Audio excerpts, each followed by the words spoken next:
Hey, good morning. Good morning, Cooterville. Everybody, welcome in and welcome back. I think we just got gifted some cooter. What did we just get? What's happening? We just got a whole bunch of member notifications. I don't know where they came from, but thank you. Welcome back and welcome in. Welcome back to Everyday with Jay. Thank you for jamming out with me. Thank you for sharing the year you graduated. We all have the same taste because we come from the same eras. Good morning, Wheats woman. Hello. Hang on. Let me adjust this. Hold on. All right. How are you guys doing on Monday? You liked the music, Carolina? Good. Still isn't high enough. Hold on. I think we just have a lot of cooters that joined. Thank you, guys. Damn it. Mrs. Long broke the internet. She did. Hey, Flobo. Mrs. Long gifted 50 cooters last night. And she broke the internet and OBS shut down. This is pissing me off. You think I need to get rid of the Christmas stuff? I think we're all talking high school, though. Okay, that's better. Actually, it's not.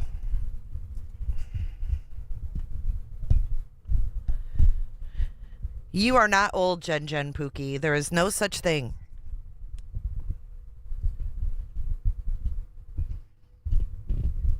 There is no such thing as old. You're sick, Dive. I hope you feel better. Hey, HDA. Good to see you. You know, I had some people in the comment section that commented and they're like, I've never commented before. And, hold on. And I'm really glad that people feel comfortable coming out of the woodwork, if you will, and commenting about this situation. I'm super proud of all of the girls that have spoken up. The latest, especially Stephanie. Super proud of her for speaking up and speaking her truth about the call. And doing it with Christina to show that there's no drama between anybody but Lauren and all of these people. And it shows that who the common denominator is. It really does. And Stephanie coming out with her portion of the body cam call was extremely powerful. It is, Flo. Our comment section's great. Isabel says, I'm slowly commenting. Thank you, Isabel. Movie Star says, I started commenting in the last few days. Judy says, this is the only channel I communicate in. I'm glad you feel comfortable. I just want you guys to know that our moderators are probably the best ones on YouTube. And no one is going to get talked to like shit or anything like that. We love our boomer cooters. We're Gen X. I'm a Gen Xer, but I freaking love my boomer cooters. I do. They're like my favorite generation. All my siblings are boomers. So, Wheats Woman says, this environment is great. I love what you made here. It makes so much sense that they want to share with your followers. I really hope this is y'all's community. You know what I mean? Flo's a boomer cooter. Yeah, so pop your cherry chat. Your chat cherry. Thank you, Tintin. SC Girl, this is the only channel I paid for a membership. That is really, I'm honored. Because I know that you guys have millions of places you could go. Liz, what's up? Ski Utah, baby. Good morning.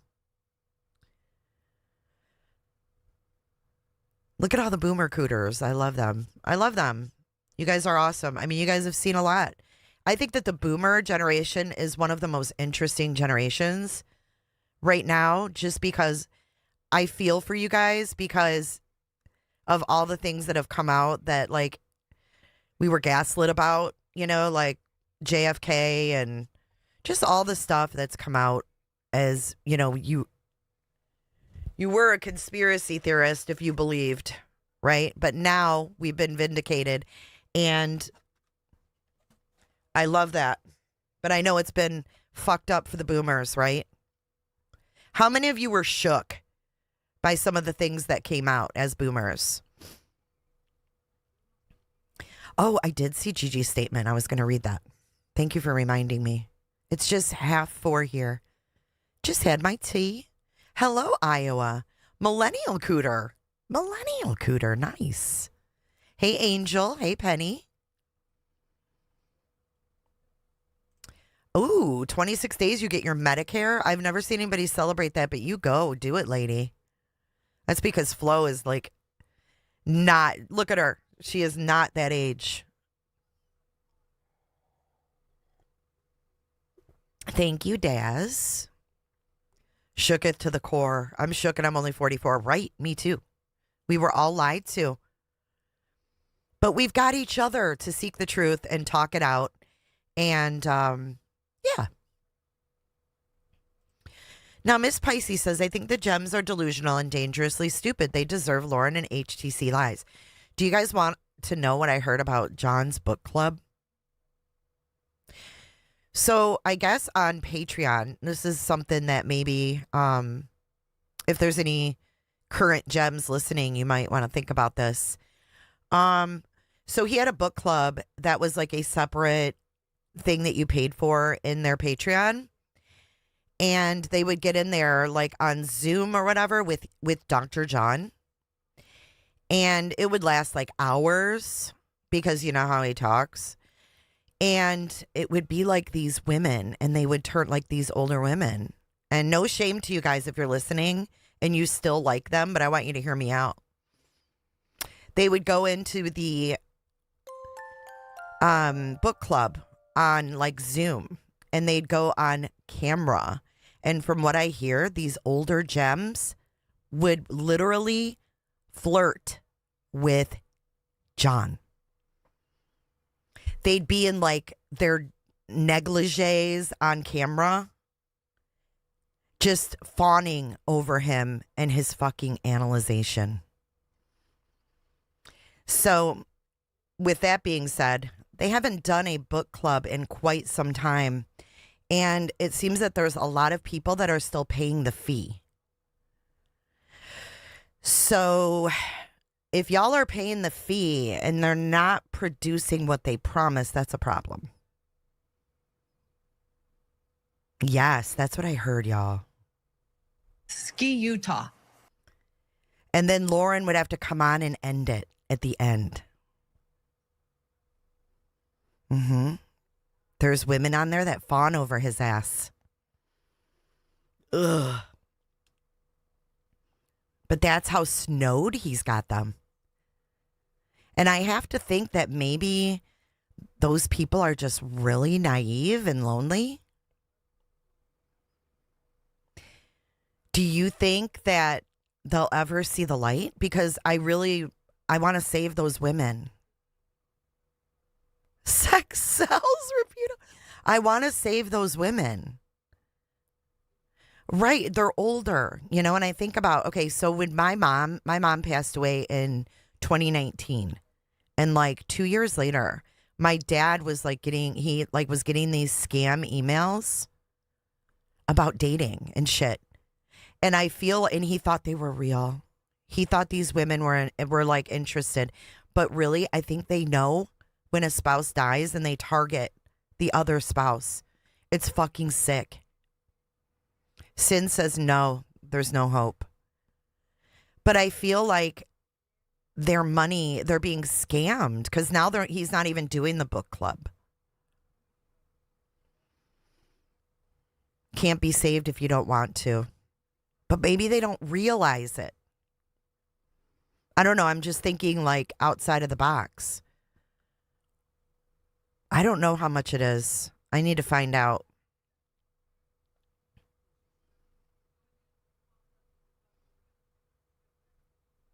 They target obituaries. Is that what they do, Natalie?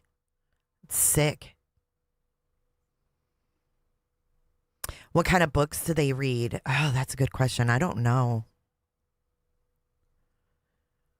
Okay, here's Allie. Thank you for your super chat. She says, here's the deal, though. Lauren is continuing on as though nothing ever happened, and she still has 313K followers. So unfortunately, even with all your exposure, people are still dedicated to her.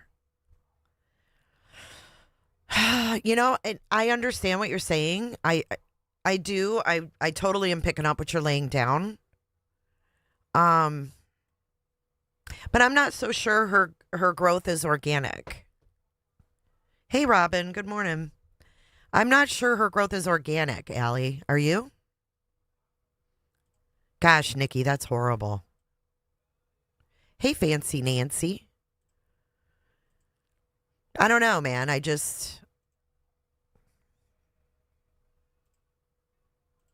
Well, she dropped down and then she went back up. She could have went back up because they covered that Reiner case. And that Reiner case probably brought in new people because it was such a popular thing, you know. I have Gigi's statement from Reddit. Yes, I have it from Reddit. I think it's really sad that these women are so lonely that they're flirting with John. Thank you, Nicole. I threw it up in a little bun.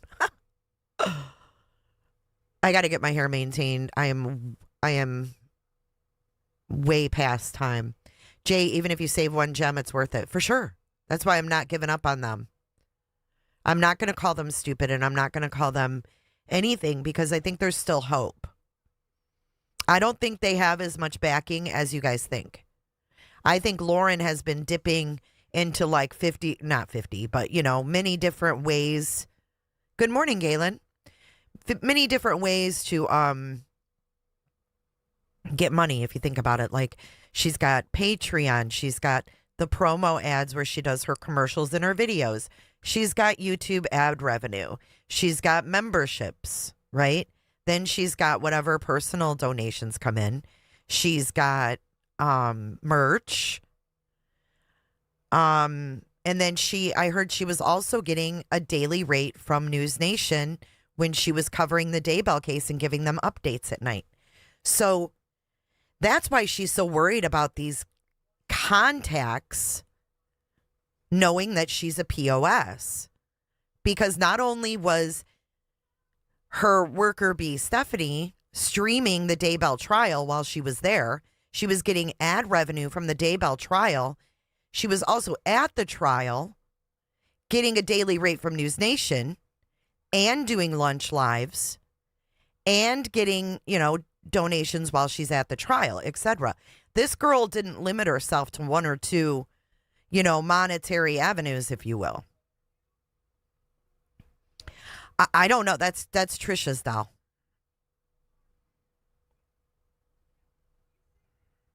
News Nation is one of the ones she really tried to disparage Gigi on.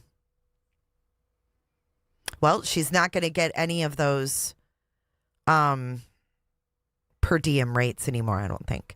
That's Tricia's haunted doll.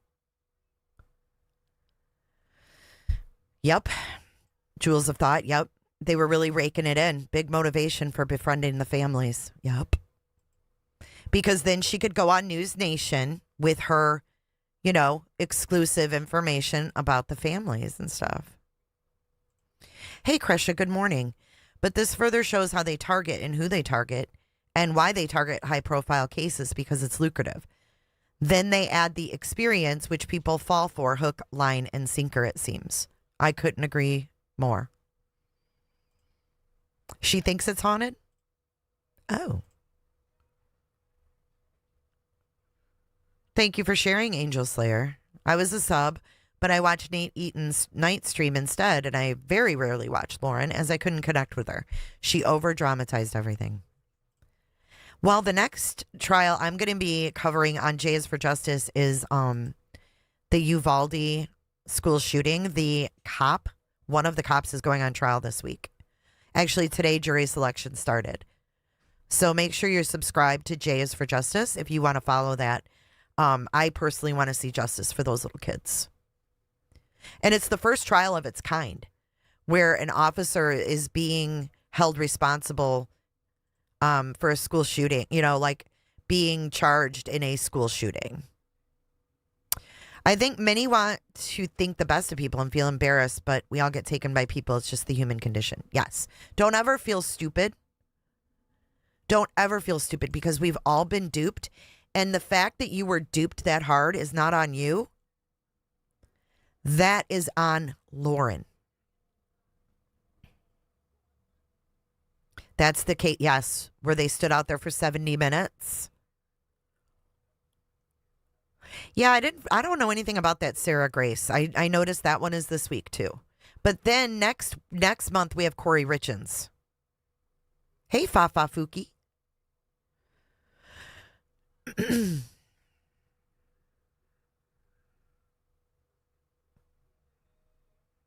Whose intros, Miss Jess?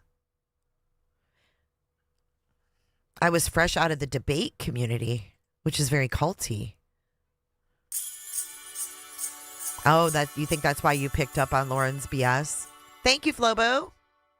Flobo says, is this all because no Koberger trial? No mun, no fun?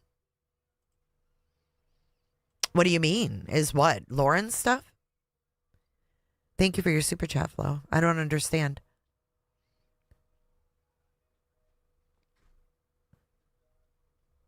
Yes, that's so true, Jewels of Thought. Also, creators can change when money gets bigger and bigger. You may really enjoy a younger creator who then changes as they chase money.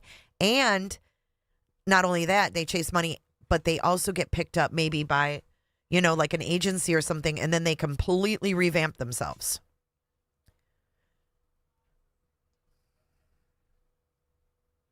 Okay. Oregon Kelly. I was so excited to meet LM at CrimeCon. I was even texting with her on where to find her or Grayson, but after I saw what her and Gray were doing, I dropped all my memberships immediately.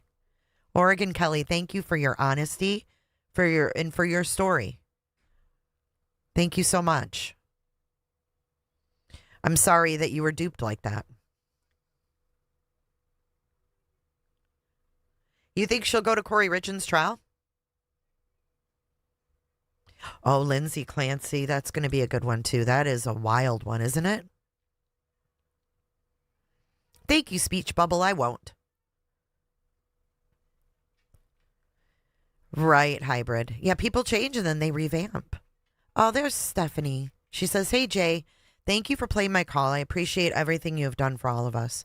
I appreciate you, Steph, and I'm super proud of you. You guys did great. And I think that your story really kind of, put some of that all together, if you will. Thank you again, Steph. Thank you for trusting me and, allowing me to air your story. I appreciate you. Lucia, NYC, hey.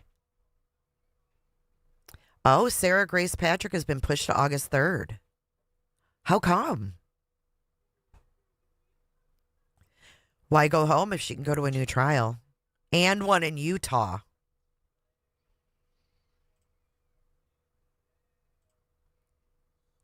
Oregon Kelly says, Steph B, you are my hero.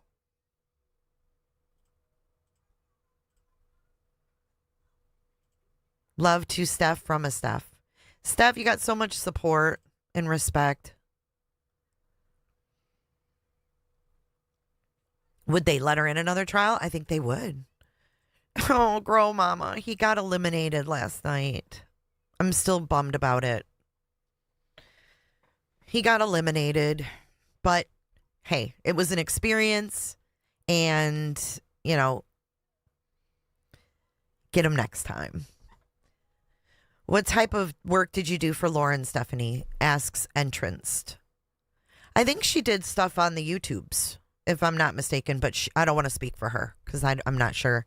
But I'm assuming she did stuff on the YouTubes because I believe Stephanie was back streaming the Daybell trial while Lauren was attending it. I know. It would sucked.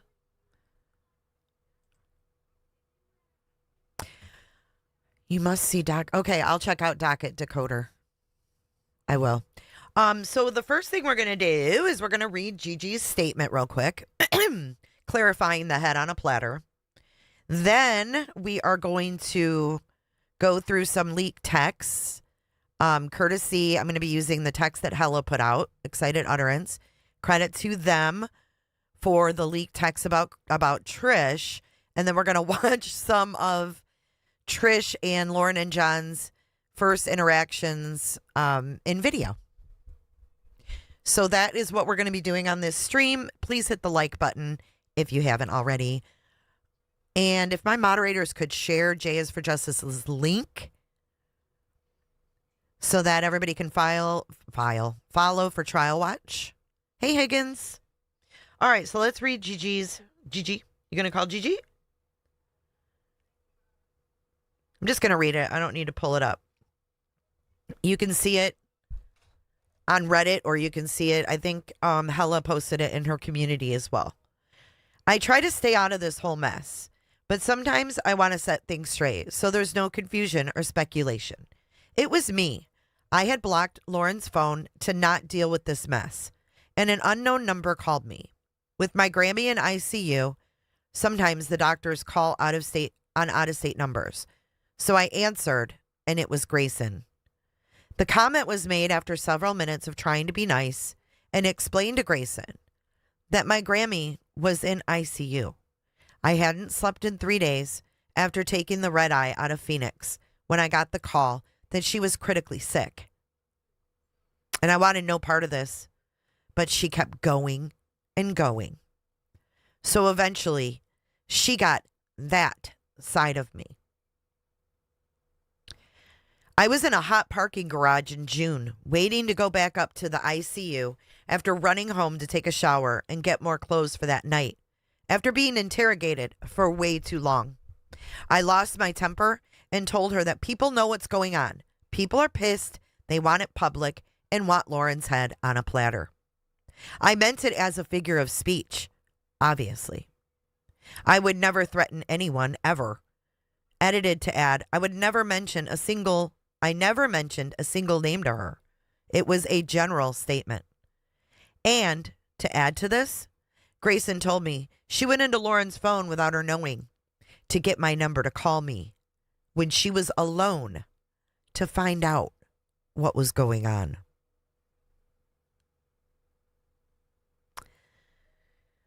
Woo-wee, and then they both recorded it and listened. I am very uncomfortable sitting here. Gross. Grayson, you're gross. Gigi, I love you. Rest in peace to your Grammy. And I'm so sorry that these bitches did this. Good morning, stay humble. Good to see you. Yeah, because we know we watched it last night. They admitted. I don't have the responses after, unfortunately, CH. I just screenshotted the statement. I don't have any of the responses.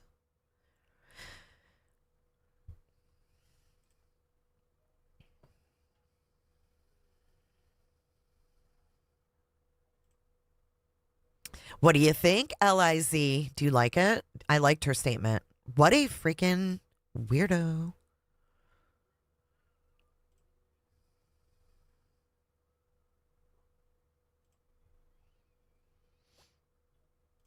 Yes, they transcribed it from their recording. Well, she's saying that, like, I think that what it was Grayson. Thank you, CH.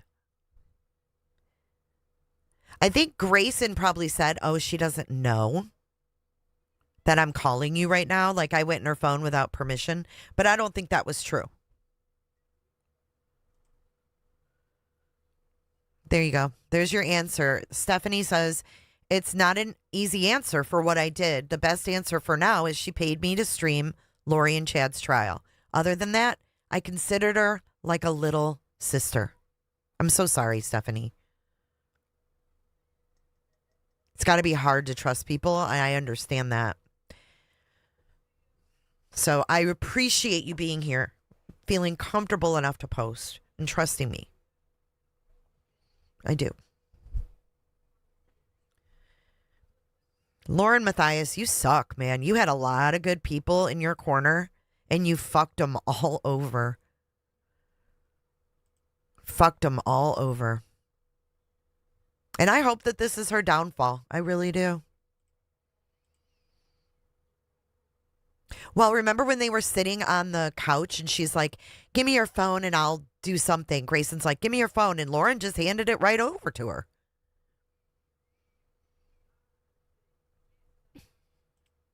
Unfortunately, these are the type of people who will never apologize.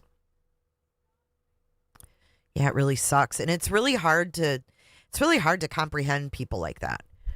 Because as soon as if I see I'm wrong and I'm like, oh God, I immediately have to apologize. Like last night, I was really mean to CNN and I'm still traumatized that I was so mean to her. Like I played it back and I'm just like, I can't believe that was me talking.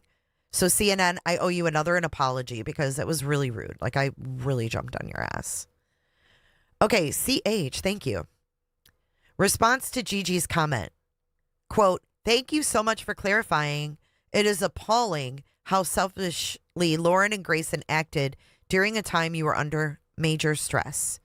You are a class act, and they are...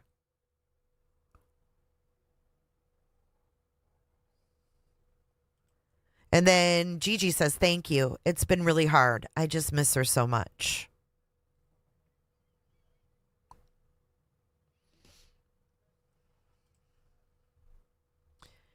Why? Why did she do this to everyone? She was successful and doing well. It makes no sense why she did this. And I can't imagine the story Grayson was told about all this. Yeah, why? I don't know.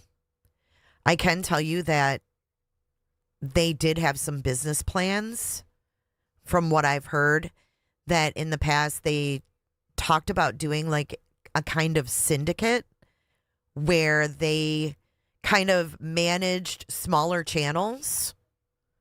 You ever heard of like a syndicate? It would be like, let's say I did a syndicate and it would be like, well, no, we'll just put them. Hidden Productions. And then they would have channels under the Hidden Productions umbrella. They wanted to do that. So then I started thinking, isn't it interesting that there's a handful of creators that are fairly small and new that all got neon signs with their names. Some of them got new backdrops. Some of them went to CrimeCon. And some of them are still defending Lauren. I can name 4 people right now who got neon signs with their names all around the same time. Colby, Megan, Joe Schmo, and Tricia. They all 4 have that in common. So what's going on here? If I put the information together that they wanted to do a syndicate, were they grooming for that?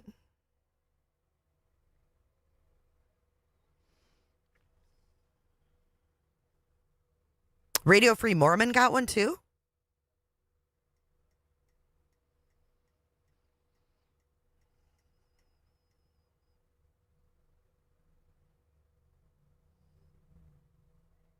Very interesting, huh?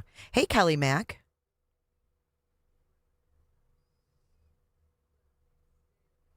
Well, it just seems funny that those people... Did Susan Hendricks get one too?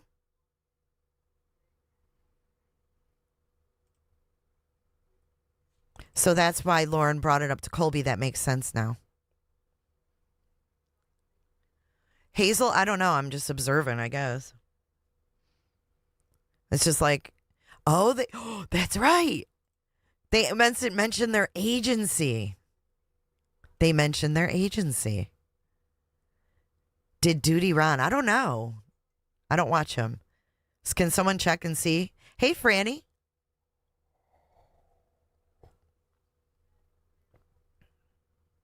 Gigi, after I finally hung up, I thought I should have done that 5 minutes ago.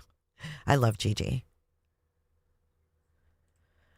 Okay, Radio Free Mormon has had his for a while. It's not like the others. Colby was supposed to go into the media business with Brandon, and suddenly it was off. I'm not sure if it's LDS approved, to be honest with you. I have a different thought. Good morning, Ostrich. So I have another thought, okay, that I want to share with you guys. So say I can't remember what I was going to say now. Damn it. Duty's always had a sign. I'm talking about the newer creators. They're smaller. I can't remember what I was going to say now. Shit.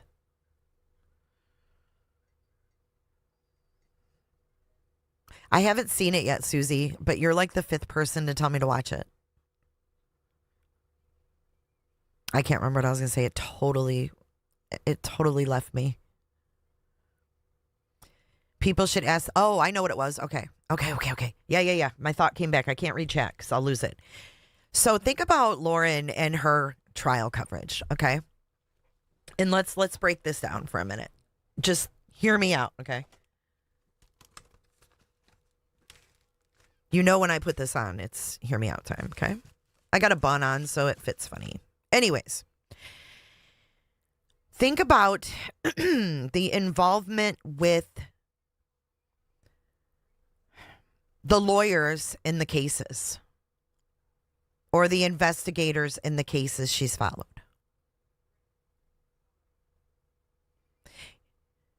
Ellie, yeah, that's what I was meaning. But if you think about how she got involved with Lori Daybell's investigator with the pings, which we're going to go over Ping Guy. Ping Guy is next on my list. So what?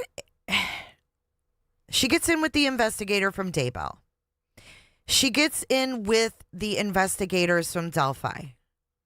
And she gets in with the investigator from James Craig. I'm seeing a trend.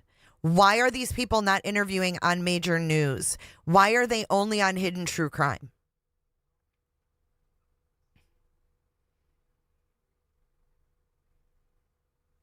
Why is Hidden True Crime the only YouTube channel that is spreading these investigators / lawyers / fucking DAs, whoever the fuck it is? Why is Hidden True Crime the only one spreading their narrative? I don't think it's LDS Connect. I have a different theory. I mean, it could be. However, do you guys remember, did you follow Diddy, the Diddy trial? Do you guys remember when all those vloggers were on the street, across the street from the courthouse with Diddy? Oh, Body, I told her you wanted one. She's sending you one. We just need your mailing address. Good morning, Body.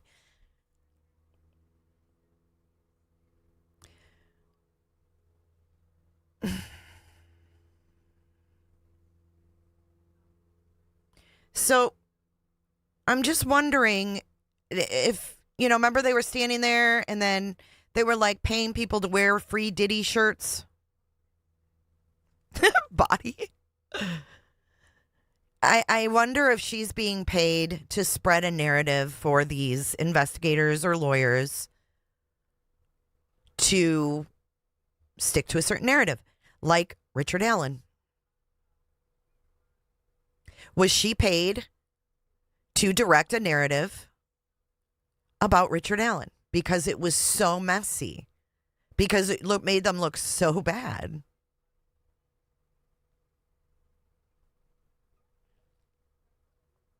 I don't know.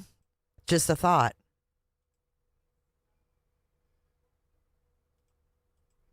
I wouldn't doubt it.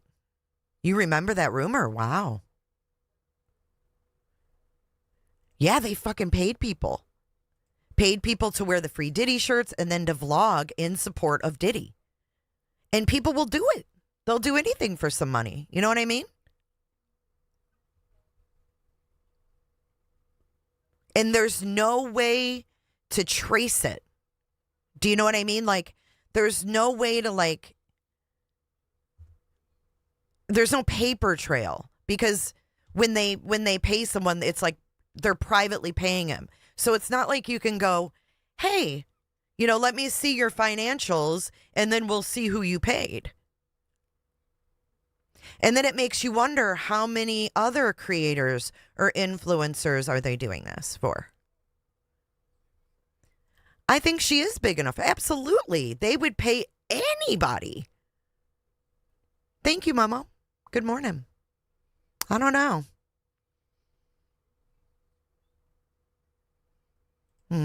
Cash money. So if that was happening, and I'm just throwing it out there, I don't think it's LDS. It could be, but I don't think it is. I think it's more likely that she's paid for a certain narrative in those cases. Because she didn't know Delphi. She had no reason to fly out to Indiana. That's the one that really gets me. Right. Especially with Richard Allen. That is the one that really gets me.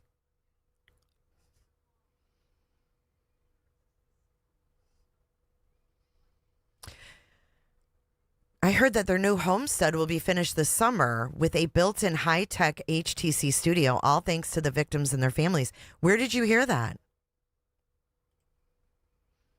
Fig, you're right. I can tell you any creator who speaks on behalf of LE should be a red flag. She never covered it. Then all of a sudden, boom, she was there. Right. They don't care about the size of the channel. They're not just going to go to big creators.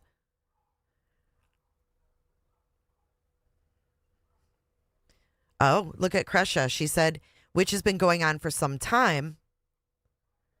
Where'd it go? In the Gypsy Rose Blanchard case, the major media networks ran stories around the time of Nick's trial. So what's the connection between jurors and public opinion? Yeah. She has already convicted Sarah Grace, and it's effing disgusting. Really?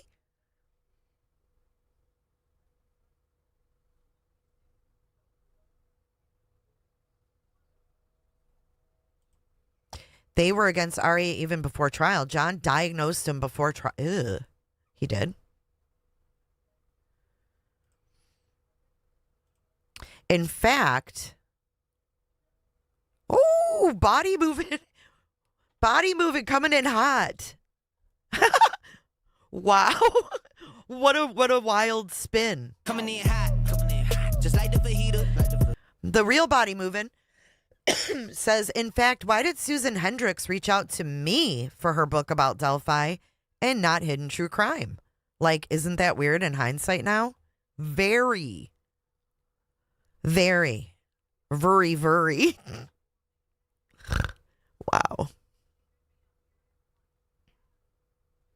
That's crazy. Gypsy Rose should have never been let out of prison. Ugh. But that is wild. Susan Hendricks, her BFF.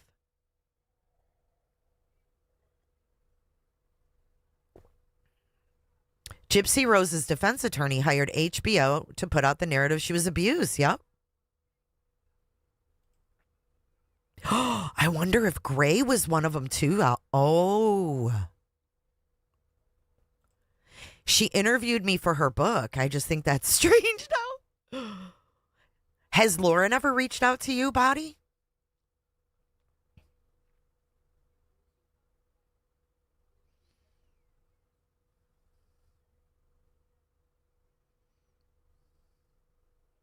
The TikTok trial. Yeah, it's delayed, I guess.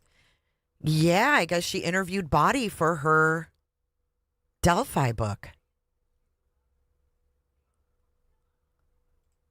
Hawkeyes, wasn't it fun? I guess I could take my tinfoil hat off now. It's not really that tinfoil hatty, but this is an angle to think about. Well, Merry Christmas and Happy New Year to you, Texas Ranger. No, I've never met Lauren. Who said she admired him? Lauren said she admired Gray Hughes? Ew.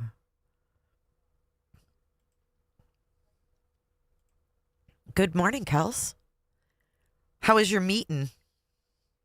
All right, let's get into our stream. We have been chatting for a long time. You guys are awesome. I love chit-chatting with you. We're going to do more just like phone chit-chat streams too. When she interviewed me, I was really up in the air about how I felt about RA. So it wasn't like I was pro-state. I don't know. It's very tinfoil hatty. She respects Gray's. Wow. That says everything you need to know. She also respects Joe Schmo, so. Gray Hughes. Did you guys see what Gray Hughes did to me? He used to troll me all the time. Have you guys seen YouTube Bad Actors video? She wanted me to show you guys. I just remembered. Do you guys want to watch it real quick? She's like, will you please show it? Is YouTube Bad Actors still here? Or maybe she was here last night. I don't know. YouTube Bad Actors. So he's trolled me ever since. He was one of the first people I met on YouTube when I first went live. And he used to troll me all the time. He'd come in and be like, hey, are you, I covered this last night, or I did this story already, or you're on the wrong street on the map, blah, blah, blah. So then I cleared out my block list one time, and here he comes. You can get a laugh out of me. Okay, so here's another video. You guys are going to laugh your asses off, okay? This is from YouTube Bad Actors. I don't know if you're here. I think you were here earlier. YouTube Bad Actors. Are you in the house? This is the best video I've ever seen clipped. Ever. Oh, y'all, this is great, though. Okay, so you guys know that Gray Hughes has trolled me for 6 years. My God, Gray Hughes, fuck directly off. Seriously. Someone reblock him. How rude. Shake your damn head somewhere else. He came into my chat and he's like, shaking my head. You're doing the wrong thing on the Googles. And I was like, fuck you. Sick of your bullshit too. Just because we're not all math geniuses. Oh my God. Like, I was like, I would not go into his be like SMA. shaking my head. Yeah. Dude, grow a set and fuck directly off. How about just be thankful we're covering the case and putting light? He doesn't care about that. Come on. Come on now. You know he don't care about that. I don't know how he still has listeners. He's such a pig. All right, so here's the corner of the intersection. See that gray pubes? Gray pubies. All butt hurt because other people use Google Earth. Come on. Really? It's got the patent on Google Earth, don't you know?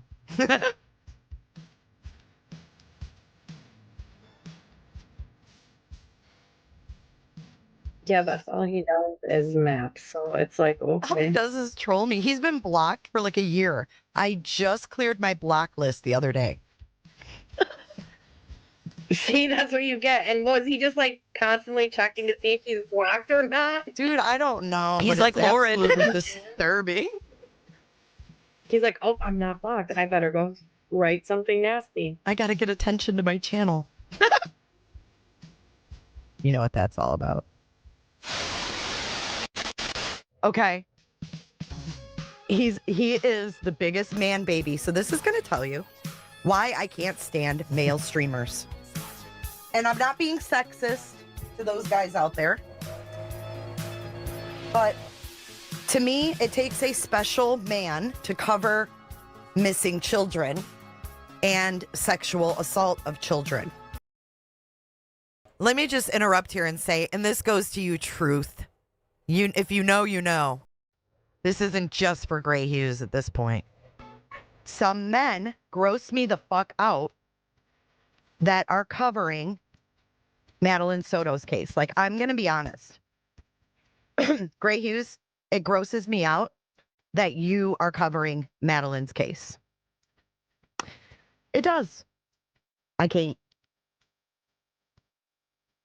And I'm not talking about the Vinnies. I mean, they're the professionals, right? I mean, he's a journalist. But He defends Jen, Holly? Yes, Kelly, me too. You have to be a special kind of man to be able to cover the essay of little kids and do it in a way that doesn't come across as gross. But there's certain people I do get those vibes from, and I'm just not a fan of it. There's so many crimes you can cover. There's so many body cams you can get, Gray Hughes. Why do you want the soda ones? Why do you want the soda ones? It's gross. I don't even want to talk about it, and I'm a woman. Fuck's sake. But this dude, y'all, you're going to find out, not only in this one, that he's a fill-in on Court TV. So when Court TV needed to fill space, that's when they called Gray, which is funny. Okay, so this is a clip from his live. He was watching Vinny right before he went live. Dude, you're going to see this guy's a bigger bitch than any woman on this platform. And everybody should see this. Because this is what this guy's all about. He's all about attention, money, and how he appears. He doesn't care about Madeline Soto. He doesn't care about her. If he did, he wouldn't fucking defend her mother, who was worried about a Woody Allen situation, which is Stefan falling in love with her daughter and marrying her and running off and leaving Jen in the wind at 18. Gross. And he defends her? Her who was fucking worried about a Woody Allen situation with her daughter and her boyfriend?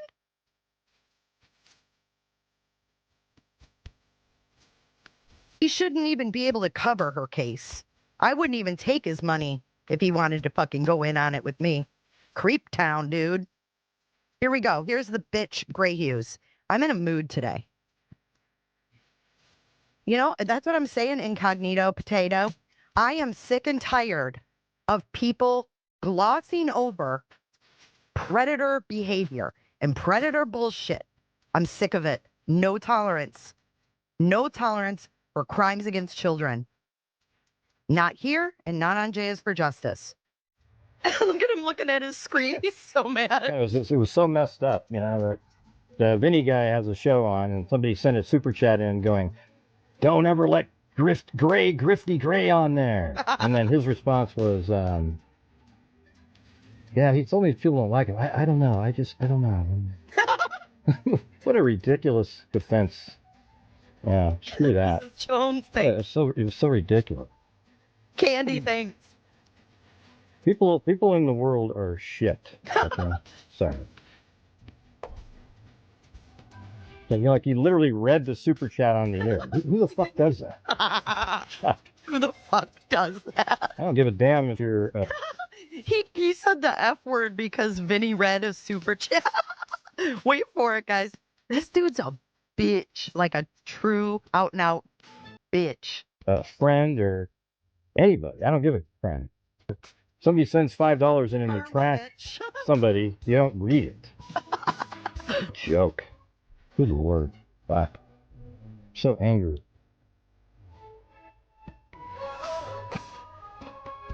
Yeah.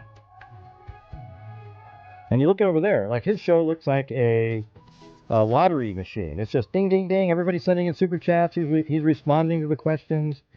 And I don't know what it is. Like, I never get 3,000 people watching my show. Dude, because you're not Vinnie Politan and you suck and you're rude and you're nasty and you are gross. That's why.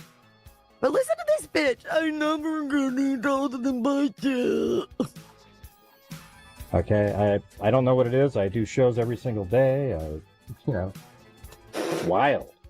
I don't know, I almost just didn't even do the show after seeing that. What a joke. I almost didn't do the show. He actually read this whole thing. You know, like here, I'll even play the thing. I think it's so screwed up that I'd rather have you see it. Okay, but you're gonna find out he's a fill-in. They call him when they need to fill space. You'll hear it. I've helped them out. I've been a fill-in when they needed it. Okay, Pandeo Pubico does not like gray hues. Okay, I get it. Gray hues has told me there's a lot of people don't like them. I don't know. But thank you, love you, thank you. Is that the lamest thing you've ever seen in your life? I mean, what a joke. Jesus. I mean, I don't know. Okay. Does he want people to feel sorry for him because he just got a $20 super chat? I know, really. Like, love you, thank you, hey, woo! Yeah. I didn't see, Danielle's over there, she didn't say anything. He may have a nice mic and Look at Danielle's over there. She didn't say anything, of course. a former mod dude. This guy, Greg, grow a sack for starters. What I mean, really, a bitch. Danielle, go Danielle. No, it doesn't, I don't know what the hell, it's such a lame response. It makes me, like, not even trust him, you know? Like, who the hell responds to that? Like that? That's crazy. I mean, my God, what a absolute, that was just ridiculous. He still goes on. Yeah, well, that's not Court TV. That's just his own channel. And it's just like, you know. It's not Court. I thought it was pretty lame, though, the response. I don't know. But hey, love you, you know. Really? Those are the ones I delete. Right on. Yes, I just Lindsay, say, yeah, we don't absolutely. do that here. Bye. Yeah. He wanted A Vinny. little different. We don't do that. Yeah. That was pretty disappointing. It just happened like 8 minutes ago. Pretty wild. 8 minutes ago. He's so mad, but he doesn't want to say anything bad about Vinny because he still wants to fill in. I'm not even sure what to do. I'm not feel like doing a show right now. But I got one scheduled, so here we are. It was pretty bizarre, though, to have a response like that. I mean, literally, that's just like, yeah, a lot of people said that. Yeah, I told them that because I know that the trolls contact anybody that I work with.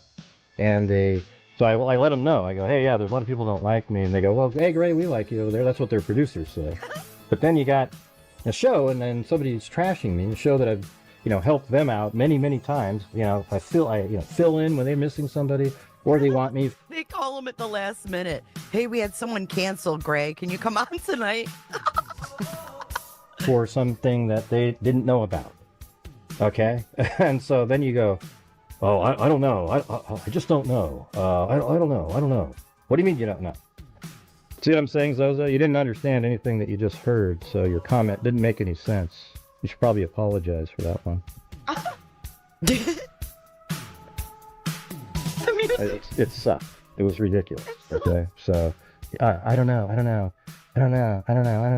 Hey, wouldn't it have been nice if you said, oh, I think, everything I know about him is great, Just have something positive. It was ridiculous. I can't Really believe he went on and on. There was people laughing and thought it was funny. I don't know. Come on, Zozo. Jesus, your comment was so unsupported. It was almost mind-boggling. Remove Melissa K there permanently. That's another troll, probably from the same group of people. No, I don't think he's divorced. Anyways, let's just forget it. I'll move on just like I want. I just thought it was like, are you kidding me? Who the hell does that?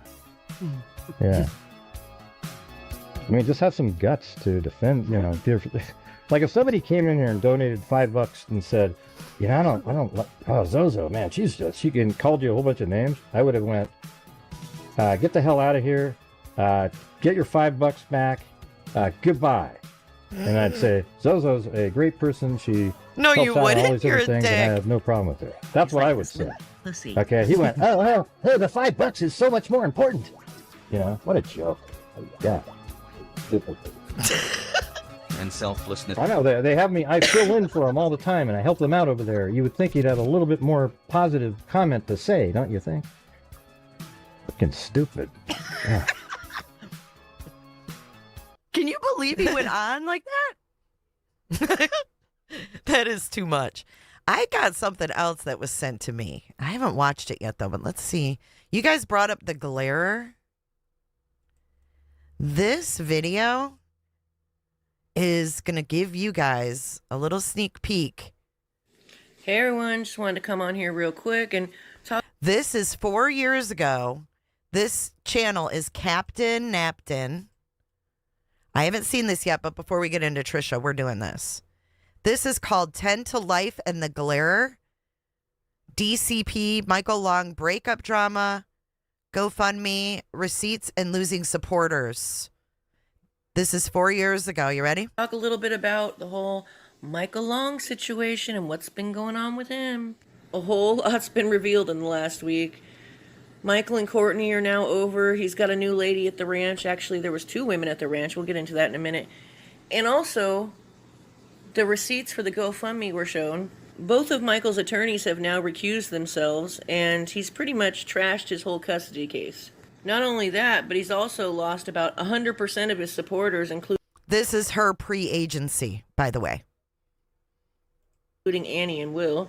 And he has also aligned himself with some Kelly supporters, and that is including his new lady love. Let me break down a small timeline summary of events. It all started off on January 18th, 2021. Critical K had a live stream titled, "Where's Courtney?" announcing that Courtney and Michael had broken up. Then on January 25th, Critical K had another live stream titled Long Ranch Tea Time, where she announced that Michael had a new girlfriend. Then on Michael Long and his situation. I'm just going to skip Anyhow, through it. moving forward, let's start with a clip from Annie from 10 to Life's live stream from January 29th. Also, I saw a couple comments in here asking me about what I was talking about in Will's live the other night about a setup. So I'm not going to go into tons of detail, but I will tell you what I was referring to. So he admits that it's her stuff, yet he made it out to you. Yeah, when I confronted him about the stuff, he said it was Sophie's. Right. So the setup that I was referring to, in Will's live the other night, I had said, like, as Will and I were chatting kind of one-on-one, I said, you know, hey, Will, and you remember, too, I started getting bad vibes back in November when that whole, like, setup thing started. And he's like, yeah. And apparently a lot of you guys not only heard that, but kind of held on to it a little bit. So the setup I'm referring to is regarding another creator. So this was in November, before we went live with the attorneys. Michael had pitched to me an idea to essentially set up another creator, the very creator who was spamming this chat earlier. See, this is why you don't get involved with parents. This was like a custody battle thing, child abuse, all this stuff. Trying to set her up and secretly feed her false information so that she would like go live with it, all of this stuff, so then she could get caught in a lie and be shut down, like this elaborate scheme. And my response right away to it was, which I have receipts for, because we talked about it on the phone and then I followed up via text and I have those receipts to show.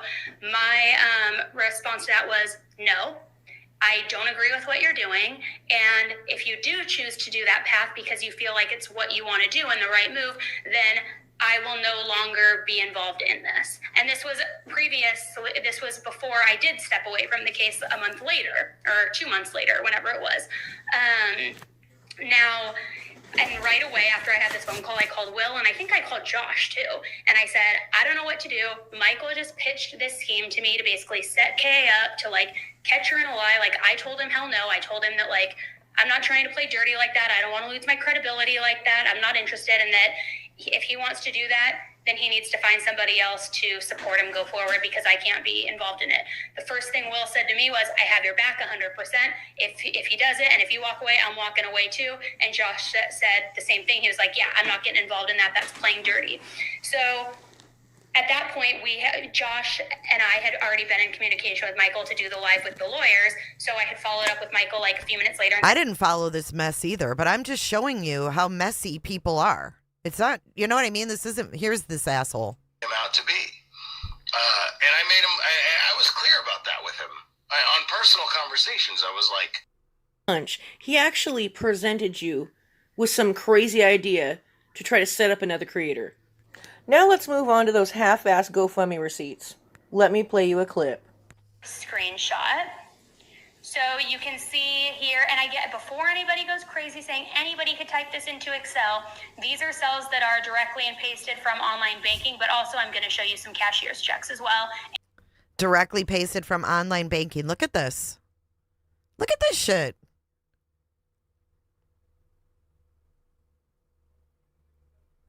They're showing bank records. This is 2020. This is some messy shit.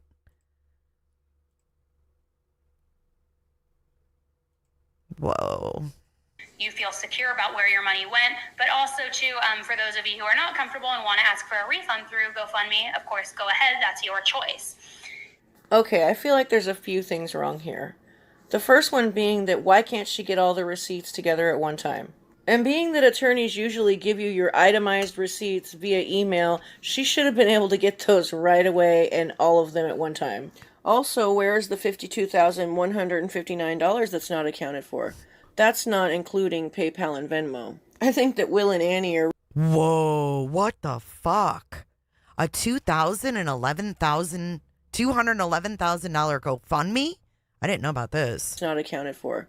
That's not including PayPal and Who's Venmo. DCP? I think that Will and Annie are really making a big mistake on taking Courtney's word for anything because she stood by Michael through all of this bullshit. I think it's hilarious that neither one of them want to cover this case anymore. The reason why they don't want to cover this case anymore is because they're embarrassed. Anytime Michael gets brought up and Will's on panel, he's like, I don't want to talk about this. Oh, this case is over with and blah, blah, blah, blah. Oh. No, you don't want to talk about it because you defended him and Truthy. Truthy's another one he doesn't want to talk about. Defended them endless. Anyways, here's the link to this if you want to revisit this or look at it. I don't know who Dad Challenge podcast. I have no idea who that is. Dad, he's doing dad challenges. I don't know who that is. Okay. Anyways, back to our regularly scheduled programming. Thank you for sticking around. How many we got here? 1,200. Hit the like button, and we're going to get into Tricia meets HTC. Tricia meets HTC. Yep, a measly $52K. Everybody forgets about that. It's just a professional. No, there's no one professional on here. They just clean up. Okay? They just clean up. Oh, that's Josh. It's not blue gumballs. Okay. Another grown man talking about adolescent girls. Lovely. Lovely. How does he call out child exploiters? How does he do that, Mello? Does he trap them? Does he do like setups? What does he do? How does he call out? He exposes family channels who exploit kids. How does he know they're exploiting their kids? Does he know them? I'm confused.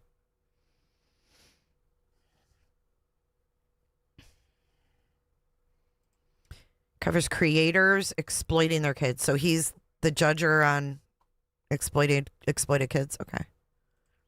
Gotcha. I mean, isn't that kind of, if you're a family vlogger, you're kind of exploiting your children? It's all online. They put content out for PDFs like Nate is doing with Emmy. I don't like how Nate is letting his little girl hobnob with celebrities. That's fucking weird. But anyways, he does a good job. I've heard Will mention Will. Will can suck a dick. How about that? I'm not getting it. You're welcome, Nana.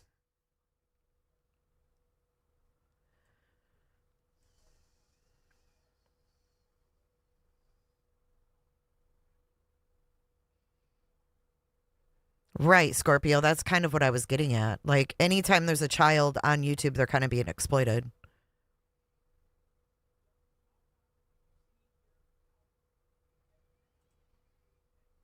Mm-hmm. Jules, I agree.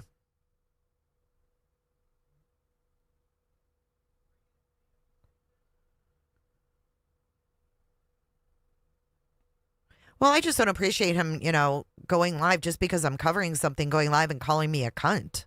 Like that, like, Will, really? You were up my ass about 5 years ago because my channel was growing. And then when I didn't fucking go along with your bullshit, then I became a cunt. And now you feel comfortable just calling me a cunt when I have absolutely nothing to do with you. I haven't had anything to do with you in probably 6 years because I think you're a fucking loser. But yeah, if a man's going to sit on his channel and call me a cunt when I have nothing to do with him and my chat comes here and tells me that he's calling me that, I think I have a right to comment on it.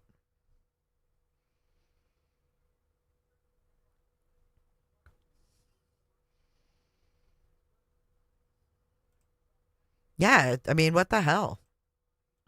He hates women. He hates himself. Blech. Okay, let's get into Tricia, though. This is going to be fun. Are you guys ready? He's like this little pussy.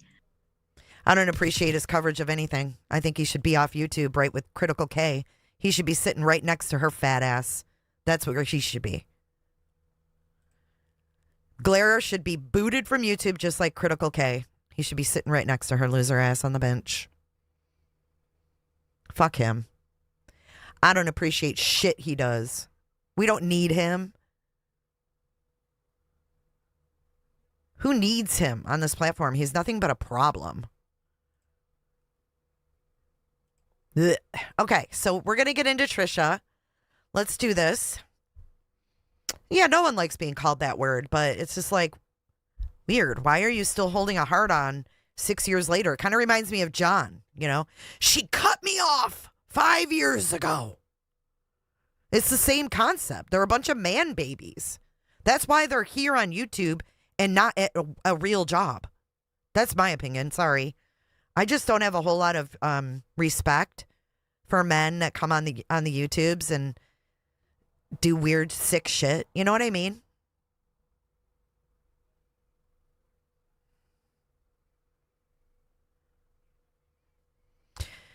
Okay. Whew. Deep breath, Jay. All right, so we're going to talk about Tricia today. So let's first watch this old video. And this is where Tricia first announces her friendship with John and Lauren on a live stream. Yeah, I mean, it's scary. It is very, very scary. So, yeah. No, and I'm not talking about men on YouTube. I'm talking about men that talk about certain topics on YouTube, like little girls being abused, okay? Like little girls being abused. Men who want to talk about that shit. Fuck off. I can tell you right now, my husband would never get on the YouTubes. If he was going to get on the YouTubes, he would not want to talk about little girls getting abused. No way. No fucking way would he want to do that. No man should want to do that. That's weird to me. There's so many cases you could talk about. There's so many things that you could talk about. But they choose little girls getting abused. Get the fuck out of here with that. No. You won't see me back down from that shit ever. I'm not talking about male lawyers and things like that. I'm talking about these pieces of shit that don't have jobs and they come on here to make some money and they talk about little girls and little boys and little missing kids because they want to make money. And then they do it so shitty that they make a name for themselves. Thank you, Novalee. This type of situation is neither unique nor rare within the social media community. Beware, your support contribution matters.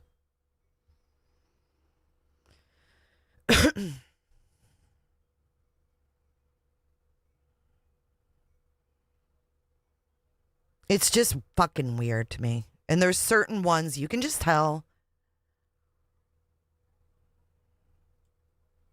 The date on this, I feel out of sorts now.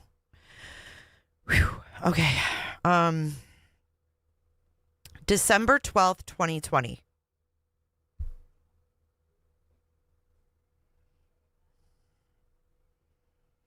I mean, would you want Will talking about your child's pain and suffering.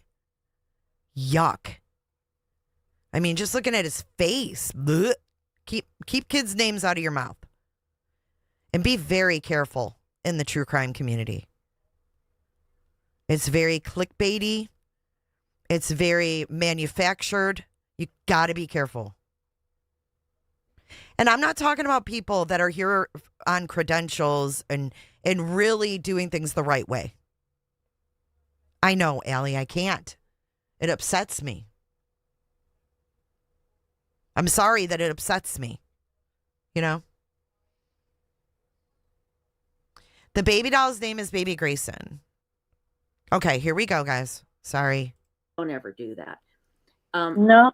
Do you have anything to say before I call John and Lauren, Dr. John and Lauren? No, I'm just very, very excited to hear what they have to offer. They're always so informative. Okay. So this was Insightful One before it was Insightful One. Hang tight. I'm going to give them a buzz right now, okay? No problem.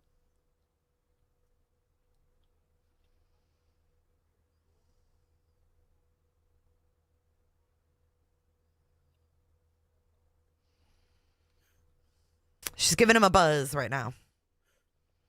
I'm going to actually go grab a drink while I play this. I'll be right back.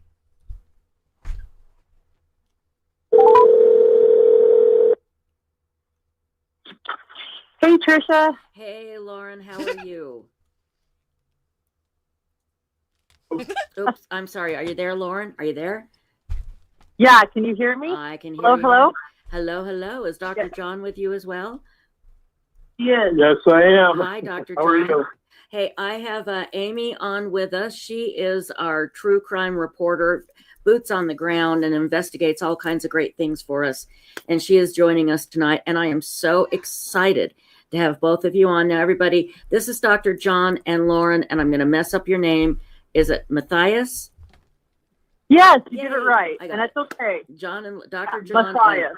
Lauren Matthias, and they are the hosts of the podcast that we all know and love, Hidden, a true crime podcast. And what Dr. John and Lauren have done is they have gone deep into the Daybell case. Oh, they sure you have. got to. I'm going to put a link up in the description.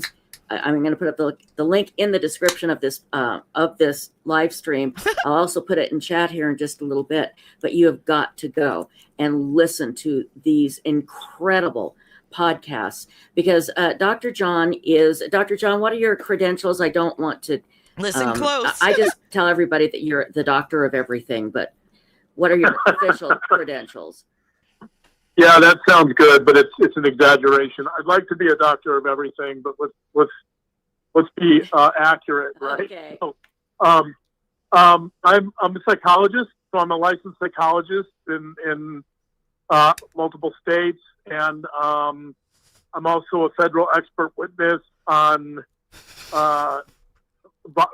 crime cases, serious crime cases involving often sexual or violent crimes. I've done a lot of consultation for DAs and attorneys. I've done well over 500 psychological evaluations now related to assessing risk for future crime. Wow. So, well, you are forensic psychologist. Forensic psychologist, Forensic yeah, psychologist, and clinical. But you are a doctor. You hear that? He needed this bitch to tell him his title. She's like, it's forensic psychologist, dummy. I've done well over 500 psychological evaluations now related to assessing risk for future crime. Wow. So, well, you are forensic psychologist. Forensic psychologist, Forensic yeah, psychologist, and clinical. But you are a doctor everything. I swear Bing you bong. have done it all. And what I love is the love story of you and your wife, Lauren, because Lauren is this just mega reporter, TV journalist. Mega reporter and journalist? Did they pay you to say this? They paid her to say this. And she's done, deep dives into all kinds of stories and a big true crime aficionado. And you two met and started talking about true crime, and that was it. You guys were lost in each other's eyes. Yeah, that's all it took. Good. We were set up by my cousin. We were long distance. He called, and the first conversation lasted 3 hours, and there were multiple crime stories involved in that first conversation. We haven't stopped talking about crime ever since. Perfect. Yeah. I love it. Amy, isn't that a sweet love story? It is. He stole her heart. Love at first crime. Yeah, love at first crime. Exactly. Oh my God. So Amy was before Stacy. Before Stacy, there was Amy. Oh my God. This love story makes me want to throw up. That's Tricia's haunted doll, y'all. She hugs it at night. She loves it. Now, Dr. John and Lauren, let's talk first about Chad and Lori Daybell. Again, those of you that have been living in a hole somewhere and you're just getting out right now. Chad. Okay, like you're living in a hole. Look at her chapter, y'all. It says Chad and Lori, Laure, Bell. Who's living in the hole? Did they give you a script even 6 years ago? This is 6 years ago. This bitch used to report about cows farting? She did? Faceless Amy. If you seek Amy. She has Chad and Lori Bell. Chad and Lori have been taking the true crime headlines away forever. Lori's kids were missing. Forever? Is that why you have Chad and Lori Bell on there? Their bodies were found on Chad's property. And then Lori's soon-to-be ex-husband was killed by her brother. And God then Chad's almighty. wife, Tammy, died suddenly and mysteriously. And then Alex, the brother that killed the husband, he ends up dead. I mean, everywhere you turn, Utah. Chad and Lori have dead bodies attached to them. And you have been doing these amazing podcasts. I mean, I've listened to each of them twice. Dead bodies attached to them. These are children, Tricia. These are children who were sacrificed. What are you talking about? Ugh. You just can't listen to them enough. Is there anything new going on? What else have you been looking into with the Daybell? You're Amy? Oh my God. Amy's in the house. The faceless Amy is True Crime Sushi. I didn't know that was you. Oh my God. She says, I'm Amy. It's like hi, I'm Amy. She said this was before Tricia had StreamYard.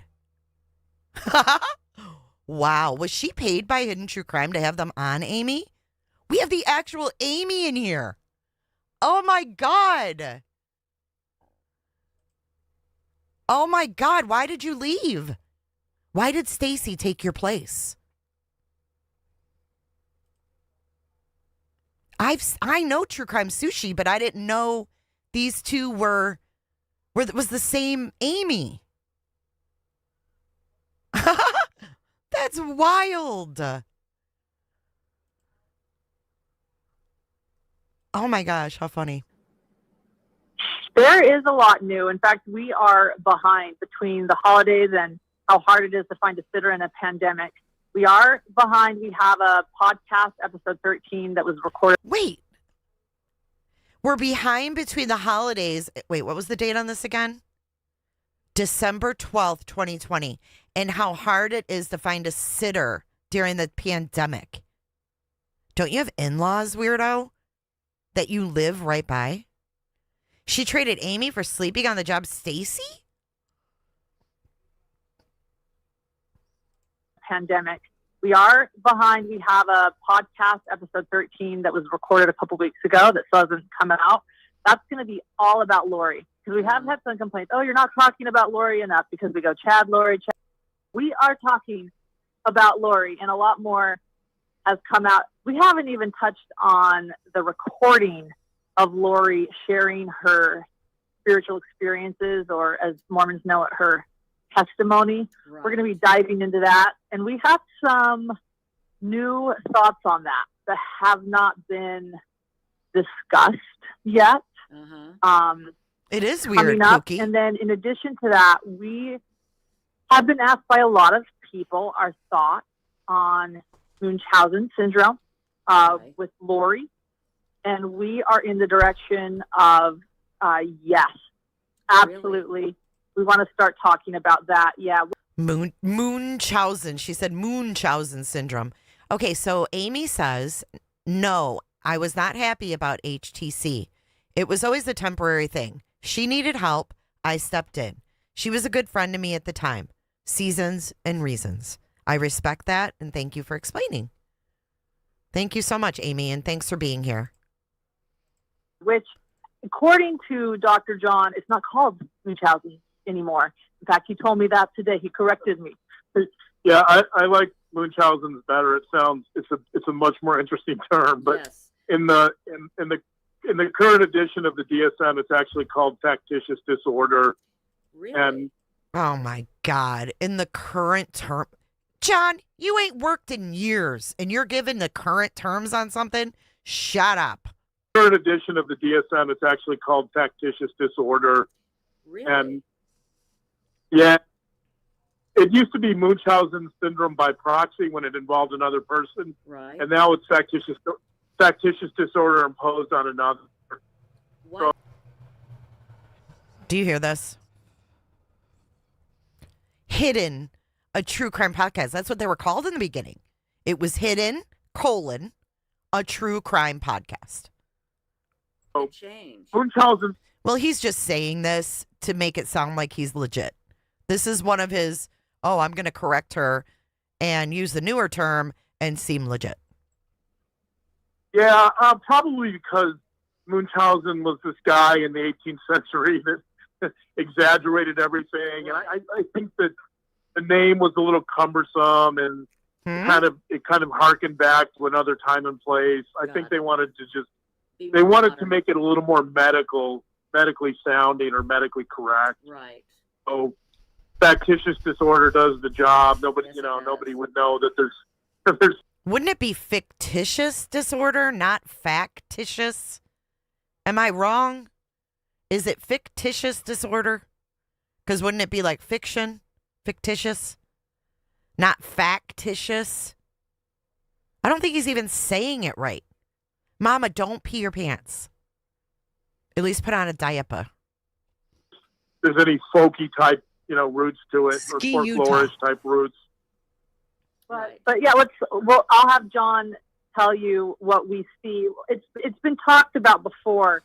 Lori, this custody battle with her ex-husband, Joe Ryan, right? That's what this testimony is about. Joe is dead. Joe Ryan is dead. Right. There's an investigation into his death, a present one right now, investigating to see if Joe was murdered. Lori threatened to murder Joe. They had a daughter together, Kylie. Kylie's body was discovered in Chad's yard. So, R.I.P. Kylie. But oh my God, Crusha, this is going to be a trigger warning for you. She is very crass. She is very excited about talking about this, and Trisha's taken back. I mean, I got to give it to Tricia. Look at Trisha's reaction when she starts talking about their bodies. She sits back and literally like it takes her breath. I've got to give it to Tricia. I think Tricia does have empathy about these cases. I just think she's flaky. Investigating to see if Joe was murdered. Lori threatened to murder Joe. They had a daughter together, Kylie. Kylie's body was discovered in Chad's yard. So, R.I.P. Kylie. But wait, why is she nodding like that? Throughout the custody battle documents, which we've read. I don't like how she's like, R.I.P. Tylee, but through the custody battle documents that we've read. Everything. Lori started using Kylie's hospitalizations around the age of 5 to say she was sick with pancreatitis and couldn't go see her father, Joe Ryan. Who where did the doll go? Very contentious custody battle. Hold on. I got to see when she removed the doll. A little more medical. Disorder does the job. Nobody. She just scooted it over. Someone in chat must have said something. Amy, did someone say move that creepy doll? Watch. Here she goes. correct. Right. So factitious disorder does the job. Nobody would. Leave it to Tricia. I am very uncomfortable sitting here. Okay, Flo, give Mary our love. She scoots it over. Oh, fuck. They can see the fucking dough.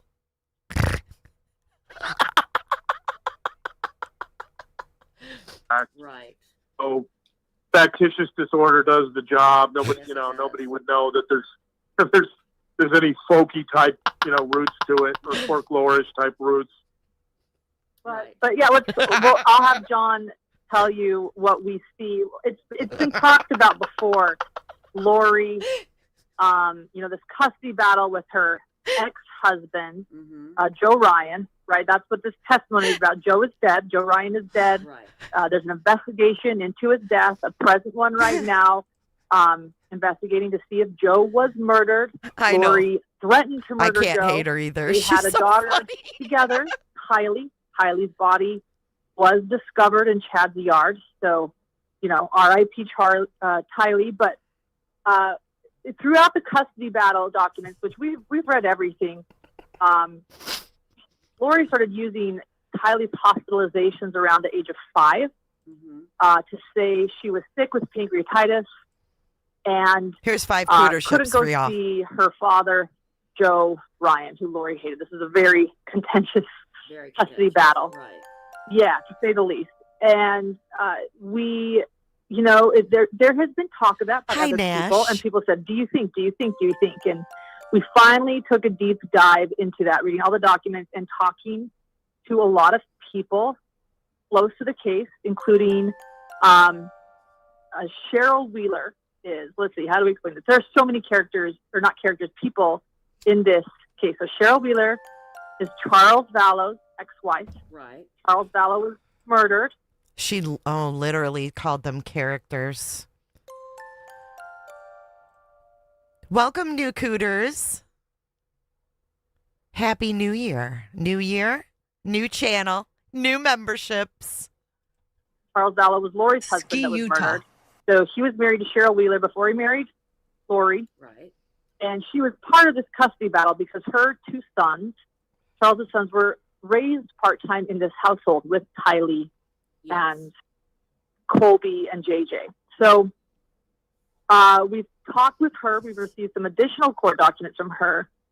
And it very much seems that, yes, Lori was using Kylie as a pawn to fit some of her own needs, and that this illness might have even been caused by Lori on purpose.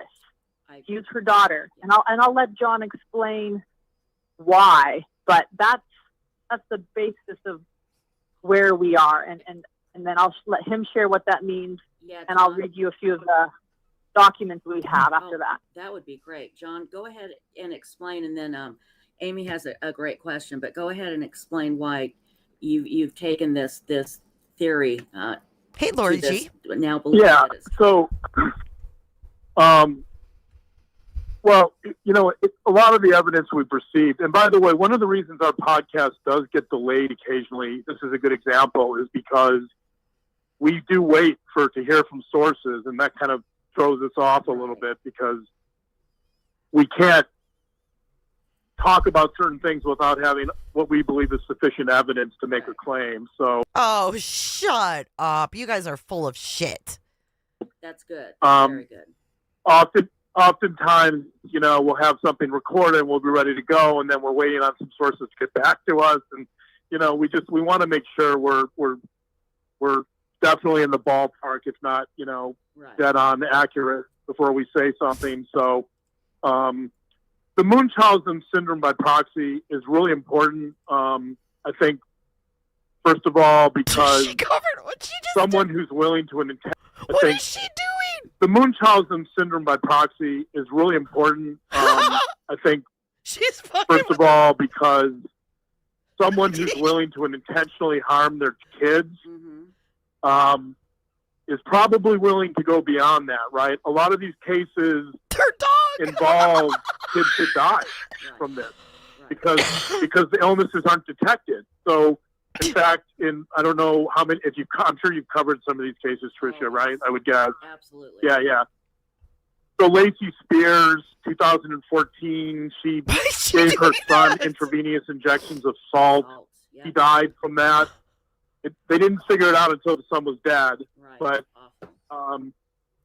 yeah, it's horrible. It's just horrible. But I think one of the most obvious things about Munchausen is the notion of intentional harm isn't that far away sometimes from the possibility of murder, right? So, like with Lori, we know that in her testimony she said, I want to murder Joe Ryan.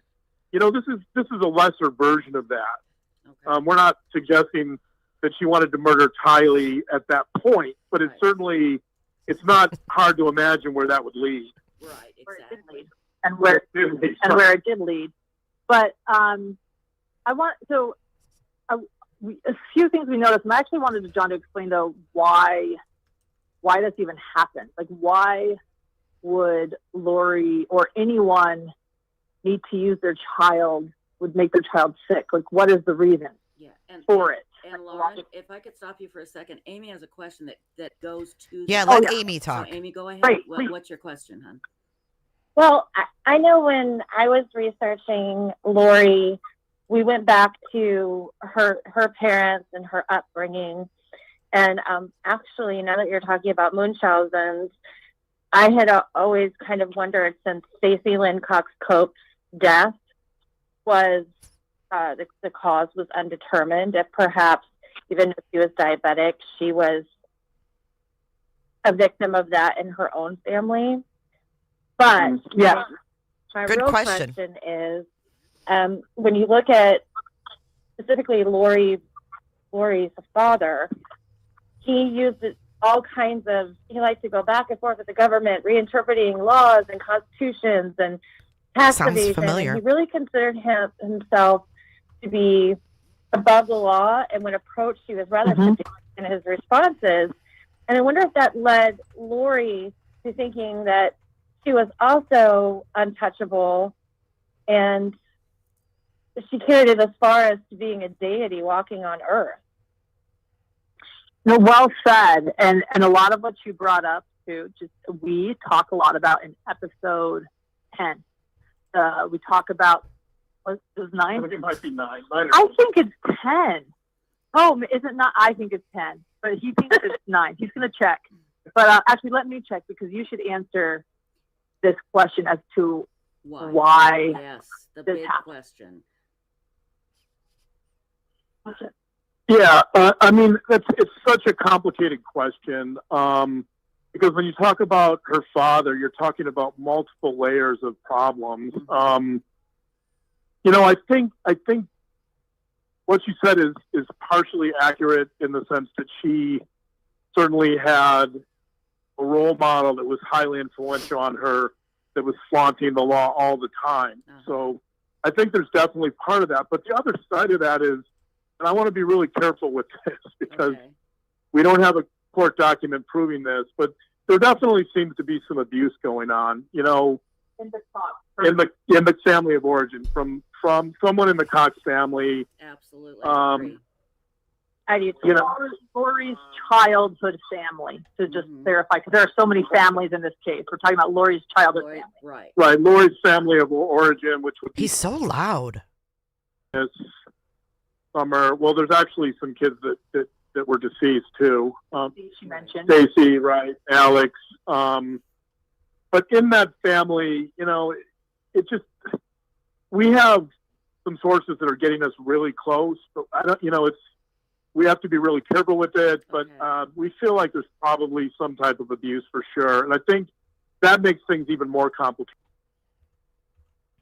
We have some sources that are getting us really close. You hear that? Really close, but we have some sources that are getting us really close, but I don't, we have to be really careful with it, but we feel like there's probably some type of abuse for sure. And I think that makes things even more complicated, right? Like, it's not just the fact that he's this really kind of grandiose, entitled father who dominates the family. It's also that he's betraying the family at a very fundamental level if there's abuse. Right.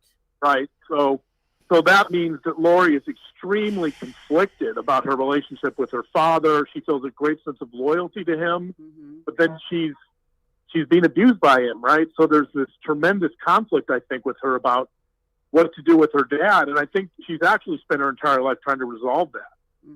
I think that's a big part of her attraction to Chad. Is we believe that Barry blessed that relationship. Oh my God. I'm just sitting here thinking, like, your wife, I think, puts herself in Lori's shoes, and then she's got the same kind of dad. And then she's got the daddy issues. And then that was why she was so attracted to Chad, he's saying. That's why she's so attracted to John. Relationship when they attended a conference together. In other words, Chad and Barry were at that conference. It's one of the first times that we think that Barry and Chad were in a room together, and Lori was still married to Charles at that point, but they had been communicating. Lori and Chad had been communicating, and we think that there's some evidence to show that Lori's father probably approved of Chad, and he had never approved of one of her previous relationships. So we think that was probably a big motivator, in terms of her willingness to. Some people ask us, Chad doesn't fit her type. She likes these, these more attractive, successful guys, and Chad doesn't fit her type. But he doesn't have to if Barry's blessing it, and if she's smitten with, the idea of Chad, the fantasy of Chad. Right. And with Dad blessing it, that would make a lot of sense. Absolutely. She's got her big gulp. You can't help but love to hate Tricia. Look at her with her big heart. She's like, yeah, that makes sense. But going full circle now, this does all have to do with why, or do we call it factitious disorder? Why Lori would use I'm going to hand it over to the doctor once again, because I don't know how to even say, not use factitious disorder, but why does it happen? Well, yeah. So, I'm trying to bounce between the question and factitious disorder. I don't know. Did we get close to an answer there, or why do parents do it? Is it attention? No, we didn't talk about that. This guy is no counselor. Come on. He's like, did I get a... Look at Tricia. She's like, I have no idea what the fuck you're talking about. And factitious disorder. I don't know. Did we get close to an answer there, or... Why do parents do it? Is it attention? No, we didn't talk about that. Right, but Lori did it, and the entitlement that, her dad probably made her feel, and that type of thing. But we haven't talked about what has caused her to actually have this disorder directly, and why she. Right, but, yeah. But should we stay with the question a little bit longer? Is there? I don't know if we answered it fully. Amy, what do you think? You did. I found your response very intriguing. So yeah. So we can move on. Okay. Okay. You're so we can. I mean, I don't think in this case. I don't think there's ever a moving on. I think there's always going back. You're always coming back. You're right. Revisiting.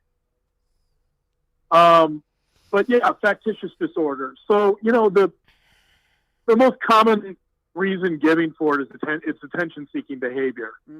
That somebody like Lori loves the attention. Right.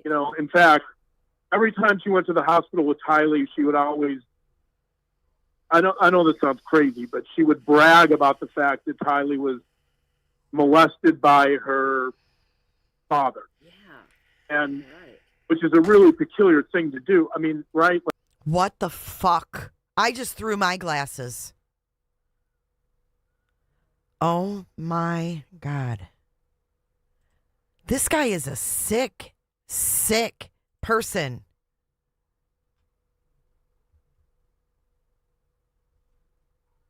What? Listen to that.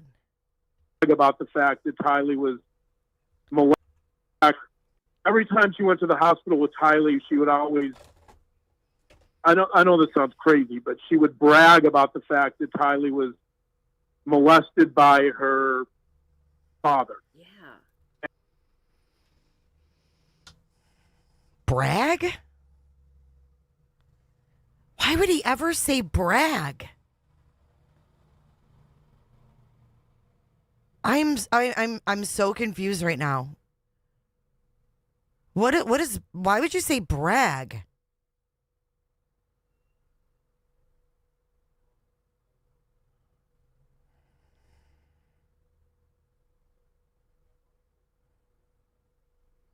He gets so excited. He even laughs. I threw my freaking glasses. This is what I'm talking about. This is why I went on my rant about Will and all the other gross men that decide to come on this panel and talk about little kids, talk about children. Hey, Eddie Atwater, listen to that again. Listen to him. But yeah, factitious disorder. So, the most common reason given for it is it's attention-seeking behavior. Mm-hmm. That somebody like Lori loves the attention. Right. In fact, every time she went to the hospital with Tylee, she would always, I know this sounds crazy, but she would brag about the fact that Tylee was molested by her father. Yeah. And You're right. which is a really peculiar thing to do. I mean, right? Like, Yeah, it would also imply that it didn't really happen. That so it's very bizarre. So, Lori's trying to steal the thunder. Wow, man. There's so many things that Lori did and that you could talk about. He chooses that one particular thing. This is from 2020. A little bit from, I mean, it's so bizarre, but she's taking her to the hospital for something that's not related to her abuse or her supposed sexual abuse. Right. And then she's talking endlessly about how she was molested. Like, stop. So there's multiple levels of attention there. Number one, she's throwing this out and getting the attention of everyone. All the hospital personnel are responding to that. And then they're responding to Tylee, and they're feeling sorry for Tylee and probably for Lori. And they can't figure out what's going on a lot of the time because it's not totally clear what the cause of her hospitalizations are. Right. Why is that funny? It's not clear what the cause of her hospitalizations are? What?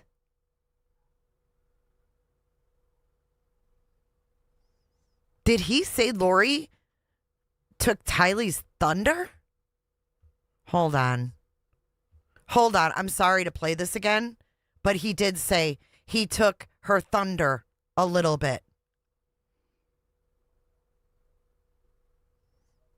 Imply that it didn't really happen. That so it's very bizarre. So Lori's trying to steal the thunder a little bit from. I mean, it's so bizarre.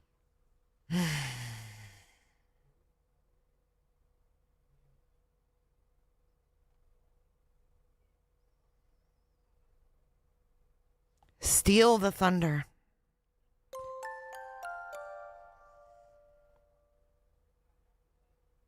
Mandy, welcome to Cooterville. Thank you for joining. Thank you so much. And Hawkeye, thank you for upgrading. I appreciate you guys. Let's do an official welcome to Cooterville. Thank you for upgrading. That is really cool of you. She says, "Welcome to Cooterville. Everybody, close your legs. Everybody coming in, close your legs. Close your legs." Yeah, then think about Colby. And then wanting to adopt Colby.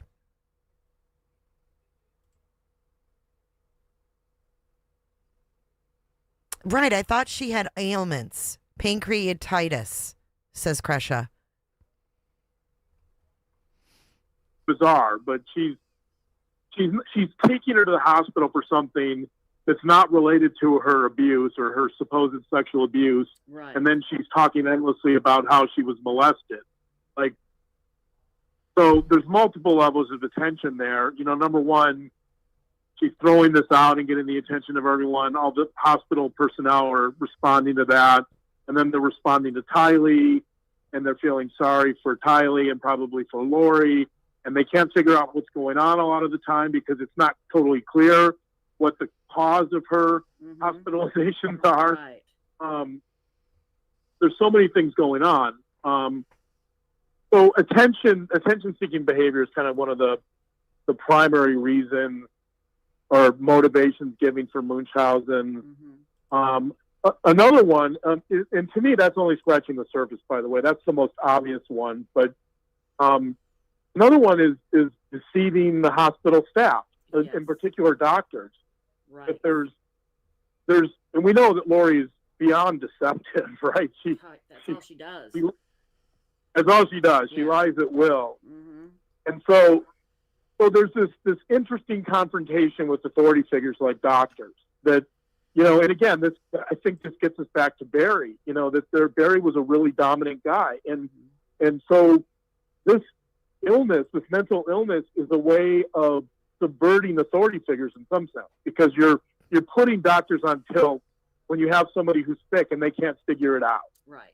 So I think Lori's doing some of that. I think she's kind of poking her dad in a way. I mean, it's not her dad, obviously, that's treating Tylee, but it's the ghost of her dad that's in that room. And Dr. You know, Dr. John, could I just bring up something? You brought up something really interesting about how she would almost brag that Tylee was molested by her father, by Tricia. Tylee's father. I mean, can't you just see all of the staff going, "Oh my God, that is so awful," you know? And then Lori saying yes, and I had to rescue her and save her. Oh God, Lori! No! Don't narrate this. No, what are you doing? Why are you narrating a situation you don't even know what happened? Stop. You guys, I've been clenching my jaw again, and now my jaw hurts again. This happened to me before, and I was in so much pain I could barely go live, and I don't want it to happen again, because it's already swollen. Look at her narrating this. Stop it, Tricia. Oh, look, what? I was just going to give her a chance. This is fucking crazy, yo. Awful, you know? And then Lori saying yes, and I had to rescue her and save her. Oh God, Lori! I'm so glad you did that. That poor girl, that poor child, you know, can't you just see her just drinking that in? Oh yeah, we'll add this to it. Then she would, you know, she's a hairdresser by trade. She would then do the nurse's hair. We've learned. Oh my God. Oh.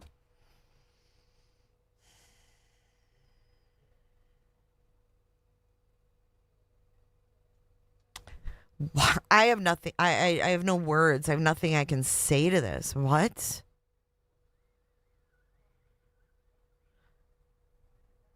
Oh, she'd brag about molestation, and then she'd do the nurse's hair. Really? We think that the nurses were sitting there on the job getting their hair done? Or are you talking off the job? But anyway, how do they know that? Listen. Oh yeah, we'll add this to it. Then she would, you know, she's a hairdresser by trade. She would then do the nurse's hair. We've learned. Oh, God. Oh, dear Lord. I'm sorry, Dr. John. I didn't mean to interrupt. I just imagined that scenario. Oh, she interrupted. I didn't mean to interrupt, Dr. John. I'm so sorry. And now you add the hairdo to it, and it is a master manipulation. Oh, are you there, Dr. John? Uh-oh, what happened? Hold on. Dr. John, you're my medicine man. Are you there? Hello? Amy's here. Uh-oh, I think they hung up. Hold on, let me try them back. Hold on. Yes. So basically, Lori is just always telling her story. Did he hang up because he was interrupted? They must call back in. Whenever she can, so she's very good. Whenever she can. And then doing the hairdo thing. Oh my God, that's just unbelievable. It is. But Oh, hold on, Amy. Sorry. Hey, are you there? I'm here. Hold on. Case study. That one. We got it. We thought maybe we had offended you, and you went, "We're done," and hung up. Well, where did we end? I was just on a monologue roll, and then it went dead. I might have been talking to myself for a while. No, I think where I stopped and I said, "I'm sorry, Dr. John. I didn't mean to interrupt. Please continue." And then it was just dead silence. So I think you finished. Yeah. You finished. And I had interrupted Dr. John, and I hope you can remember what you were saying, because I can't. And I'm sorry. We were talking about the So you were saying, we heard you saying that, painting a scenario, which we thought was really accurate, of can you imagine Lori just being in the hospital? Right. Yeah, just drinking it in. And then I said, well, add this to a cherry on the top. Did you hear? I said, yeah, she would. Cherry on top. She would do the nurse's hair, while she was there. Yeah, and then we've heard that sometimes she likely requested a guard at the hospital room to protect Tylee from her father, who had rightful custody of her, who Tylee would be missing visits with him because she was in the hospital. And the most telling evidence for me, well, no, there's a lot. Actually. Why are you talking about Tylee's medical stuff? This is off limits. This is disgusting, Jen. Why are you talking about Tylee's medical?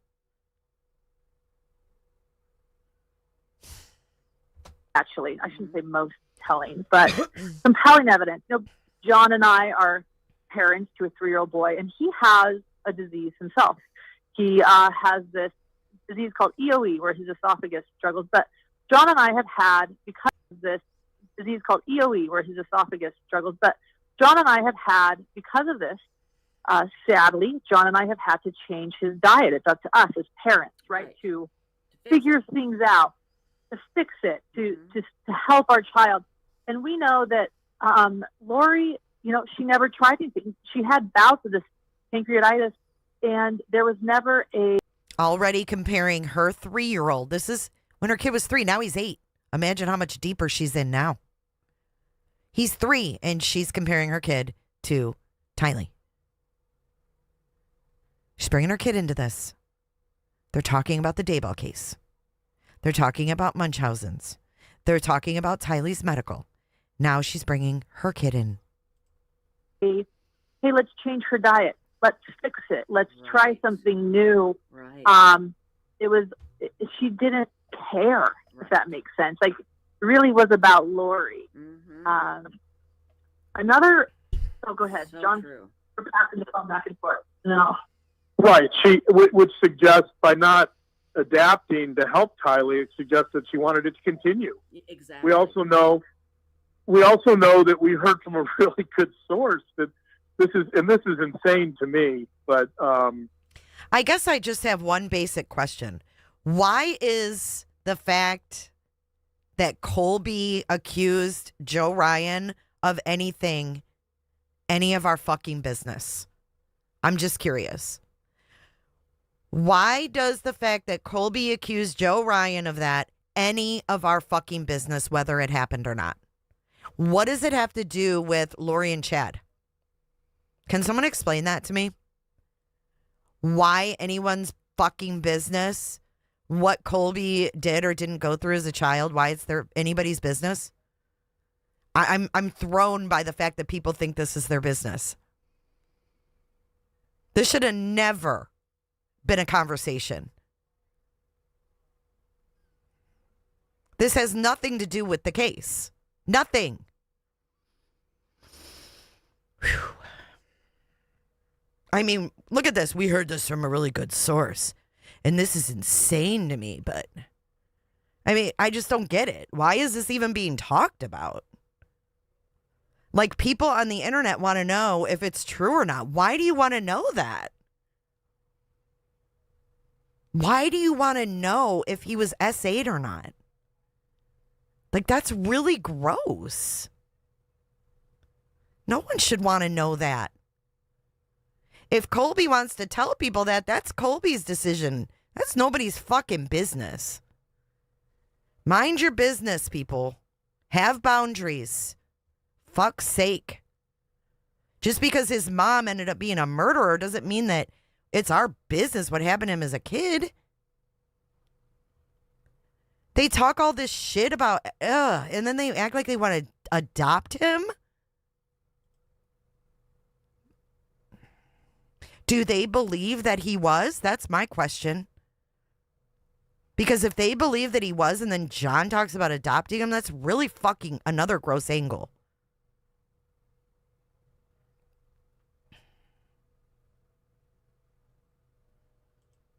Right. Joe's not even here. And who the hell are we to debate whether Colby did or didn't experience that? Fuck. Can the kid not have anything that's private? They bring it to the surface to discredit and sideline Annie Cushing. Wow. So in order to put another person down, they're going to talk about this.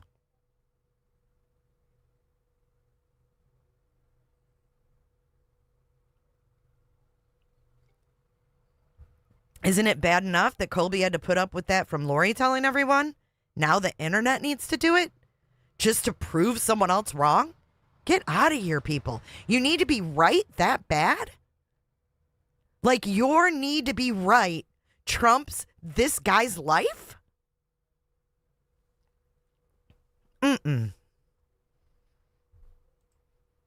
Always have your radar on people like this. Take it all in. Every time Kylie was sick and had to go to the hospital, she would celebrate. What? She would celebrate. She would find that as a cause for celebration. She would literally be excited. And so, I mean, I don't think you need any more evidence to show that she has this. Really? You're telling us she's excited about being at the hospital and she's bragging about molestation, and now you're diagnosing her with Munchausen syndrome. Okay. For celebration, she would literally be excited. And so, I mean, I don't think you need any more evidence to, That's his evidence. Yeah, she's playing Candy Crush down here. This is his evidence. I don't think you need any more evidence. Don't need any more. You don't need to hear any more. Unreal, dude. Know that she has this disorder. Oh no. I mean, I can't think of one normal parent who would celebrate. What would she do to celebrate? Just like be Hey, all Felicia. happy and call friends, or Yeah, she would call people and say, "Hey, I'm going to the hospital." I mean, Kylie, come visit Kylie. Come bring your gifts. We're in this room. Oh my we are going. God. Everybody know. Yeah, and and then we don't know how it was caused, or how Kylie was sick, or right what created it. But we do have documents. We have testimony from Cheryl Wheeler. So again, Cheryl Wheeler's two sons are the step sibling of Kylie and JJ. So they were raised part-time in the same house, under Lori's care. And Cheryl was very much a part of the custody battles because she had great concern about her two boys in this household. So this is a testimony, and I'm going to be slow. I don't want to say the boys' names because they aren't a part of this and they're victims. They don't need to be. So I'll read it slowly, but this is a testimony of Cheryl's testimony in court. And it said, This bitch. I fucking hate you, Lauren Matthias, and you want to know why?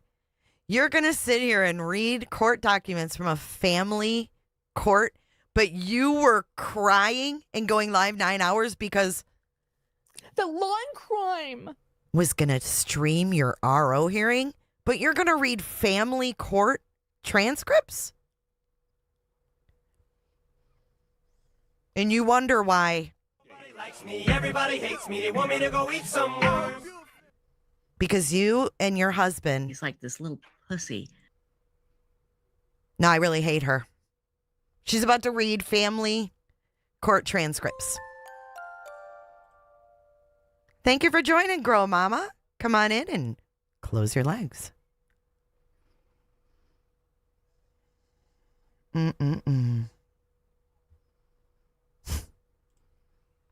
How did you become aware of prescription sleeping pill issues in the home to Cheryl? And we're talking about medications and family court testimony?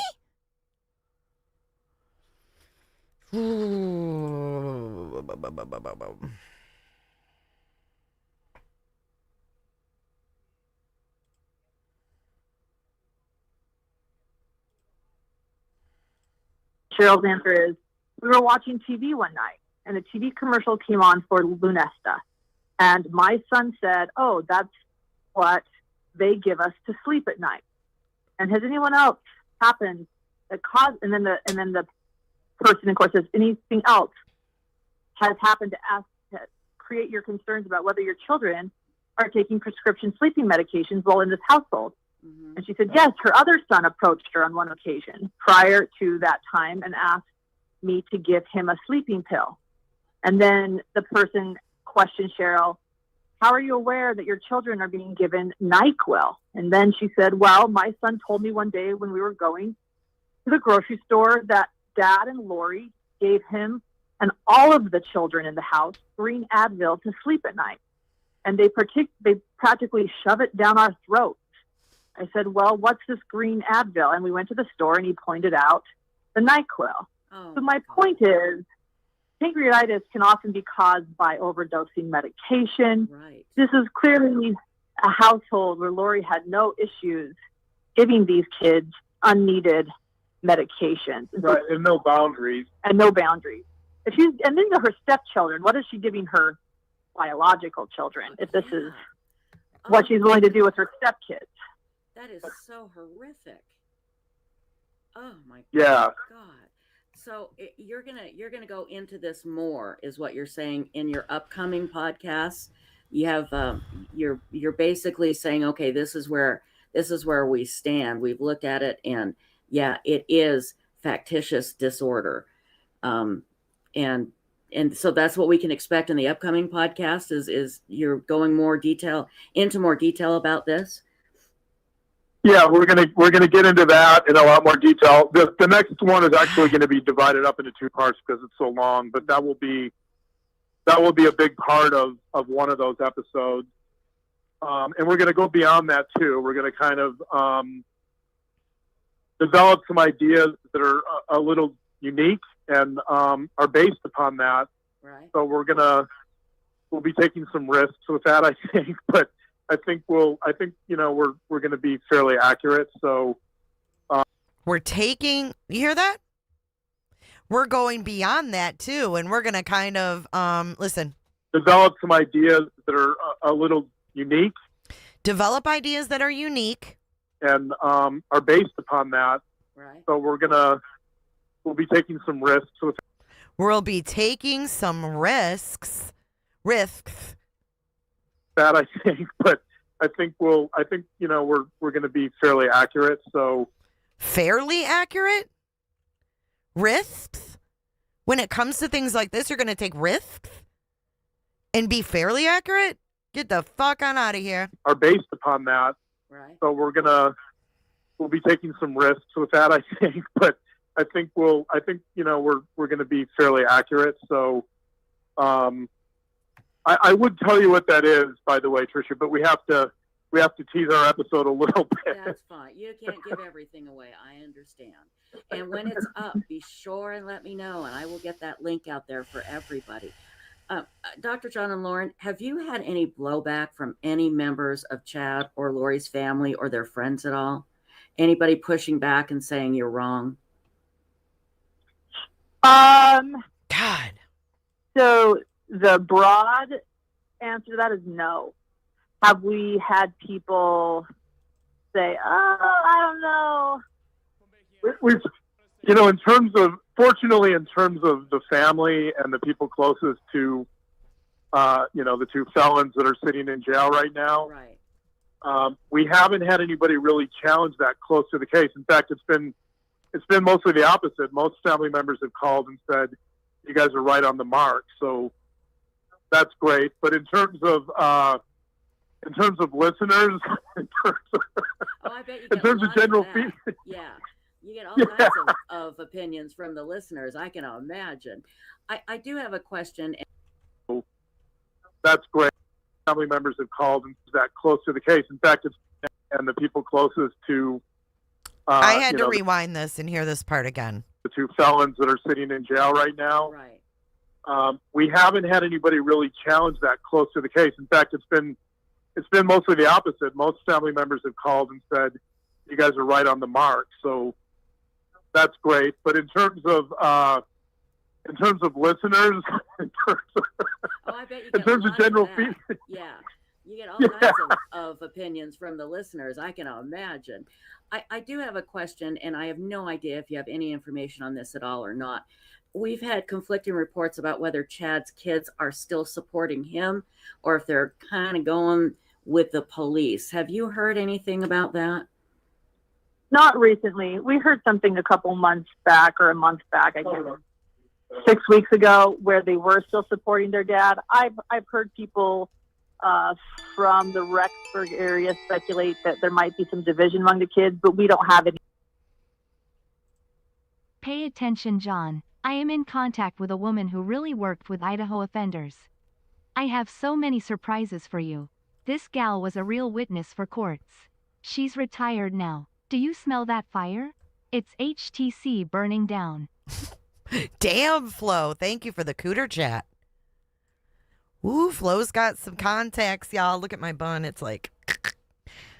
Flo's got some contacts, y'all. I look like I have a little nub up there. That's what it is.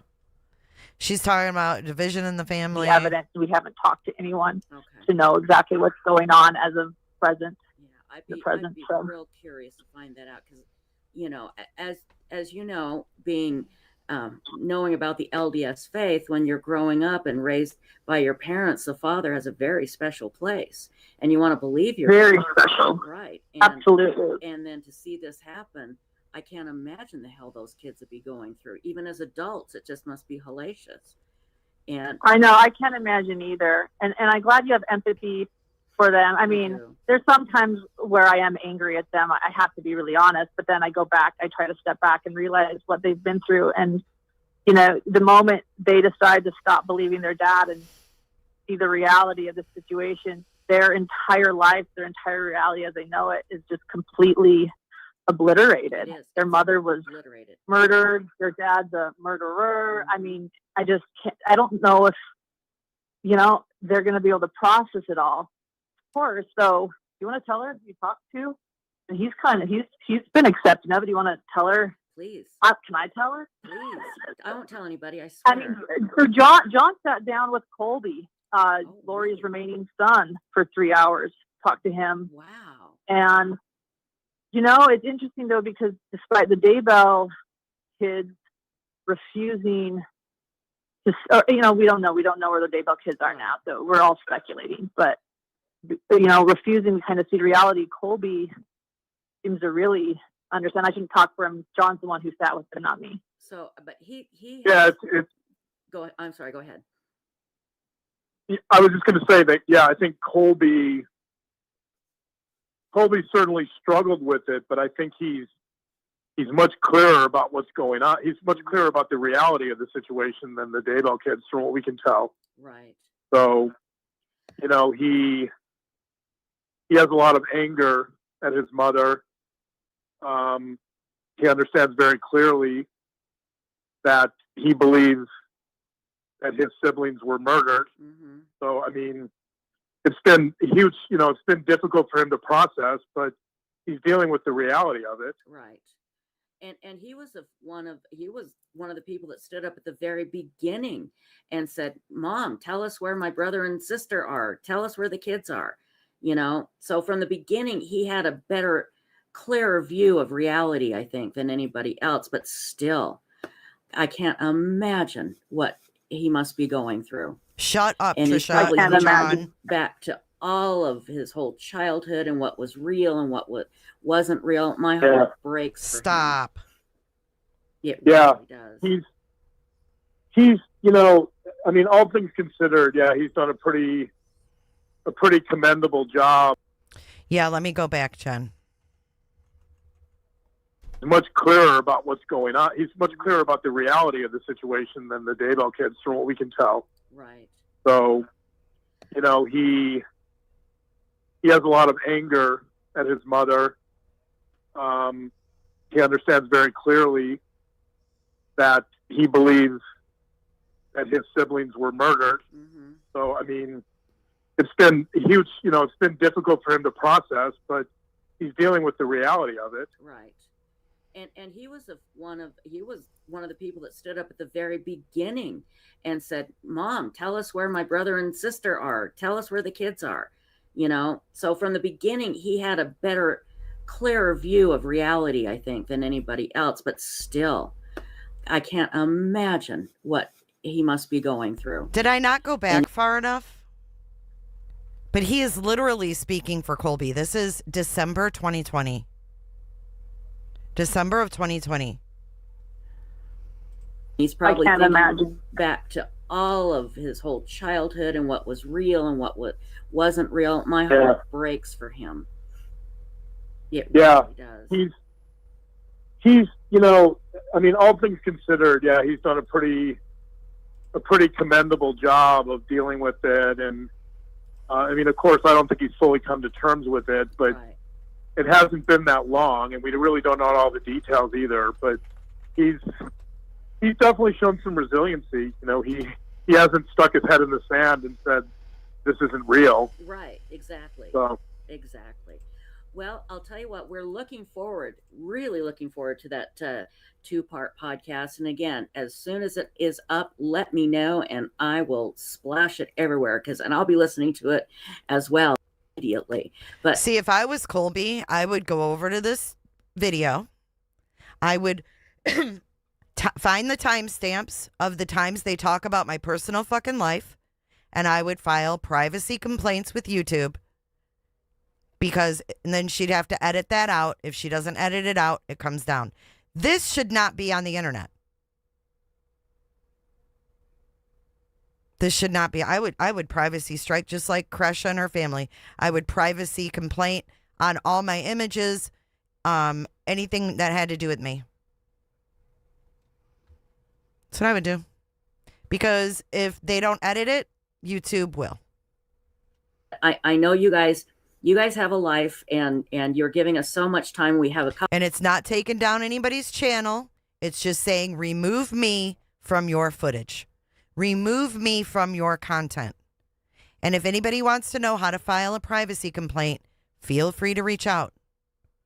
I'll totally help you. I'll walk you through it. I'll give you the link, whatever you need to do. But all you need is the timestamps of things that you don't want on the internet. And if you don't want it there, you fill out a privacy complaint. The creator gets a choice. You can edit your video to get rid of whatever is violating this person's privacy, or you can let it be. And if you let it be, YouTube eventually, in like a few days, they review it. And if they see it's a violation of privacy, they remove it. Couple more topics here. Let's talk about, unless there's anything else you'd like to add about Chad and Lori? No, not tonight. We're good. Yeah, we can move on. Okay. Catfishing. Quite the transition, right? It's quite the transition. And wait, we're going to catfishing with Lauren. This ought to be interesting. And boy, I could see Lori doing this in any day of the week. I really could. Absolutely. But, says Lauren, who reported on her own fake dating profile. What a joke. What a joke. Explain to us what catfishing is and what you have been finding out as in comparison to what's going on in the whole world now. Yeah, and the reason why catfishing has been on our mind is because you'll see that we actually use a catfishing example in our next episode. Again, that's why it's been on our minds, and we've been studying it. The catfishing is a term used when someone pretends they're somebody else online. They use a false identity. Kind of like how you did to Nate Eaton when you made up an anonymous user on East Idaho News to troll your professional colleague. Yikes. I think the term catfish comes from, putting your line out there and seeing what you're going to catch, right? Right. What's at the bottom of the pond, as acting as someone else, acting as kind of a surrogate person. Right. Go to the bottom of the pond and a surrogate person. Bing bong. See what you can reel in, and it's usually, right. It's usually done to get money. Hey, I'm stuck in Nigeria. I have $10 million, but I can't get to it. Can you, and then we were talking about this earlier. Women, I don't care how poor they are, they will find a way to get money to send to a man that they think loves them and they love them back. Absolutely. Absolutely. That's exactly what happens on their channel. It's just not in Nigeria. Yeah. Yeah, Tricia. People that do scams aren't just in fucking Nigeria. Stop it. The people right in front of you are scammers. You don't need to be worried about Nigeria, lady. But yep, and that is, and you're right, and that is the biggest reason for catfishing is money, those scams. We all know the Nigeria prince. Well, we don't all because people fall for it all the time, but the classic Nigerian prince email. But catfishing can also there be for the reasons are not money. The reasons are, John's been teaching me pretty broad. It's interesting. Really? I think if you go back to the original types of catfishes, they're exactly what you're talking about. Original? The scammers looking for money. But I think more recently it seems to be about what I would call identity experimentation. That people are, taking on these false selves with hidden identities that aren't really them, and they're kind of playing with that and seeing hidden identities. Oh, look at Tricia. She's like, is yours hidden? Hidden identities. I just got a taste for an orange push pop. You guys remember those? The ones that pushed up? Identities that aren't really them, taking on these false selves with hidden identities. That people are, taking on these false selves with hidden identities. That people are, taking on these false selves with hidden identities. Bing bong. That aren't really them, and they're kind of playing with that and seeing how far they can go with it and who they can hook. And it's a big game. It's a big game. Yeah, it's a big game. Oh, it's funny, huh? And a lot of that has to do with self-esteem issues. So he thinks it's funny that it's a big game and these people get away with it. And can you say proton? Proton, Rico protons. Yeah, she reported on it herself, Crusha. No one else did the report because there was no evidence of it. She concocted the evidence and did her own report. Schwantz man. There's a guy named Eric Vanman. He's a psychologist in Australia, and he's one of the first people to really research this in any depth. And his big finding is that the majority of catfishers, the people assuming these identities, are lonely. It's a lot of this is, that seems obvious, right? But that loneliness seems to play like a really major role in this. Has it gotten worse and maybe more intricate because of the pandemic? Is there a connection? Are we seeing more of this? What's going on?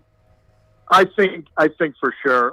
I would say yes, that, with quarantines and stay-at-home orders and fear of what's going on out there, I would have to say that I don't think we're going to know the statistics now, but my guess is that these types of crimes and these types of scams are going to increase so much. Well, just think about how much more time you've maybe spent online since the pandemic. Oh, I know right. I have probably increased my online time Mm-hmm. a lot. Yep. I mean, I think it's the reason we started the podcast is because I was online so much and finally got involved in all these true crime groups. And, Right. you know, Oh, which brings us to last night's live. The Facebook group where the PSA came from. See, listen to her. She's been online more. It's the pandemic. I need to make some money. So she's been online, infiltrating all the groups, which we're now seeing messages come from. Infiltrating all the groups. And I was on here so much, we decided to just start a podcast because I got all my little worker bees and all my little groups, and I catfished all the people I needed. Bing bang. more time you've maybe spent online since the pandemic. Oh, I know right. I have probably increased my online time Mm-hmm. a lot. Yep. I mean, I think it's the reason we started the podcast is because I was online so much and finally got involved in all these true crime groups and, Right. you know, which I think are wonderful. But we are all spending more time online, and that's going to increase the risk. People are looking for connections. Exactly. Connections. Bing bang. They knew. They knew. Hey, Tracy from the Mermaid Cove. I love that. I want to go to the Mermaid Cove with you. Welcome to the channel. Thank you for subbing up. Listen, look what's on those connections. She knew during the pandemic that they could fucking manipulate, and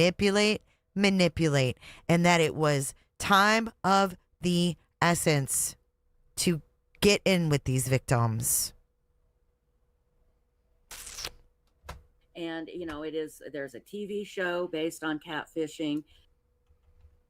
Line, and that's going to increase the risk. People are looking for connections. Exactly.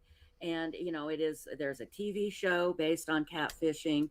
And Right. somebody in chat said, and I think they're right, Rosie O'Donnell was a victim of catfishing. But now that people are more lonely, I mean, to me, the person that's doing the fishing, they're the criminal. They're like the bad guy because they play with people's hearts. Right. You know? Right. Yes. Tricia, preach. Preach. They play with people's hearts. Just like the people you have on the phone right now. Because they play with people's hearts, you know? Right. And now that they have like a bigger pool of catfish to choose from. So what should we be looking out for if we start up a conversation with someone that turns out to be a stranger, but they're really a catfisher person? What are we looking for? What are the signs? How does he know? I mean, I think the biggest sign would be if it seems too good to be true. It probably is. Right. You know, just being clear about. That's his advice. If it seems too good to be true, it probably is. We need a doctor, quote unquote doctor, to tell us this. What the person's saying and how they're saying it. Are they exaggerating things? Are they claiming things that clearly aren't true? Oh my God. You know, sometimes those things are hard to see because we don't want to see them. Right. Oh, bing bong. This is exactly them. Bing bang. Oh my goodness. How they're saying it. Are they exaggerating things? Are they claiming things that clearly aren't true? You know, sometimes those things are hard to see because we don't want to see them. Right. Right. But see, all those women in the book club, they don't want to see it. They don't want to see it, but I want them to see it because I don't want them on Zoom with him. They're being scammed. They're being lied to. They're being manipulated in real time. does it seem realistic? You know, is this someone who seems genuine? Is this someone who, like you said, with the scam? Thank you, Frauda Dojo, for subscribing. Is this someone who's genuine? No. Think about them when he reads this, okay? Is it someone who seems realistic? No, because he's scrubbed. There's no reason for that. Does it seem realistic? You know, is this someone who seems genuine? Is this someone who, like you said, with the scamming? I mean, if somebody offers me $5 million for doing nothing, you know, it's There's a scam. Yep. it's probably a scam, right? Exactly. I didn't just wake up one morning to such great fortune. Right. Yeah, some of these people, though, taking on these false identities, want to just play with people's hearts. Right. They enjoy power, right? They enjoy a power play a bit. Like wow. And it's exciting for them to exciting. try out these different identities. So even if money's not involved, even if you're talking to this person hours a day on chat, they might not be who you think they are. People really can create different identities online behind a keyboard. If you're not FaceTiming with them often, I mean, you know, at least have some Zoom calls. If you're not doing that, if it's all There we go. There's hence the Zooms. Cameras on. Look at me. behind the scene, it doesn't matter if it's hours a day and they're not asking for money. If you can't see them in real life, or at least on a Zoom video, chances are you have no idea who you're really talking to. Well, exactly. But we show our faces, so believe us. And Lauren, you've probably seen this too. I get every day, I get friend requests, and it's always retired military, widow, you know, and it's like, come on, it's got to work because they keep doing it, you know, it's got to. You know, it's working. Yeah. Well, as a reporter, I've seen some tragic things. You know, you think, oh, no one, if people fall for it all the time. If someone's lonely or someone has a big heart and they want to help or they feel a connection, they're going. There we go again with the connection, Lindsay Hendricks. They know exactly who to prey on. If someone's lonely or if they feel they have a connection, she knows exactly who her prey is. She's describing her prey. Oh, no one, if people fall for it all the time. If someone's lonely or someone has a big heart and they want to help or they feel a connection, they're going to fall for these type of things. As a reporter, I've done way too many stories. You have? Where people have had their hearts broken and their wallets broken. But you I have? think John, I mean, can explain a little bit more about. Wait, what? What? No, you can explain a little more, honey. You reported on these stories, so tell us about the stories besides your own. You fucking weirdo. Fraud. Oh, I'm pissed. And who makes them who makes them the expert in catfishing? But I think John, I mean, can explain a little bit more about why what these people are seeking, even if it's not money, why they're doing it. And it happens so often. Why are they doing it? Why are they doing this just to manipulate and Tell end us, up John. hurting somebody? Why are you doing it? If they're not doing it for money, why are they doing it? Yeah, I think what Lauren said about power is true. I think a lot of times the people doing this have really poor self-esteem. So I think that they get this feeling of power, or at least some sense of power, from manipulating others and from getting a reaction from others that they're not likely to get in the real world. Right. And, you know, I think it's important to keep in mind that the promise of true love can be at least as powerful as the promise of riches, right? The promise of all kinds of money. Absolutely. So I think they're playing on that. I think they're dangling that carrot and seeing who's going to bite, you know, see if those catfish are going to come out. Right. And there's some sadistic pleasure in that, I think, that they really... Ooh, sadistic pleasure. Have you felt that, John? Do you feel that every time you do your book club and pretend to know what you're talking about? Feel whatever this emptiness is that they're feeling themselves, they're able to kind of manipulate others to avoid that. That is so awful. Amy has a question about this. Amy, Amy. go ahead. Well, actually, it was kind of just addressed, but so I've heard the catfishing themes being love and money, but recently I came upon a podcast and they were talking about a catfisher that approached people that were kind of at a pinnacle in their career, like maybe it wasn't going to happen for them, and pitched them like this incredible opportunity and sent them across the world or whatever. And it turns out that the catfisher was kind of a ne'er-do-well in this industry. It's the entertainment industry. Right. And Yeah. is it like a cat and mouse game for them, or is it because the world did me wrong and I was all excited and it failed for me, I'm going to make you feel that too? Like what is that? Yeah, I think it's it's the same underlying motive we're talking about. It's that the idea of feeling some power in the face of helplessness. It's exerting some sense of control or power over the world, especially if you're doing it in the world you're talking about. If you're doing it with relatively well-known people or people that have some power, man, to manipulate those people, that must feel really good to them.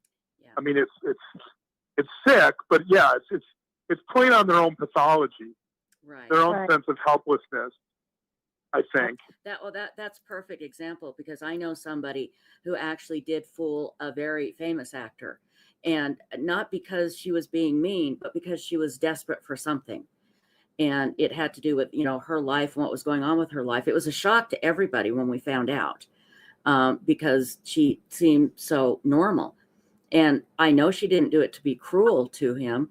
She just did it because she got something she so desperately needed, but she had to fake who she was to get it, and luckily it was kept out of, at least her name was kept out of the news, but it was a big deal. But you're right.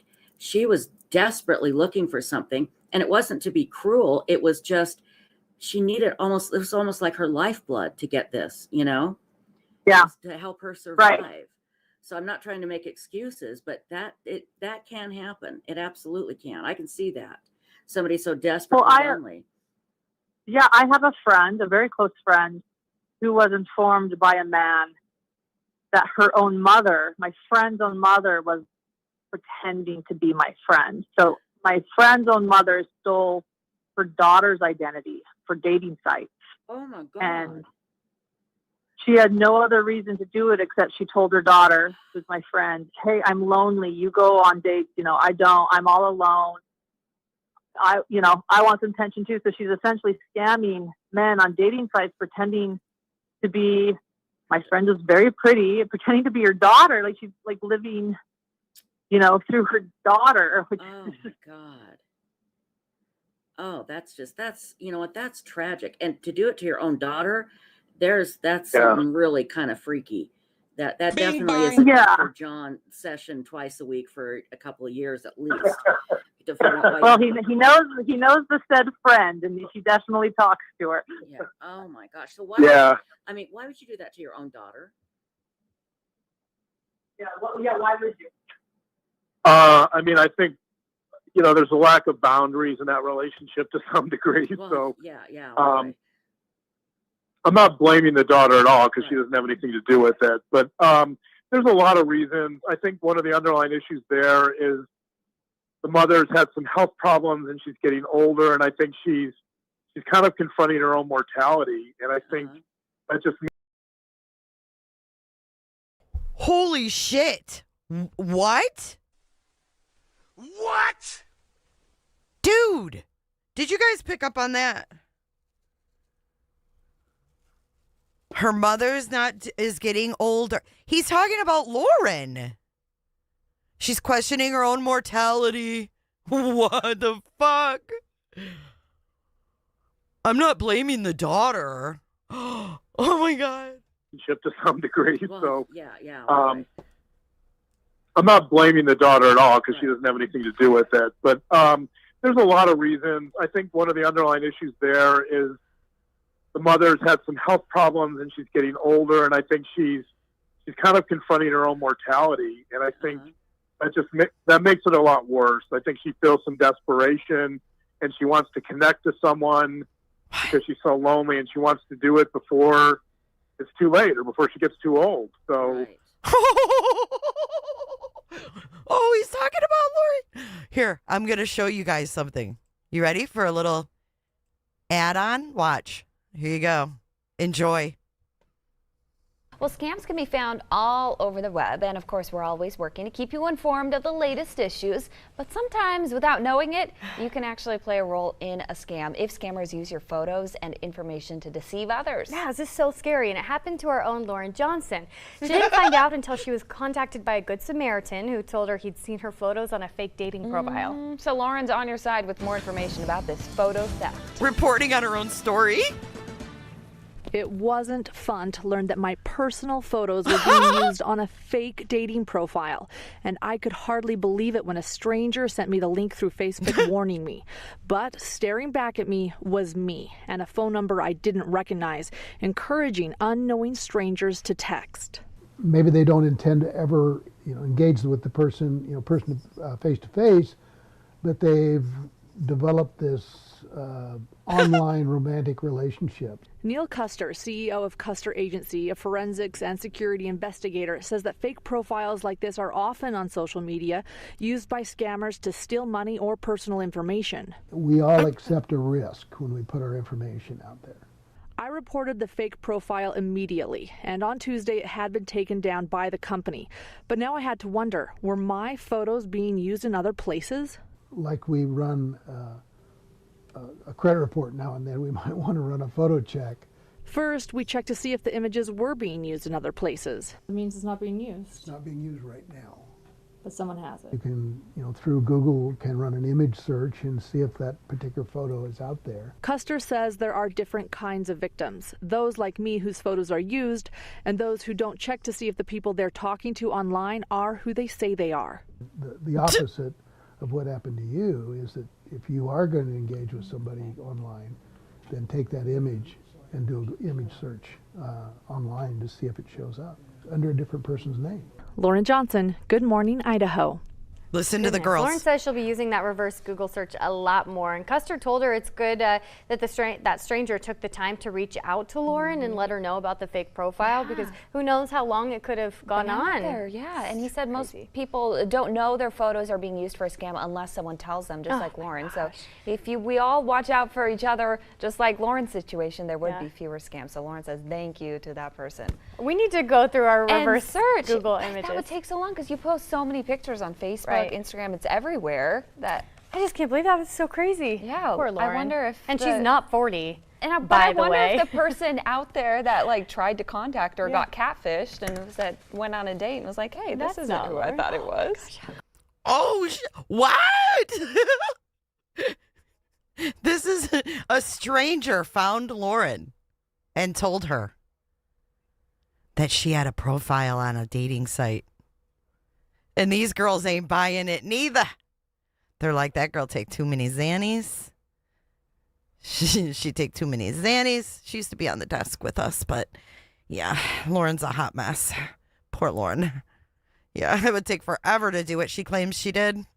And she's not 40. And I by the way, if the person out there that tried to contact her got catfished and went on a date and was like, hey, this isn't who I thought it was. Gosh, how creepy. Oh, Lauren. And here she is pregnant at the thrift store, quote unquote pregnant. Lindsay, did you see her announcement of her having a boy? Did you guys see her announcing that she was having a boy? Kresha found this gem, no pun intended, but Kresha found a gem of her as a DJ on the radio. I'm on the Mexican, radios. Did you guys see that last night with me? Or do I need to play it right quick? Oh, you have not seen it. Oh, fuck. Okay. Let me go to my history. Hooey. You gotta thank Kresha for this one. Hold on. I'm trying to find it. A fucking DJ. 103.1 in Utah. Hold on.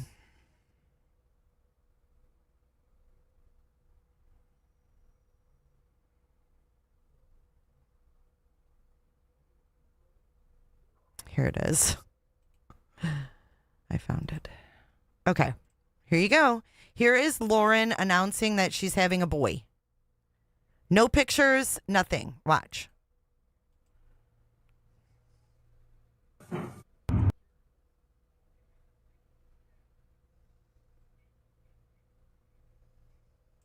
Everyone's come out on. Mix 1031, LJ with you. Hope you guys had a good Valentine's Day. Mine was pretty memorable. My husband and I found out we're having a baby boy. We are so excited, been dreaming about this for years. A little nervous though. My husband's never even changed a diaper. So hopefully we'll be able to keep this kid alive. Here's Zayn and Taylor Swift. Mix 1031. Did you guys hear that? Here, let me put captions on. A lot of wild speculation. Everyone's come out on. Mix 1031, LJ with you. Hope you guys had a good Valentine's Day. Mine was pretty memorable. My husband and I found out we're having a baby boy. We are so excited, been dreaming about this for years. A little nervous though. My husband's never even changed a diaper. So hopefully we'll be able to keep this kid alive. Here's Zayn and Taylor Swift. Mix. Do you think it was an audition tape? Well, there's more. Hold on. I don't think it was an audition because listen. 1031. Southern Utah's #1 hit music station, Mix 1031. It's LJ with you, settling in, and it's Friday. And if it couldn't get any better, it's also National Chocolate Day. So I had a couple of almond joys for lunch to celebrate. Here's Shawn Mendes, Treat You Better, Mix 1031. An Idaho child. I'm 100%. What do you guys think of that? Why would she announce that like that? Who is this woman? 1031, LJ with you. Hope you guys had a good Valentine's Day. Mine was pretty memorable. My husband and I found out we're having a baby boy. We are so excited, been dreaming about this for years. A little nervous though. My husband's never even changed a diaper. So hopefully we'll be able to keep this kid alive. Here's Zayn and Taylor Swift. Mix 1031. But this is, she put this on her Instagram, y'all. This isn't like, this says big, huge announcement. Decided to take it to the airways. That's how she announced she was having a boy. No picture of her and John with the hand on the belly. You know, none of that. She was better as a DJ, but still. See, I mean, hopefully we can keep this kid alive. It was pretty memorable. My husband and I found out we're having a baby boy. We are so excited, been dreaming about this for years. A little nervous though. My husband's never even changed a diaper. So hopefully we'll be able to keep this kid alive. Here's Zayn and Taylor Swift. Mix 1031. Yeah, she was a DJ for a while. Her hand on his belly. Yeah, it's pretty wild. This woman's a wild one. I think you've got that in play there too. You've got issues around, getting older and back to her John. mortality. I hear that, getting older. I do. I years ago, I absolutely would have been so desperate that I would have fallen for a catfish in a heartbeat because I so desperately wanted to be loved. And now it's like, I mean, even if somebody was truly telling me that they're Richard Gere and coming to pick me up in a limo like Pretty Woman, I'd be like, yeah, bite me. Oh my God, how come a Pretty Woman comes up in every interview people do with Lauren? This is like the third one. Frog boy, that's not real. I mean, I just so can't imagine even trying to get into a relationship. But I understand that feeling. I know I've been there where you are so desperate to be loved by somebody that you will believe anything, and I'm just fortunate enough I did not get taken in by anybody as far as like a catfish type situation. They did, Candace? Right. Oh, I know that desperate feeling, just that your heart aches. You want somebody so desperately in your life to love you. What's wrong with you? Why doesn't anybody love me? Oh my God.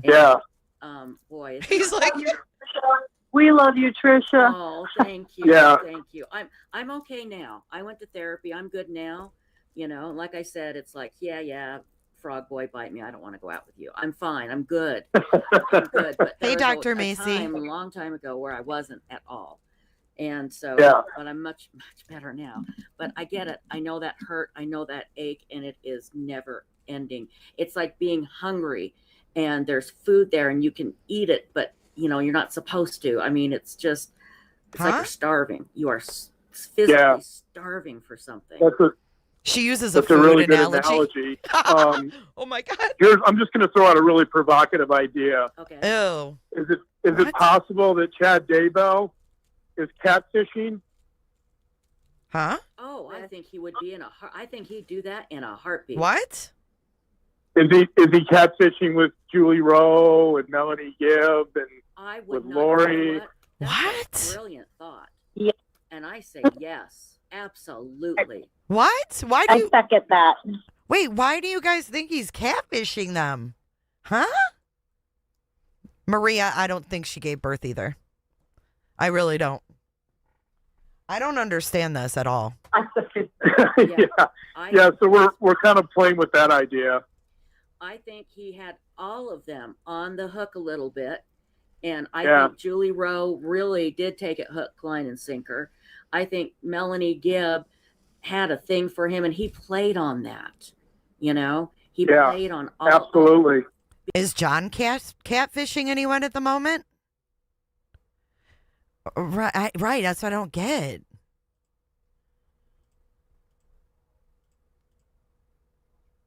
Big time catfish. No, I think he'd do it now if he could. He might be. Who knows? I think he could, if he could talk to people or somehow communicate with women, he'd find a way to do it now. I think he loved the fact that these women just thought he was the greatest thing since sliced bread, and he played up on that. Let me see. I think everybody. Right, and not just. Oh, go ahead. Go ahead. I was not just the greatest thing since sliced bread, but a prophet or someone like Joseph Smith, exactly, the founder of the LDS Church. He's taking on an identity that feels good to him because of maybe low self-esteem or what about him? John says, what about past probations? I'll hand the phone over. Right. That's got to be one of the greatest catfishing lines ever, is that they were married multiple times in Well, that's what we're listening to, Carolina. This is their introduction. the past. Who could resist that? Yeah. Oh, exactly. Just hook, line, and sinker. Swallow it down. I mean, he does have the lines, and he's a prophet. Yeah. What? Oh my God, a God loves me and wants me. How special am I? Wait, did he say he had the lines? Resist that. Catfishing lines ever, is it? I'll hand the phone over. Right. That's got to be one of the greatest catfishing lines ever, is that they were married multiple times in the past. Who could resist that? Yeah. John, most women would resist that. That's fucking weird. Oh, exactly. Just hook, line, and sinker. Swallow it down. I mean, he does have the lines, and he's a prophet. Yeah. Oh my God, a God loves me and wants me. How special am I? Yeah. And Julie Rowe is still capitalizing on all of that. And I still think, in my opinion, it seems like she has a thing for Chad. Absolutely. I really think she does. Yeah. Well, so I guess everybody should just be careful, because we're all stuck at home, or at least, stuck doing, not doing a whole lot. And we can get lonely, and we just have to be very careful. Like you said, if it's too good to be true, again, I'm telling you, if you get something from Facebook and he's in the army that's a widow, I don't care. None of that is real. I've never seen one that's real, Right. Never seen it. Right. So just. And as women especially, I think, we just want to trust people, even women that love true crime. We still want to trust people and believe in people and believe people are good. So if you're lonely, watch Websleuth YouTube videos. There you go. Go check out Websleuths. Yep, that'll take care of your loneliness. We'll take care of you. Yes, Absolutely. exactly. You won't feel lonely anymore. Okay, there's one other topic that I kind of want to touch on. And there's that another is, topic. I go to crimeonline.com every day. And every day there are these headlines. Mother kills kids. Father decapitates kids. Babysitter tortures kids. What is there? Good Lord, I'm so sick of this. Stepfather tortures kids. Stepmother kills kids. Boyfriend beats kid up to death. Girlfriend scalds kid. It's not. God damn, what the fuck? Scalds? stop. And I've got to think. Don't read it every day then. Holy fuck. Yeah. That's got to be the pandemic. It's got to be being stuck at home, right? Yeah. Definitely doesn't help. It's got to be the pandemic? You know, I think anytime you increase the stress levels of a situation, whatever pathology someone has is going to be amplified exponentially, right? So I think like parents in the past at least had a little break from their kids. Well, they would get, you know, and Amy can talk to this too. Wow. He laughs? Listen to his fucking fat ass. Exponentially. Listen. Right. So I think like parents in the past at least had a little break from their kids. Well, they would get, you know. And hope we can keep this kid alive. This guy's weird, dude. And Amy can talk to this too. She and I have talked a lot about it. But yeah, you're right. I'm sorry. Go ahead. Yeah, I think the you know, being in quarantine with your children and your children, maybe people's children not going to school, is just going to increase stress all around. So, well, it doesn't surprise me. I wouldn't be surprised to see cases of child abuse and neglect, and well, maybe not neglect, but abuse skyrocket in the next couple of years. Right. You know, I'll be really interested to see those statistics over the next few years of what happened during this period. Yeah. I think they're gonna explode. I think it's gonna be really sad. It's gonna be very sad. Amy, I know you have a lot of Wait a thoughts second. on this. I think it's gonna explode. You're talking about kids. Listen how he talks about kids getting abused during the pandemic. Interested to see those statistics over the next couple of years. Right. You know, I'll be really interested to see those statistics over the next few years of what happened during this period. Yeah. I think they're gonna explode. I think it's gonna be really bad. It is going to be very sad. Amy, I know you have a lot of thoughts on this, so why don't you go ahead and jump in? Well, I do, and I mentioned to you earlier on the phone today that I had a chat with somebody that is a Websleuths member last night about this specific topic.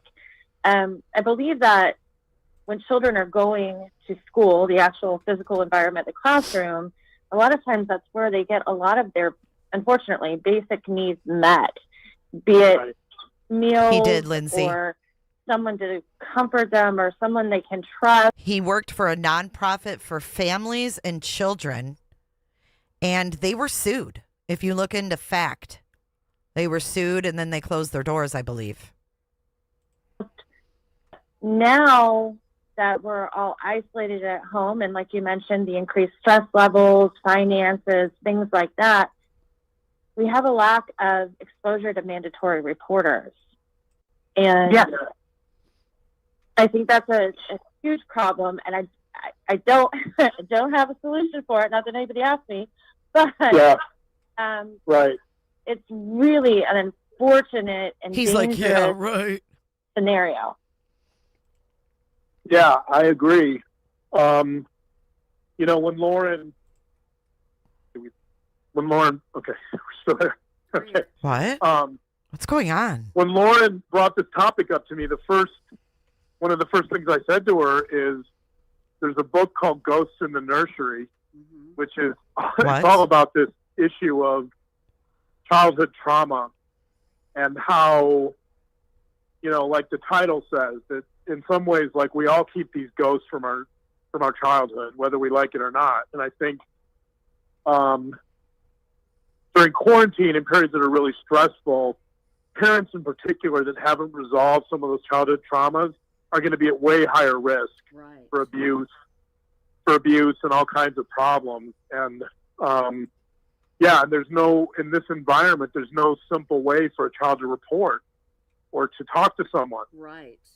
Oh, it's just scary. In fact, I just looked up Ghost in the Nursery, and you can get it in PDF. Here, let me see if I can I'll put a link up in the description. I think this would be a great thing to look into. I guess maybe we just need to perhaps be a little more vigilant if we see on Zoom perhaps a friend, a kid's friend, maybe isn't doing too well or something. I mean, there was that I just realized my suicide on camera was Zoom. Are you off. familiar with that?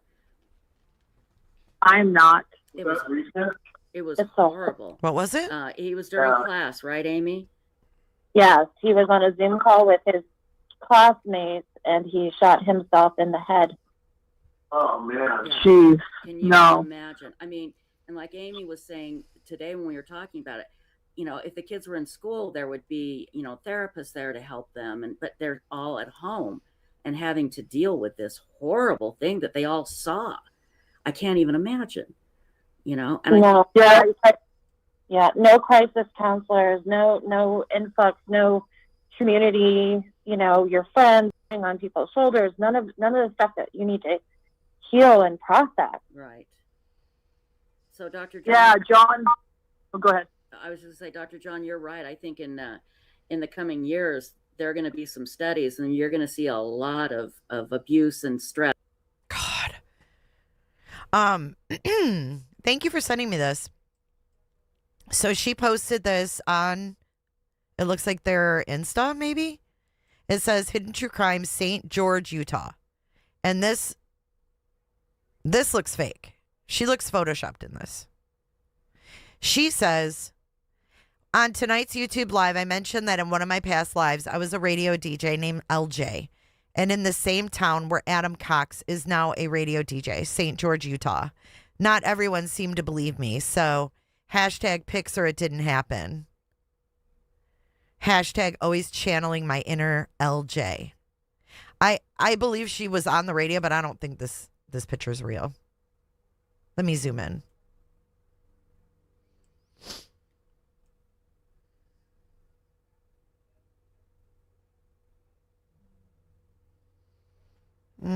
It looks too recent. Doesn't it? Like, it looks like it's in a house. Like, this is not a studio. Look at the door. Look at the door. Does that look like a radio station? No. Did she DJ from home? Because I'm confused.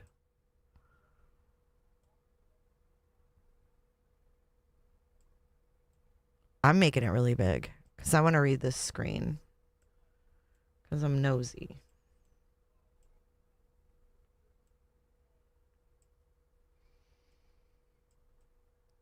I don't think we can read the date. Can you guys read the date?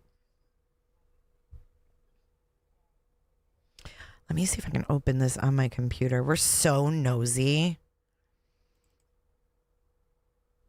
One of her past lives. Yes, that's what she said.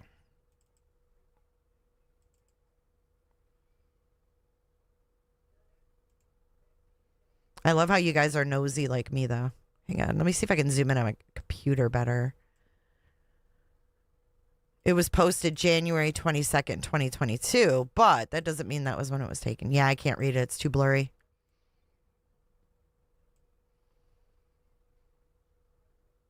It's way too blurry.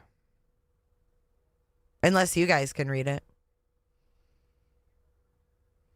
It looks staged to me, too. I think everything she does is staged, if you want to know my opinion.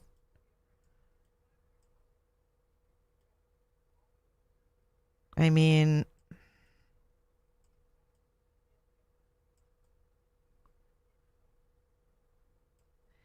her dad does music, so I could see him having like a soundboard like this. A mixer, I mean.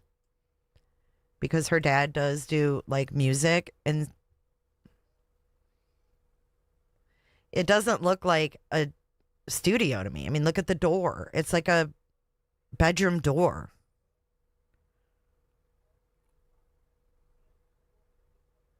I don't believe it.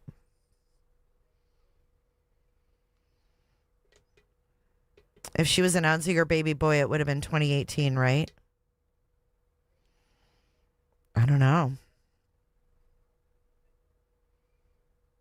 Past lives verbiage taken from the book Visions of Glory, really?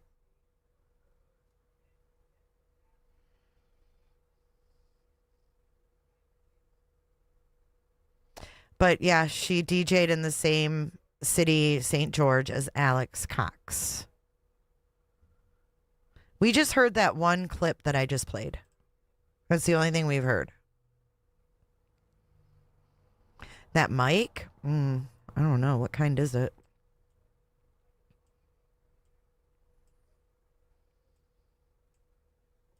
I mean, it doesn't look like anything modern. I don't know. Something voice model 309A. But they got the 2 monitors set up. I don't know. I don't know. Oh, Adam Cox, not Alex, sorry. Adam Cox. That is the only photo she posted as a DJ. I assume you would share more than one photo when you hashtag pics or it didn't happen. Right. Because she does have those teeth. This is posted January 22nd, 2022.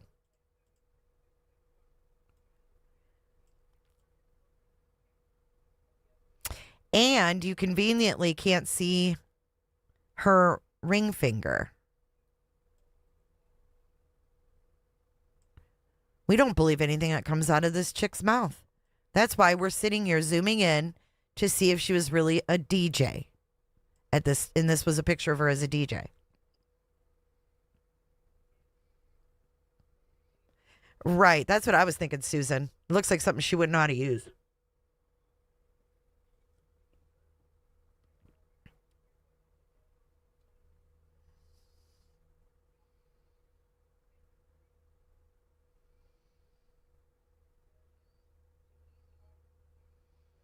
I think the nose is smaller too than when she was a real reporter. I don't know. I'm just not buying it, Lauren. Truly not.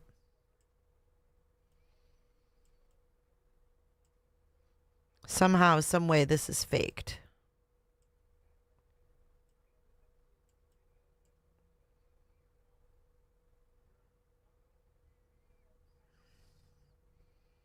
This was posted in 2022 because she brought it up. And then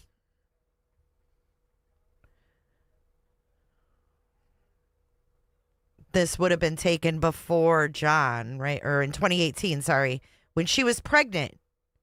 She found out she was having a boy when she did this. Hold on. Hold the phone. This bitch is not at the... We found out we were having a boy.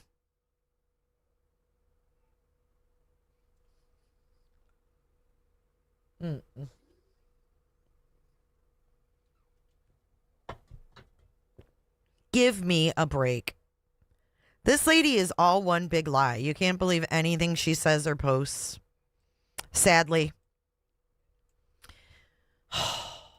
Thank you for sending me that. That was a pretty good catch. Yeah. Okay, back to Tricia and John and Lauren.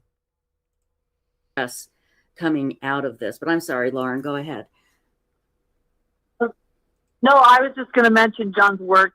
He was executive director for a nonprofit for a decade, helping victims, women and children in domestic violence situations and sexual abuse.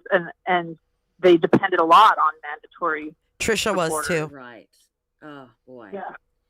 It's yeah, tough. I know. It is. Yeah, it's a critical. I agree with Amy. It's really a critical link. If there's no communication with the outside world, and a lot of these kids that are being abused, especially if it's like a step parent, when they take it to their mothers, one of the initial impulses, not all the time, but a decent number of these cases, the mother will deny it or avoid it because they don't want to create. What is he Why does... Oh, I don't like him having access to vulnerable kids. Nope. No. I don't like it.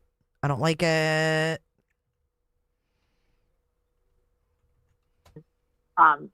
victims, women and children in domestic violence situations and sexual abuse. And they depended a lot on mandatory reporters. Right. Oh boy. Yeah. It's Yeah, tough. I know.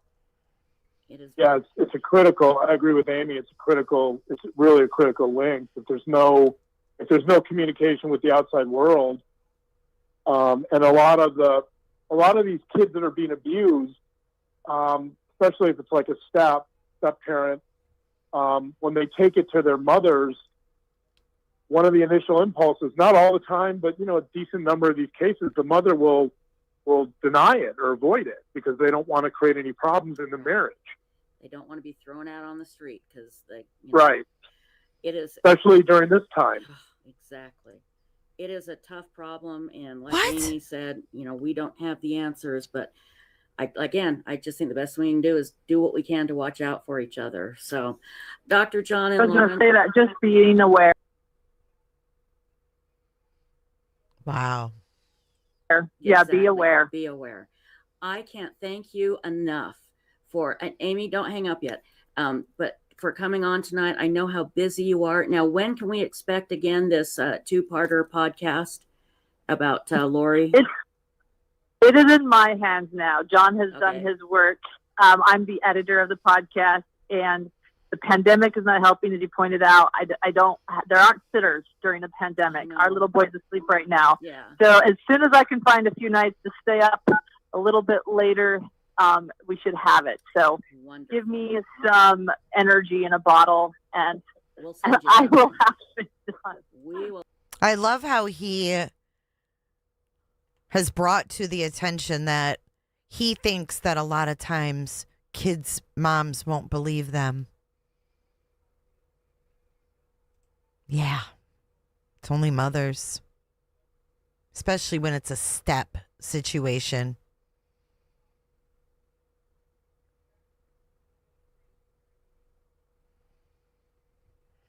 We'll send you something. And again, I'll put the link up in the description thread for your podcast. And don't hesitate to contact me if there's anything we can do for either of you. You guys are so helpful to us, and we really appreciate it. So Dr. John and Lauren from The Hidden, a true crime podcast, thank you so much, and have a great rest of your evening and rest of your weekend, okay? Thank you, you too. We really appreciate you too. We really admire what you do and how involved you are in the true crime community, and thank you for reaching out to us. Thank you. Appreciate it. You guys be safe. Stay safe. Okay, bye-bye. Miss Amy, are you still there, darling? Yes, ma'am, I certainly am. Oh, aren't they the best? They are just the best. They are. They are. I just love them. Let me just make sure here. Hold on. Okay, yeah. So Amy was Stacy back then. She was filling in, and Amy was here in chat. She is True Crime Sushi. I know it all kind of came together, didn't it, Jules? Like his book club, the desperate lonely women in their negligees, flirting with him.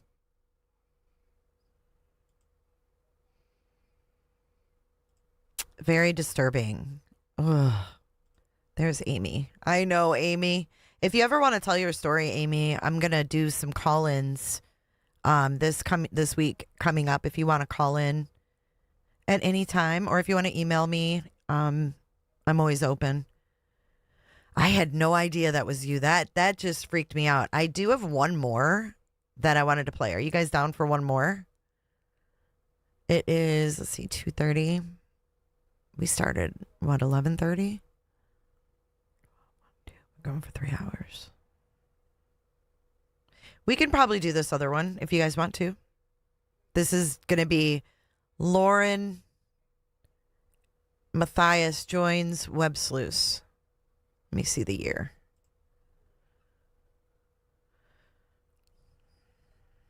Oh, deep dive into Kevin Frankie's new lawsuit.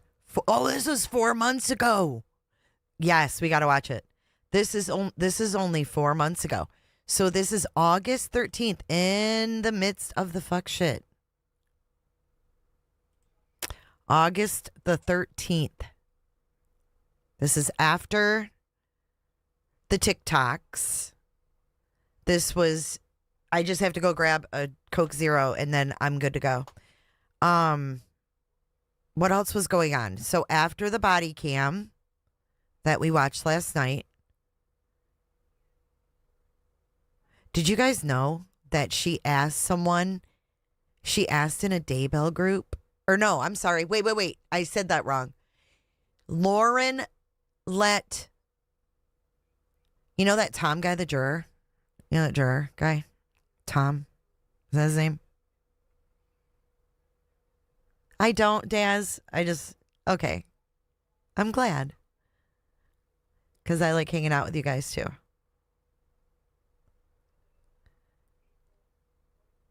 Yeah, she's all over the Frankie thing now.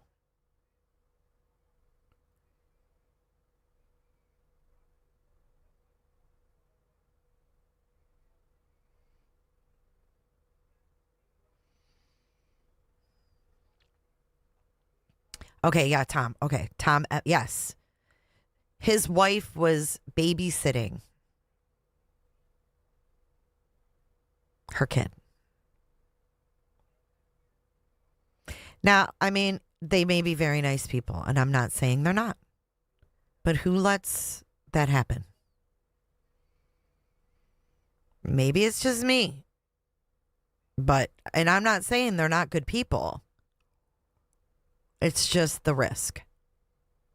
You know what I mean? It's just weird. I wasn't duped by Trish. Trish the Dish is a trip and good to me when I needed a friend. We just didn't see some things hidden true crime the same way. It took time for me to own that.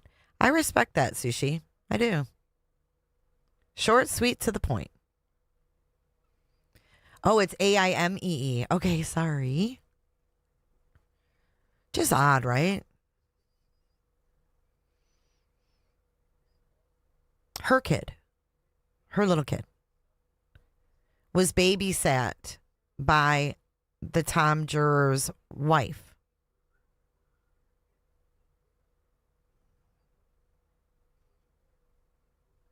That's what I heard. I'm not saying he ain't safe with them. I don't know them. I'm sure they're very kind people, but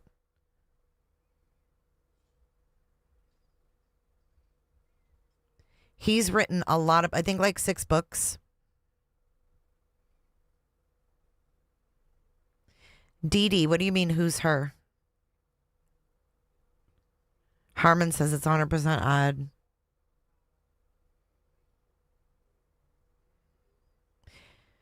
Sex, lies, and murder, and he's writing a follow-up. Yes, Lauren's kid.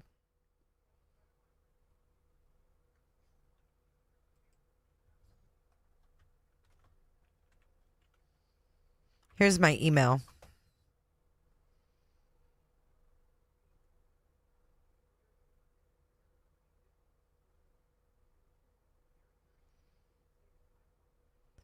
Oh, I thought that. Okay, Janice, I didn't want to speak out of turn, but I thought that she did ask on Facebook as well. So on Facebook, in the Facebook group that she said posted that threatening post about her, that's what TCU is. It's True Crime Underground.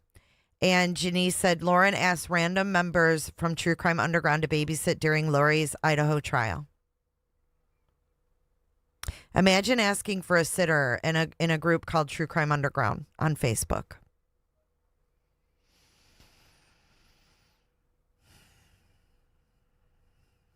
Wild stuff. Wild. Ruth Ann drives safe. Thank you, Crazy Mom, for your super chat. Let's see what she's got to say. Oh, she says you get me through my work day, Jay. Awesome. I'm glad. Thank you for being here. They roomed together during one of the Phoenix trips.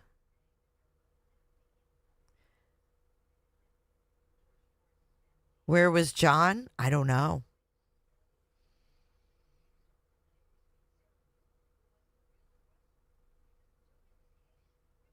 I don't know. All right, so here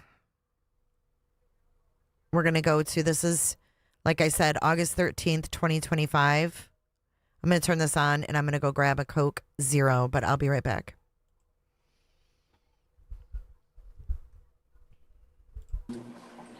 Well, hey, everybody. Welcome to Websleuths YouTube Live. My name's Tricia Griffith. I am the manager of Websleuths.com, and I'm thrilled to tell you. Brian Ensign is nothing like Lauren Matthias. I promise you that. I promise you that. I saw him with the Petito family. He would never be like Lauren Matthias. Thank you for the cooter chat, Bloom. Let's see what Bloom's got to say.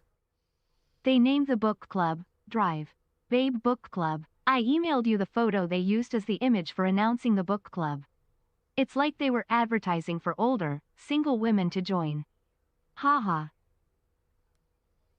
Wow, Dr. Babe Book Club. Okay, I'll check my email. Let me make sure I don't forget. Let me get a window pulled up so I do not forget. This is getting creepier and creepier and creepier. You guys, what is happening here? Zoinks. Jeepers.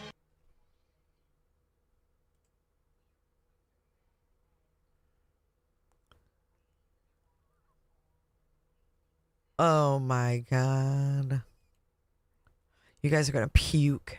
Okay, hold on. Let me save this. Oh, good grief. Okay, I'm going to go grab a drink and then we'll take a look at the book club. That because I love Websleuths.com. And with us here tonight is our executive producer, Stacy. How are you doing, darling? I'm doing good. Good. And everybody, please welcome the amazing, the one and only Lauren Matthias from Hidden True Crime. How are you, my dear? Good. How are you? I'm so happy to be here. Good. Oh, you just look so gorgeous. My gosh, I don't know how you do it. Oh, you're so gorgeous. You look fantastic. Well, I was really surprised to see, I'm going to jump right into it because I was really surprised to see Kevin Franke in the true crime sphere again. I thought we were done. Yeah, I thought we were done with them. And I was talking last night about it, you know, and before we get into why he's back, I go back and forth with having a problem and having sympathy for Kevin. And because let me get Lauren, captions. correct me if I'm wrong. Before Jody Hildebrandt ever came on the scene, Kevin and Ruby were doing their own show, and they were filming. Kevin was behind the camera, and in my opinion, Ruby Franke was very abusive. Sometimes she wasn't, but there were times she was horribly abusive, and people used to keep track of the abuse she was doing and then report it to CPS, and nothing was ever done. And then Jody Hildebrandt came on, and then it just went psycho nuts bizarre. But tell us about John and Jody. How a husband and a father could stand back and watch the mother of his children be so horrendous. Yep. You know, she would yell at them. And the one of the worst things she ever did, and then I'll let you talk, I promise, because you're my guest, and I will let you talk. And listen, I'm taking notes. I love this. Keep going. You just bring it. Yeah. Thank you. Speak for all of us. Utah. So Ski anyway, Utah. I just, the worst thing she did was that one day her 5-year-old forgot her lunch. And she told her mother, the 5-year-old, that she had her lunch and she forgot it. Well, the teacher calls and said, hey, she forgot her lunch, so we're going to give her something. And she said, no, let her go hungry. Let her starve. She needs to learn. That to me, thinking about it now, I start to get furious. That was a 5-year-old forget stuff. You know, take away a toy, ground them, do something, but don't take away their food. Is Jolene touring? Oh, you guys don't know where she is. I miss her too. She took a little break since New Year's. We do miss her. Maybe she'll be live today. Can't perform in school if they're hungry. I know. She is just a horrible human being. But Kevin got away. I shouldn't say he got off scot-free. He didn't, because Jody Hildebrandt moved in. She was a therapist recommended by the Mormon Church. And basically, Jody told him that he was the problem with the family and he needed to get out. And that's what she did. And then they had Ruby's kids tied up in her basement, and one of them escaped. And that's how this all came about. Now, there was a lawsuit, right, Lauren, a while ago by Kevin. Who did he sue? Recent lawsuit. There's a recent lawsuit right now. That's why we just covered it. It's a fresh lawsuit, and he is suing Jody Hildebrand. But didn't he sue her before, though? Or has he never sued? This is like an official. He wants a jury trial. So this is like a new. He had requested damages for the children, and the victims, but this is about him and what she did. I mean, ruined his family and abused his children, but what he did and how she used her position of power, which is true, as a therapist to coerce and gain control over Kevin and manipulate him and isolate him. Right. And he walks people through that lawsuit in a way that sort of shows this intense, all of the things I just stated, way that she did that and used, again, her position of power. Okay, we're going to halt there. I don't even know what she's talking about. Here is the book club. But before we read the book club, I want to thank 13 Mandy for her super chat. Thank you, Mandy. You made my day when you couldn't stop laughing about the creepy doll making a forced exit off the screen. I needed that. Thank you. Oh my God, that was so funny. Thank you for your super chat. I'm glad I could make you laugh today. If I made you laugh, then my day has been complete. Here is the book club, posted by Hidden True Crime, January 12th, 2023. You ready?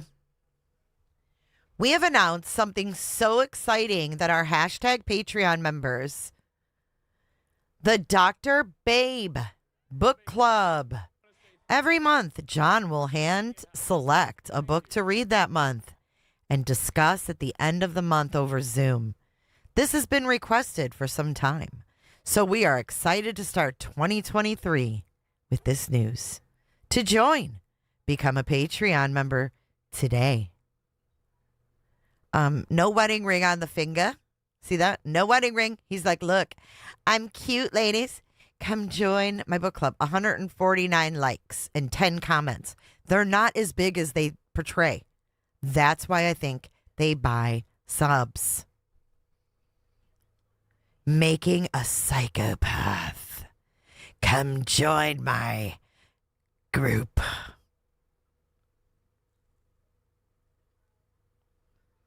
What you think? I think John needs a haunted doll. Does it stand for putrid? No one was asking for that book club, says my cat's name is Karen. No one. So they charge $79 a month to have one Zoom call with him. Literally. He hand selects the book. You read it on your own. And look at the end of the month, he'll join you on a Zoom. $79 for one live stream. From how many people? Well, let's say he had 10. That's guaranteed $800 just from that in one day. Think about it. He's like this little pussy. And now they're not even doing it. They haven't done the end of the month stream with John. So if you have paid for the book club, there's that's like fraudulent. Like they're not following through with their promises. That's a lot of money.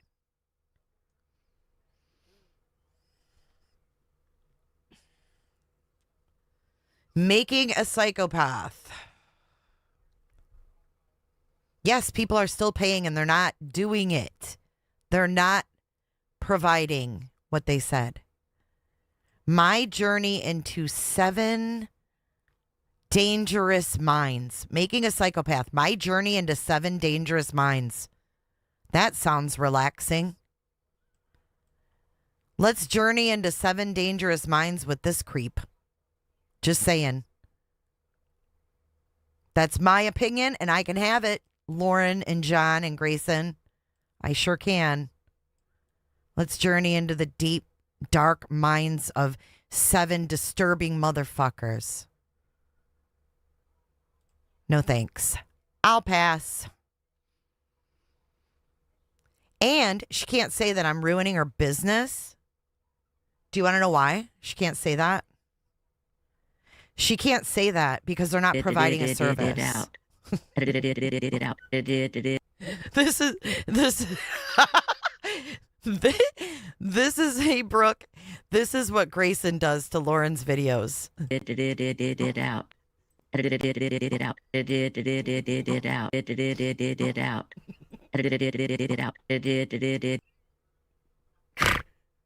You guys, I'm so immature. I'm so glad that I have an audience that I can be my immature self with, and you guys think I'm funny. Like, you guys are the best. And even if you don't think I'm funny, sometimes you just play along. You guys are so funny. I know, I had a vision when I showed his picture on the screen. I literally had a fast forward in my mind of me being sued. Like, I literally saw myself in a courtroom. And then she sent out cease and desist letters to. Like, I literally saw myself. Oh my God, that was scary. I've never had like a flash like that. I literally had a flash into the future. Oh. Ooh-wee, that will scare somebody. That scared me. Currently 14 years old. It's funny, but not funny. Right. And that's what I was saying in the beginning. And then he talked all about the scams and how familiar he is with the kind of people that can be scammed and everything else. I'm glad you guys enjoyed my show. Oh my gosh.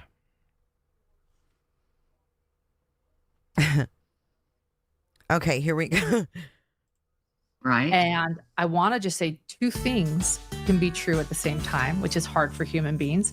But what you just said and about your anger towards him, I had the same anger. I think even before Jody Hildebrandt came into the picture, we saw videos on the documentary of family videos where Ruby is being very cruel to Eve and oh, excuse me, I'm sorry, to E, and he looks the other way.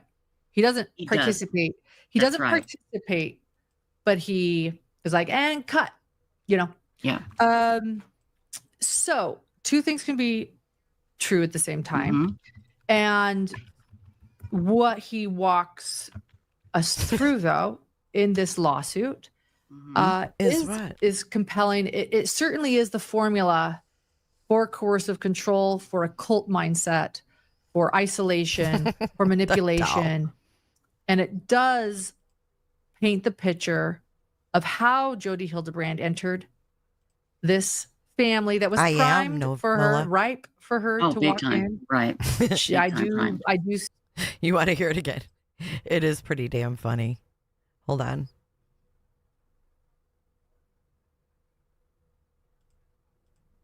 Oh, wait, that's not it. Where'd it go? Oh, there it is. Out.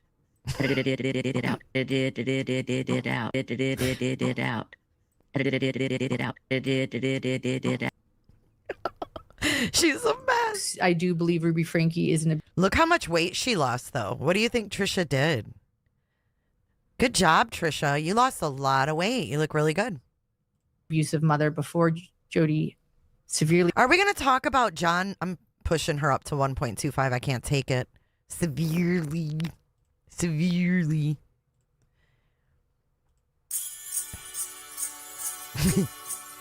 I want Jolene reacting to you, reacting to the creepy doll exit. She better wear a diaper. When she pushed it away, it's so funny. She even leaned to push it even further away. Oh, did she do Ozempic? Thank you, Mandy, for your super chat. Abusive actor. Yes. So this family was primed for very similar to Lori Vallow and Chad Daybell. Chad Daybell walks into Lori's life, and I Same, believe Amy. abusive mother before, but probably, and then, as I said, this is actually how Dr. John says it. And let me say this: put Kevin aside for a bit, and we're going to talk about Kevin in just a second. Okay. But let's just talk about Ruby. And yeah, but you know what, Annie? If you go too fast, then you miss things because it just starts to blend together. I know that some people don't have the patience for my streams because I do go slow and I do rewind because I listen. I don't just play the video just to hear it and go, oh, my audience, I played that video and I reviewed it. I'm really fucking listening because I know what these people are doing. And I'm bound and determined to pick up every little fucking breadcrumb I can. So I appreciate those who appreciate my dissection, if you will, of these videos. Because I'm really not trying to be annoying. I'm really trying to pick up breadcrumbs, which are all there. They're all there. Lori Vallow. So Jody enters with Ruby, and what happens to Lori those children Vallow is, I can't even handle thinking about it. It's so upsetting. Horrible. So upsetting. The torture. Mm-hmm. What Jody did was gave Ruby, she didn't change who Ruby was. Okay, Ruby was a terrible mother before Jody Hildebrandt. Yes. But Jody comes in and she gives Ruby permission to be There who you she go. always was. That's good. That's exactly right. Gave her permission. And that is what Chad Daybell, same thing with Lori Vallow. Mhm. That is who Lori always was. Chad Daybell didn't change who Lori always was, which is a psychopathic mother. Yes. But Exactly. gave her permission Mhm. to be that fully. Right. So let's just put that aside. Kevin was probably in this situation before Jody, always a Dee-dee-dee. passive Mhm. parent in denial. There's one really telling line in his documentary, the family documentary that was on Hulu, Devil in the House. Or, Devil yeah. in the Family, which That's I right, Devil think in the Family, in many ways, by the Devil way, I in think the they called it House. that because you actually think who was the devil. I mean, it's supposed to be Good Jody, point. but was there another devil in the Yes. family? Exactly. But during that, Kevin says something towards the end of that documentary where he says, "You'll do anything. I'll do anything for love." And he's like, or maybe it was his Good Morning America interview that he said it, but he's like sitting next to Chad saying, you do anything for love. Like that made me angry. I think that in many ways he never felt good enough for Ruby and was always trying to like whatever she wanted, even if it, it's not great for my children, I'll do anything. And that's upsetting, but Absolutely. But Kevin, so let's now go back to this lawsuit. It does, to me, show an absolute systematic TB cult. You're so funny. Like recruiting, isolation, manipulation of Kevin Franke to the point where he walked out of his kid's life as their last defense. I'm so angry about that. And Exactly. I can't get over that. It's so angry. So I don't think he was a very aware. That's a good father way to before put this. it, Kathy. And in denial and and that's what I love is that like me, Jolene, we do a lot of reviews, right? So like two different people can review the same thing and totally pick up different things or have a different angle. And that's a really good way of putting it. Hers is from the humor side of things. Mine's more like snarky humor and then picking up those breadcrumbs. But she does break things down well too. She really picked up on Grayson very quickly and gave Grayson really good advice. And then Grayson didn't listen. Ignoring what was really going on and participated in some of this abuse, like not feeding E, for example, that you mentioned. But I do see the systematic manipulation and mind control that Jody Hildebrandt had on Kevin and Chad Franke, and how she used that to get them out of the house and used her position of power as a therapist, she called herself a psychologist. She has a master's in not even social work. It was like a master's in educational psychology, I think. And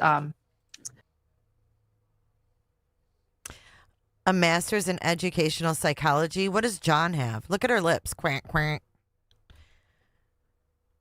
We got to stop with the deet-deet-deet-deets. I did it on a client call.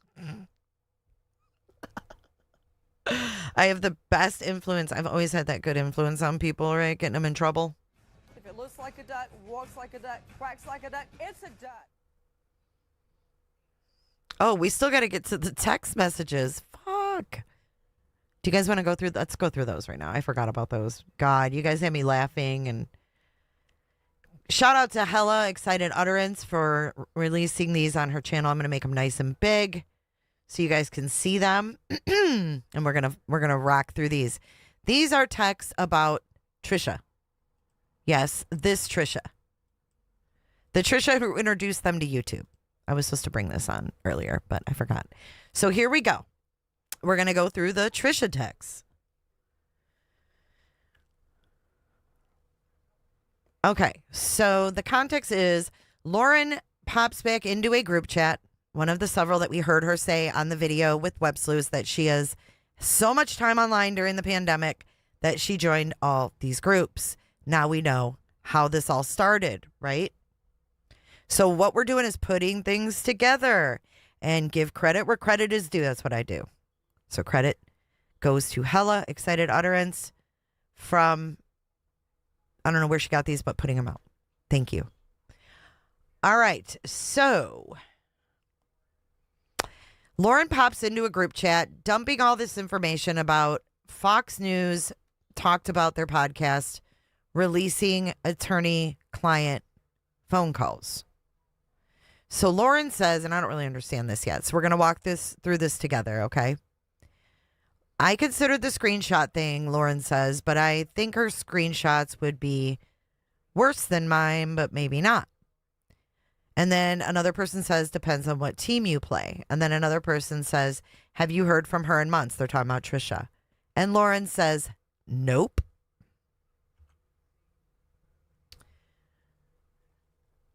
So then here's the Fox Carolina. It says podcast host released statement after publishing private Murdaugh jail call.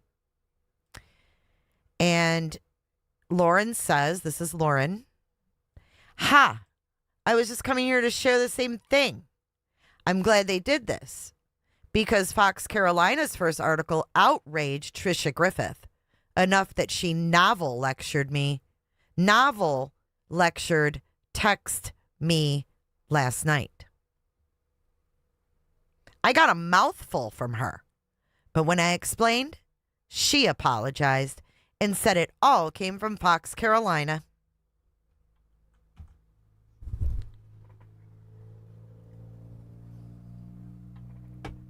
Lauren says, nope. I was beginning to think she really disliked us, had disowned us. She started the text out saying she always respected us, but then it went south from there. But I did tell her thank you for writing me privately to tell me her thoughts and feelings, because I do need to respect that. This person responds, eek. Her moral compass is pretty skewed, in my opinion. Not sure what I make of her chiming in and thinking that situation is bad. She's got no issue with some of her most active, her moderators on Websleuths being convicted felons for child abuse and endangerment, while they literally talk about cases involving child abuse. But yet a 60-second call that reveals nothing and was obtained legally is bad? Okay, Trish. I need to know more about this. Who are the ex-felons? Because now we've got an ex-felon pretending to be a fucking lawyer for Lauren's brother. Who are the ex-felons that are moderators on Websleuths? What in the actual fuck is going on here? We need to know. We need to know. We need to demand to know.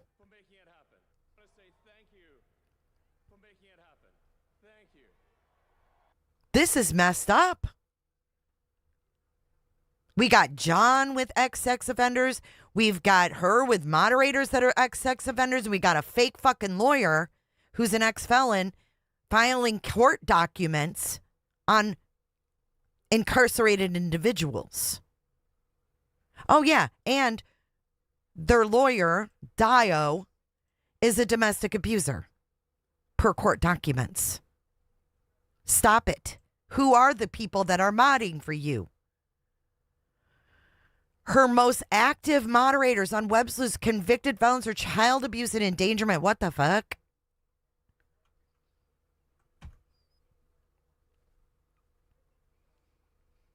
Here's Lauren. It was annoying. She lectured me and didn't even ask for my side of the story or any explanation from me. Yeah, it bugged me. It was straight venting, but again, I'd rather have her text me than share on a public social media platform like others.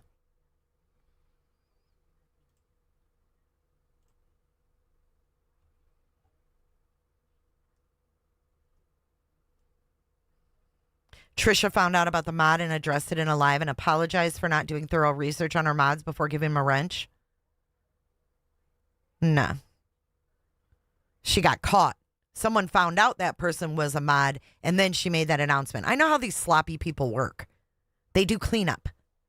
Never once have I seen Tricia get ahead of a mess. She always makes a mess and then cleans it up. That's her MO. Sorry. Okay, so it was annoying. She lectured me and didn't ask for my side of the story or any explanation. That bugged me. It was straight venting. But again, I'd rather have her text me than share on a public social media platform like others.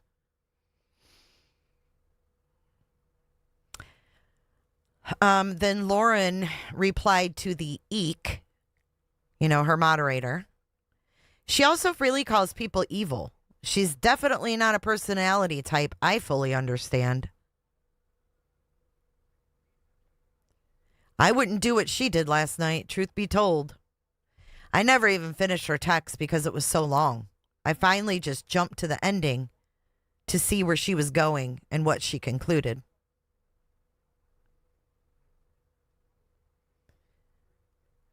Sorry, I can't stand her. Someone who says the loudest. They're all about supporting the victims, but yet had such a history with her moderators. That is really quite something else.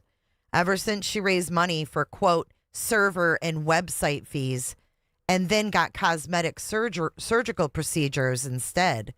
Not saying that's wrong.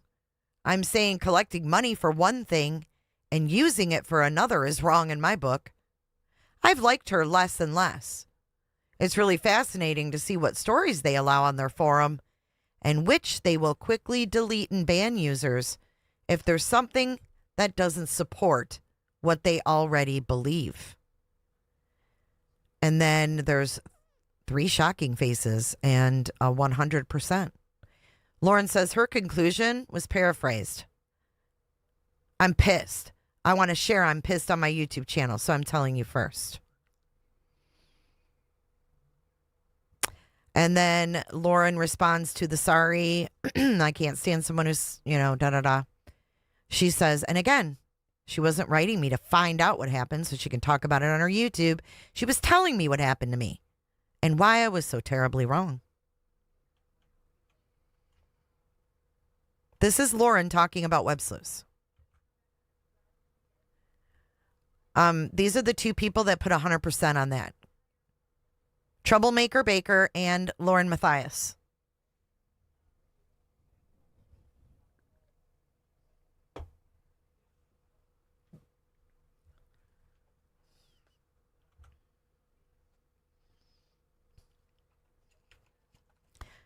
Then this person says, I think it shows a lot about her character that she considered you a friend. You've heard nothing from her for months. No congratulations. No nice yellow top. But the second you're down, she wants to kick you and get the full story. There's the 200%. Sorry, those were out of context. That's the 100%. So Lauren and her main squeeze, Troublemaker Baker, think that Trish will fuck her over in a heartbeat. Don't think that she's changed this thought process, Trish. She hasn't. She hasn't. Yeah, Troublemaker Baker is standing strong.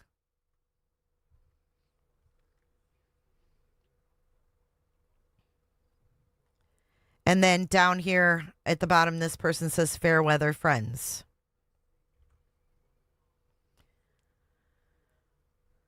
And then here's another from Lauren. Lauren says, also, just consider this. This is what Tricia said to her. Lauren, I've always respected and admired you, but I have a YouTube channel I'm responsible for. And by responsible, I don't mean to make sure people aren't cyberbullied. I mean to bring in views for my subs. Even if that means throwing you, a friend I think is a good person, under the bus.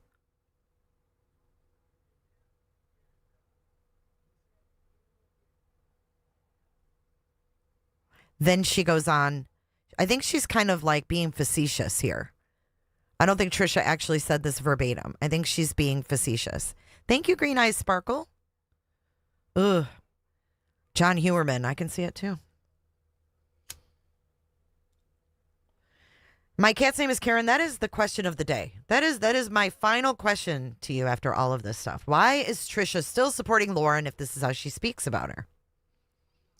Okay, so Lauren goes on to say, I realize this will sever our relationship and hurt your business, but you can never say I didn't tell you.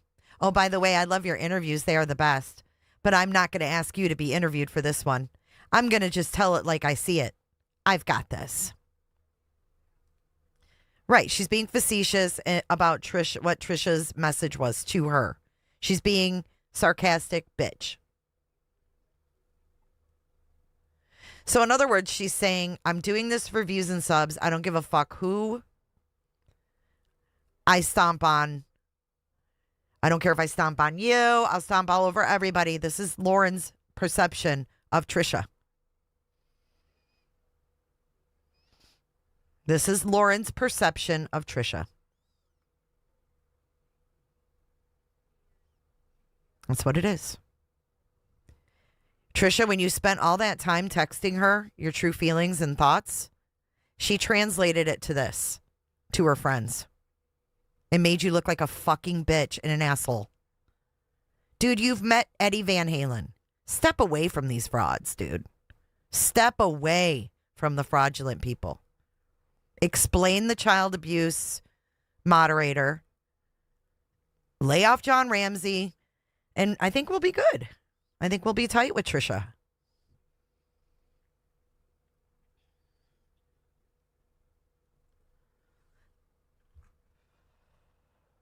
We're not done yet. Okay, so this person says, I still think Tricia was in with blank. I know this is mean to say, and it's not the person you are, but never forget where these people stood when you were being shredded by people like blank.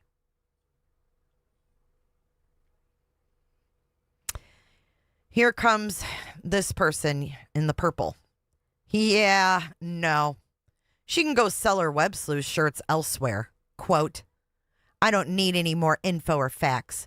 My mind is all made up already and it'll never change. End quote. I'm sure John would have quite a bit to say about people who are so stuck on their opinions and will not ever consider anything that does not already support the opinion they've made and decided as fact. Here's another one of Lauren's friends, Tricia. She was a no one. Still is. Ouch. Not one of those people ever said Lauren was nice. They didn't try to support you. They were all in that crew, and it just didn't work. So my point is, someone came around only because they couldn't avoid you. They ran into their own troubles and needed an ally, Gigi. You were now useful to them as a stepping stone. Someone to align themselves with. As far as I'm concerned, they can all go fuck themselves. Blank. Literally telling Trish she can go fuck herself. And then here we are about to watch this.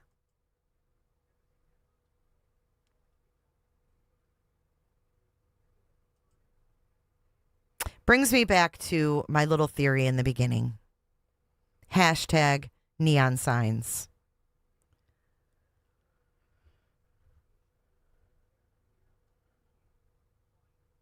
Hashtag neon signs.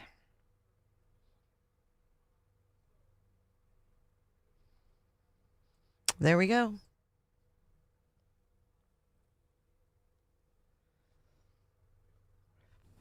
Why would Tricia defend her? Unless there's something in it for Tricia. That's the only reason.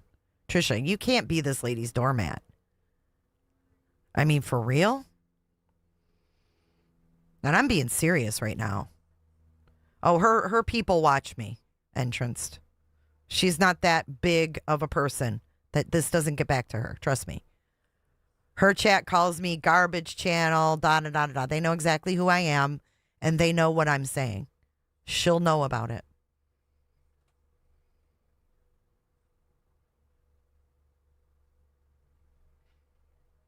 STFU is shut the fuck up. But yeah, let's just thumb through these again.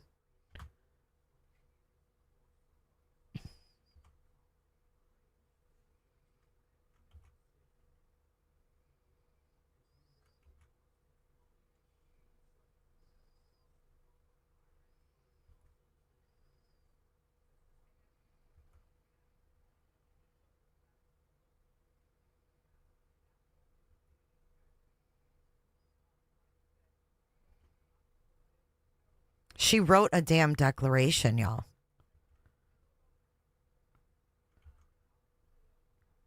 Now, if she can, I would have so much respect for her.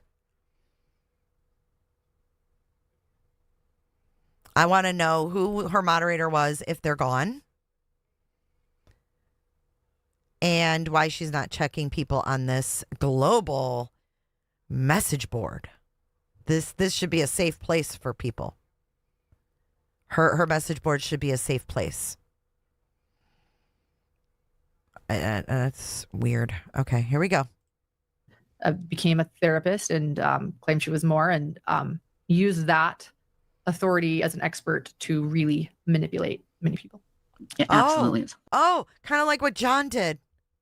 Listen to this. Listen to this. To get them out of Listen to this part right here. the house. And used her position of power as a therapist, you know, she called herself a psychologist. She has a master's in not even social work. It was like a master's in like educational psychology, I think, and became a therapist and claimed she was more and used that authority as an expert to really manipulate many people. Yeah, absolutely. It's horrible. So in this law, go ahead. I'm sorry. No, and I was gonna say, like, you know, we also hear this from Adam Paul Steed too, and Adam Paul Steed has always said that he had a lot of empathy for Kevin Frankie, and they've talked and they've been friends. You remember Adam Paul Steed, the victim of Jody Hildebrandt back in the day? Yes. He's not just a victim of Jody Hildebrandt. He was a victim of the Boy Scouts, which you and John made a fucking joke about. The Boy Scouts in PDFs.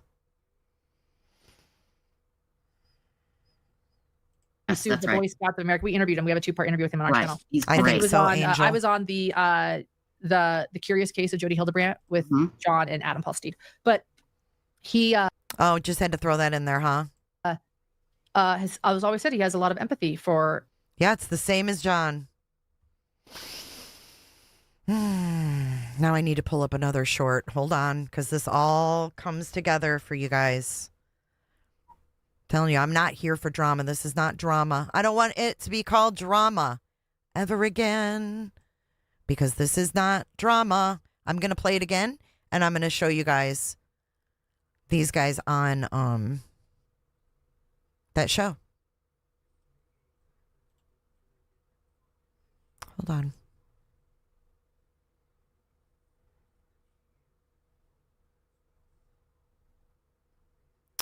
Fuck, what one was that, you guys?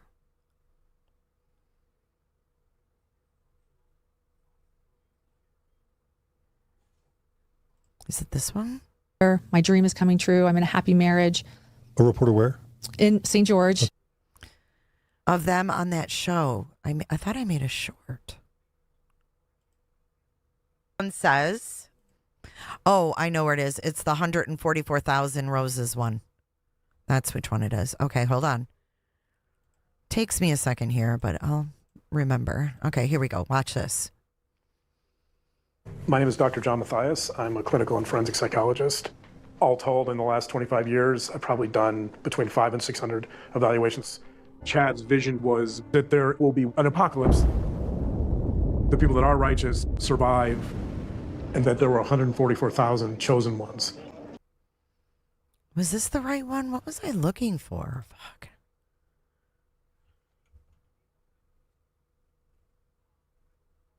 Or was it? I'm sorry.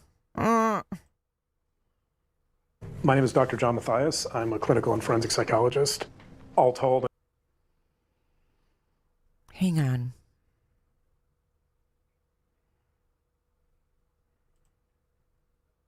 This is it. My dream is coming true. I'm in a happy marriage. A reporter where? In St. George, in Hilldale, Colorado City. So I'm reporting from my old station in Salt Lake City as their correspondent in St. George. And the irony about reporting to St. George too, you know, Lori and Chad Daybell are getting married during that, or meeting during that time in St. George. Jody Hildebrandt is doing therapy. Yeah. You were there? I didn't know. I didn't see it, but I was there. I wish I had known. It'd been the biggest story ever covered. No, that's serendipitous. Yeah. That you were literally physically in St. George. When they were meeting, and Jody Hildebrandt's doing therapy. John shows up at, you know, a training with her.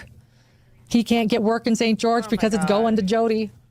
Oh my goodness. You know, and I'm also learning just the secrets that are in St. George and this sort of vault that it is. Like I have now reported throughout Idaho and Utah. And I will tell you, there are more secrets in St. George, Utah than any other place. I encountered Jody Hildebrandt at several trainings. She was working as a social worker. Jody was very attention-seeking, a little bit of challenging the presenter, you know, which kind of sends the message that the real expert would be Jody.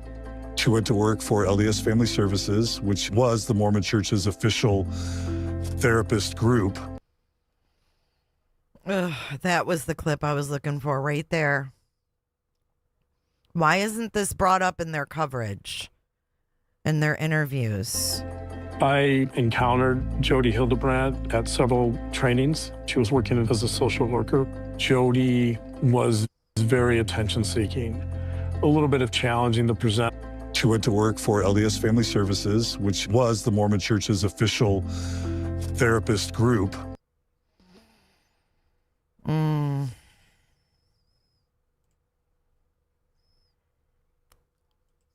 But he I was always said he has a lot of empathy for Kevin.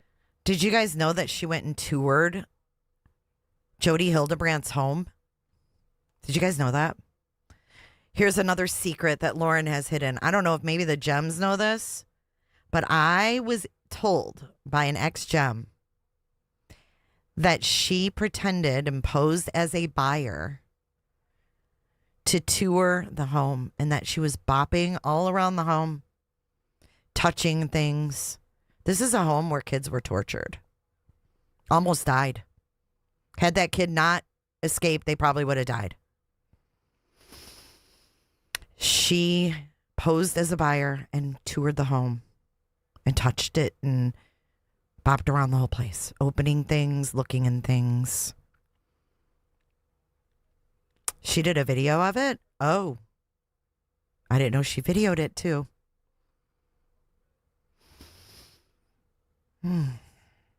She posed as a buyer, and guess what? You had to get pre-approved. Touching things and recording things, said Janice. You had to get pre-approved because that's like millions and $1 million home. Like, I don't even know how many millions.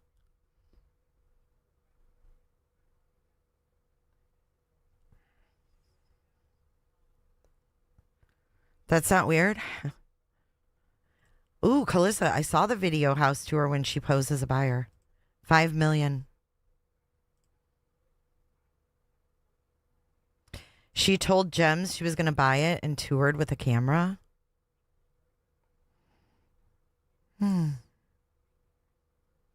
That's weird.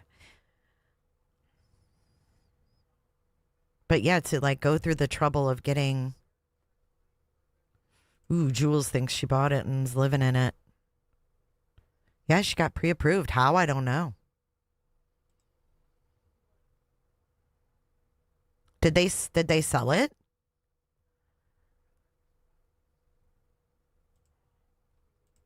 Kevin and is friends with him. And I've always thought, what? But Adam Paul Steve went through something very similar. So I also understand that these two men probably connect and Yes. have a.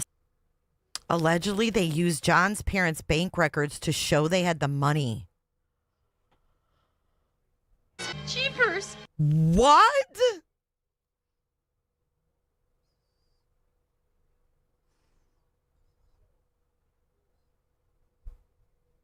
Oh my God.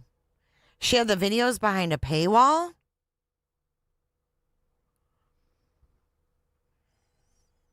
Do you know Jody's address? I'll look it up. You can look on Zillow. Oh my God. Wasn't it said that John and Lauren lived 7 miles away from Jody's home in St. George? It was. Mm-hmm.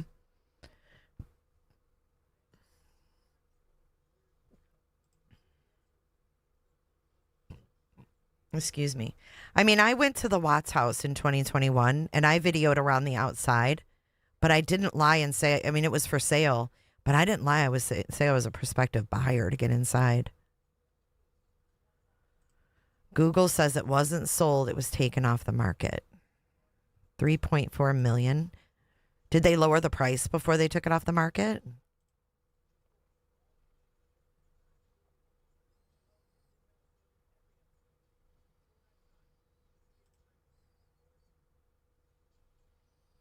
Don't give away your secrets, Kresha. I think it is too. It was creepy even being on the outside of it. A similar story. So exactly. Well, do we know, and we'll get back to the lawsuit in just a moment, do we know if any of the kids are living with their dad, any of the Frankie kids? It sold for more than it was listed for? Yeah, so he has worked to have custody of the minor children. Mm-hmm.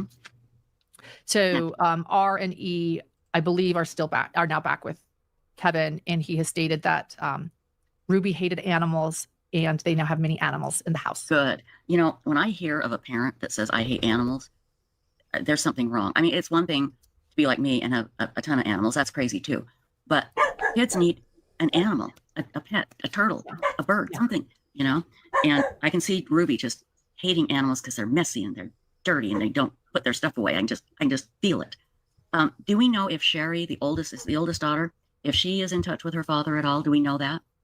I don't know. I know that during the documentary, she refers to Kevin and Ruby by their first names. And I think you can notice that Sherry does not do her interview in the same place as Kevin, right? For the Devil in the Family interview. And then I have also read Sherry's book, where it does not sound as if she has a good relationship. I don't want to pretend that I know, since the book's publication, things could have changed. But at the time of the book's publication and when I read it, it does not seem like she has a great relationship with either parent.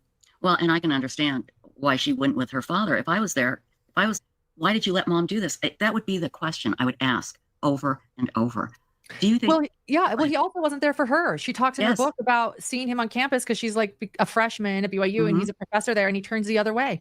And many people know, because it's body cam footage, that after Ruby and Jody are arrested, he accuses Sherry of coming into the house and stealing items and wanting her charged. So yes, there's certainly, and that's what a horrible thing for a father to do. It wasn't like she was a drug addict who was stealing things all the time and, kind of a last resort. No, I mean, it makes me crazy. Yeah. Has Kevin Frankie ever self-reflected and taken responsibility for what he did before Jody Hildebrand came on board? I feel like he needs to do more. I wished I had seen more of that in the documentary.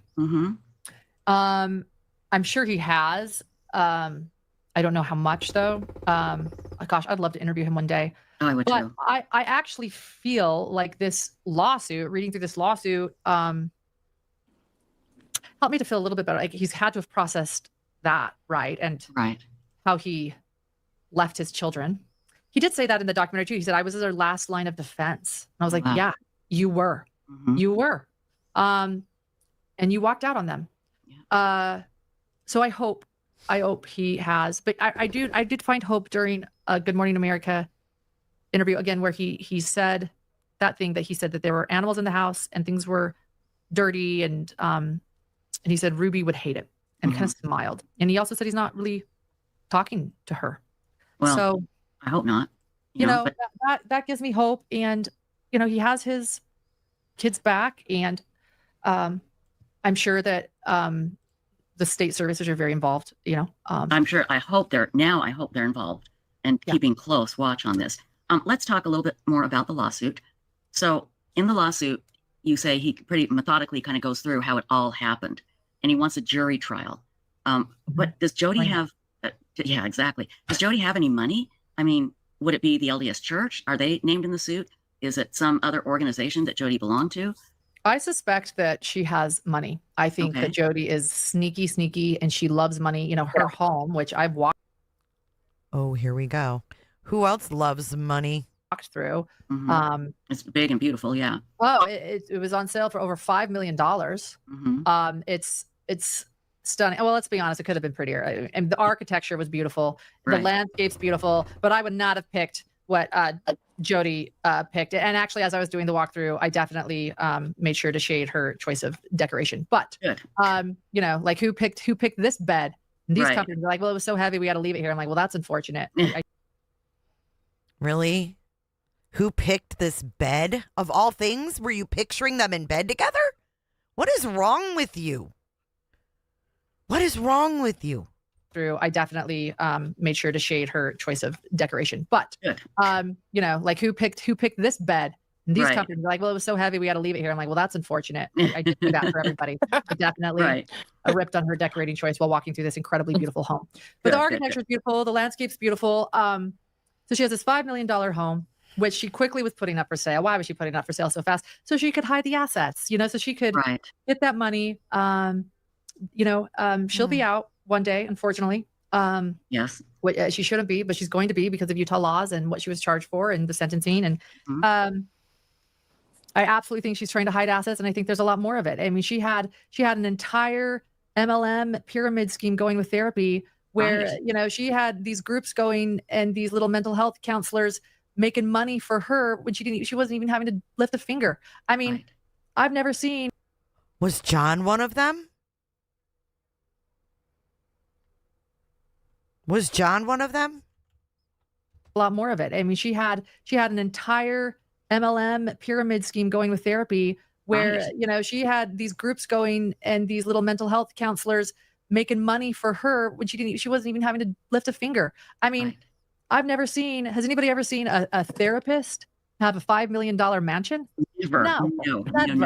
Never. Not unless they're absolutely, you know, methodically scamming people and care about money. And so I do think she has money, and I think she's hiding it. And I think she has hidden assets. And I think there's a lot there. And in that sense, I hope Kevin takes her for everything she's worth. And I hope he uses it for his children, you know, and their well-being. And so. Absolutely. Everybody, we're talking with Lauren Matthias from Hidden True Crime. And Stacy, you have a question, my darling. Before we get to Stacy, let's listen to this part again, just so you don't forget. My dream is coming true. I'm in a happy marriage. How do I skip forward? Well, there's the little line. Okay. Listen to this again in perspective.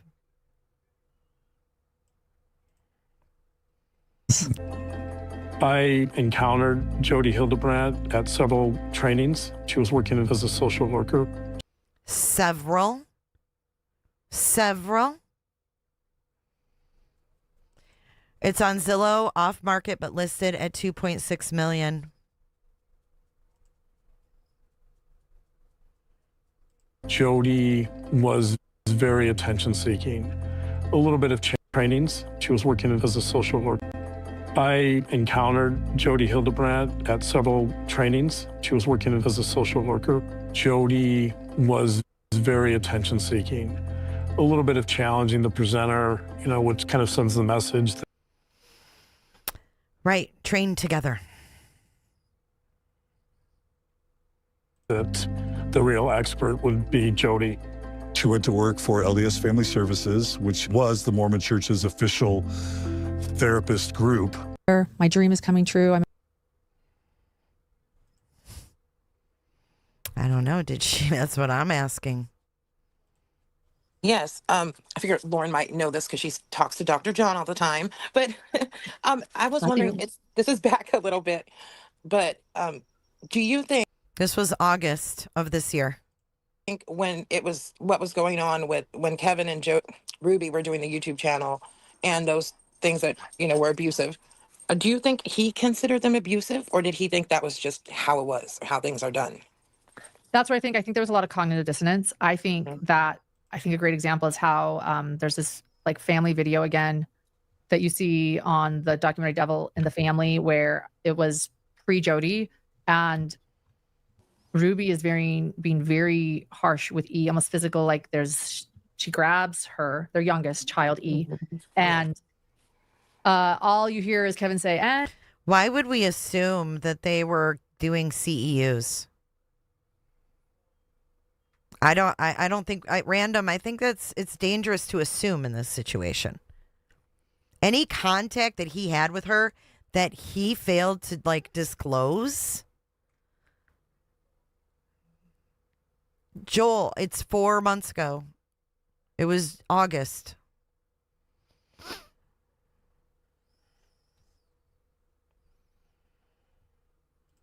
And cut. I think that he was burying his head in the sand because he was madly in love with Ruby, probably had low self-esteem. And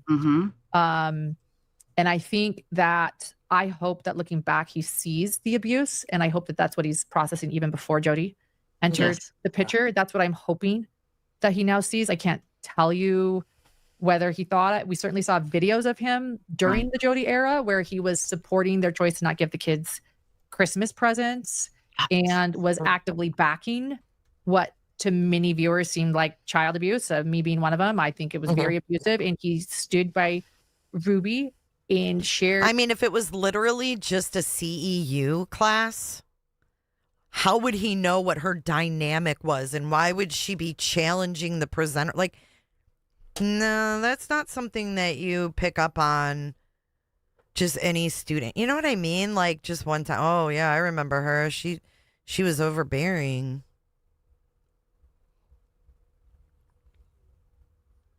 I think you'd need more than like a 5-hour continuing education class to determine someone like that. But then he's weird. Who knows? How they were raising their children and backed it. Of course, it was also Jody era time. There were years of this. I hope that he is looking back and seeing all of that as abuse. But then I think that was part of the systematic manipulation of him, and that he was being threatened that Ruby would leave him and losing his family. So back to your question, and I have to process it. That's why I just talk. Yeah, I do that. I don't know if he knew then that it was abuse, but I hope he knows now. Right. Perfect. I agree. I agree. And anybody in chat, if you have a question, just put a bunch of question marks so I can see. And we have a question from Kibby. And even though this may be rhetorical, I think it's a great question. It is the Kevin video where he taped Jody being possessed. What was that about? I mean, he taped Jody, a therapist. Who is Kibby? That is a frightening picture. Is that a doll? Is Kibby Tricia's doll? Yeah, think about Strive. Strive was literally just like Jody and Ruby. You're not blocked. Why would you be blocked, Moo?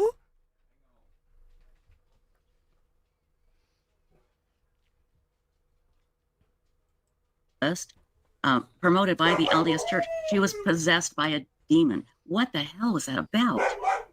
Yeah. By a demon. Was this like a planned comment or something? No. Hold on a second, you guys. Hold on.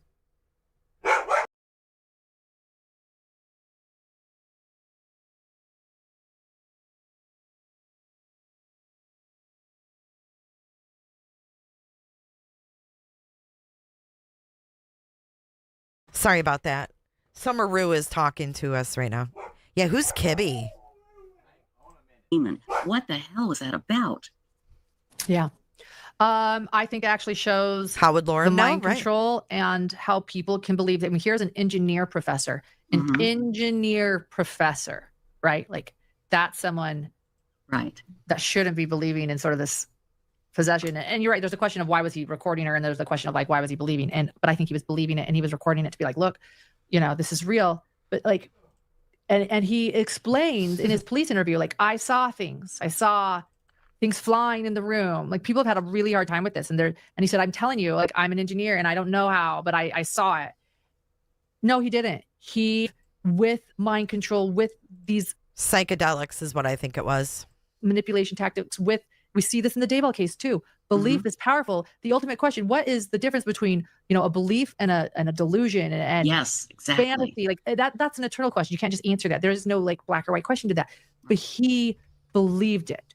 And he believed that she was possessed. I mean, I watched that video and I'm like, I remember that was one of the most fascinating things I saw in that documentary, Devil in the Family, because like you're seeing Jodi, in my opinion, completely faking it and manipulating this. It looks stupid. It would have been funny if it wasn't so ridiculous. Right, it looks so stupid. But they were believing it, and you see the manipulation there, and that's also why I believe Kevin was completely manipulated. But it shows the power of belief.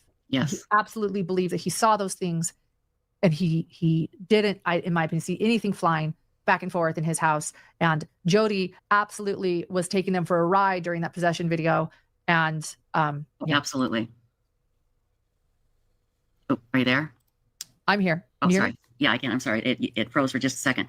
And yeah, if anybody else has any questions, please feel free to pop into chat, and we'll see what we can do. Justice Jane wants to know, why is Kevin only suing Jodi? Why not sue Ruby, his wife? Can he? He is suing Jodi for very specific reasons, that she used this mental health. This isn't about the family. This is about someone coming into the family, that she used her position as a mental health counselor to manipulate his entire family and isolate him from his family. And that it was her teachings and her doing, which I do believe. I'm not, so he's not saying, that Ruby didn't by suing Jodi, but he's just making a point that like this woman in her position of power, did this using that position as a mental health counselor, which Ruby didn't have, It is, again, it's so bad.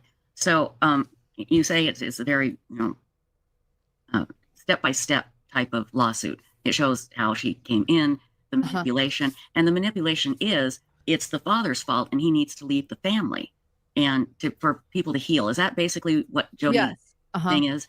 And I do the step-by-step in the episode that maybe you've mentioned. Like, I take everyone through the entire lawsuit in a in fact, we're going to put that video in chat right now, and I'll put it in the description. It's a great video. So, but he can see it now. Why? I'm just wondering why he couldn't see it then. I know. I mean, it's bad. Yeah, I do think that he, today, even too, I think he's very much someone that looks to authority. I think he's sort of probably wired that way for people, I don't know, but why he couldn't see it, I now, was he ideology, and he's a bit of an ideologue, I think. Sure. Was he fired from his teaching position at BYU? He was, and that's actually explained more in the lawsuit in detail. So BYU is a private university. It's owned by the Church of Jesus Christ of Latter-day Saints, and that's where Kevin was a professor. And in order to teach at the university, you are supposed to be a member in good standing and hold a temple recommend. Right. And what started was Jodi Hildebrandt telling Kevin that he was not worthy of his temple recommend and that he needed to give it up. And thus, when he didn't renew his temple recommend, he was then thus fired from his job. So the temple recommend wasn't just a symbol of his faith and standing in his church. It was actually a ticket to keeping his job. And so she essentially, by doing that, made sure that he had no job. Again, that's so awful. That is, and I keep saying that. I don't know what else to say. It has just been terrible watching this unfold. And I'm grateful for you and Dr. John for the videos that you have done. And I've just put the last one that you did that explains the lawsuit in chat right now. Let's see. This is from Carolina Hurtado. Do you think all the money Ruby and Kevin were making in their 8 passengers could have played a role in the physical and mental abuse of their children? Well, they certainly were making a lot of money, right? Right, Lauren? They really were. I think that to keep that up, they started to make a lot of, excuse me, they started to make a lot of money. Tell us. Coffer. it turns into child labor, unfortunately, because then in order to keep that up, their children are essentially employees in the family business. And so that certainly played a part. And I then think that the money and their following certainly was what put dollar signs in Jody. Yeah, dollar signs in yours. Okay, so Difficult Research has a really good question. She says, why has Tom Harrison and his relationship between his son and one of LM's family members been kept hush-hush? Yeah, it's a good question. Because I heard that too, Krisha. I heard that, I don't really know who Tom Harrison is, but I did get some intel that her brother, actually, was best friends with him. The one that passed, actually. That's all I know. You emailed me the county info for Jody's house. Thank you. What happens to the kids behind the scenes, Lauren? Not the ones in front of the camera, but the ones behind the camera. It's hard to find a sitter, so we're just going to let someone from a random Facebook group sit for us. Jody's eyes, too. Yeah, that's why when she's ill. This is a great question from Krisha. Do you think Jody will represent herself pro se in the lawsuit filed against her by Kevin? Oh, there's Krisha. Shout out to Under Krisha. That's a great question, Krisha. Yeah. Difficult Research. I can only hope. Sorry. And this is 4 months ago. I don't know who Tom Harrison is. Sorry, now you know how I feel. Yeah. Man, we can only hope. Exactly. With the popcorn, like I am here for it. Oh, yeah. And hope that justice is served. I think that Jody's absolutely diabolical, and actually, we all saw. Doesn't she look like a sweetheart? Thank you, love for foster kids. Lori Daybell do it.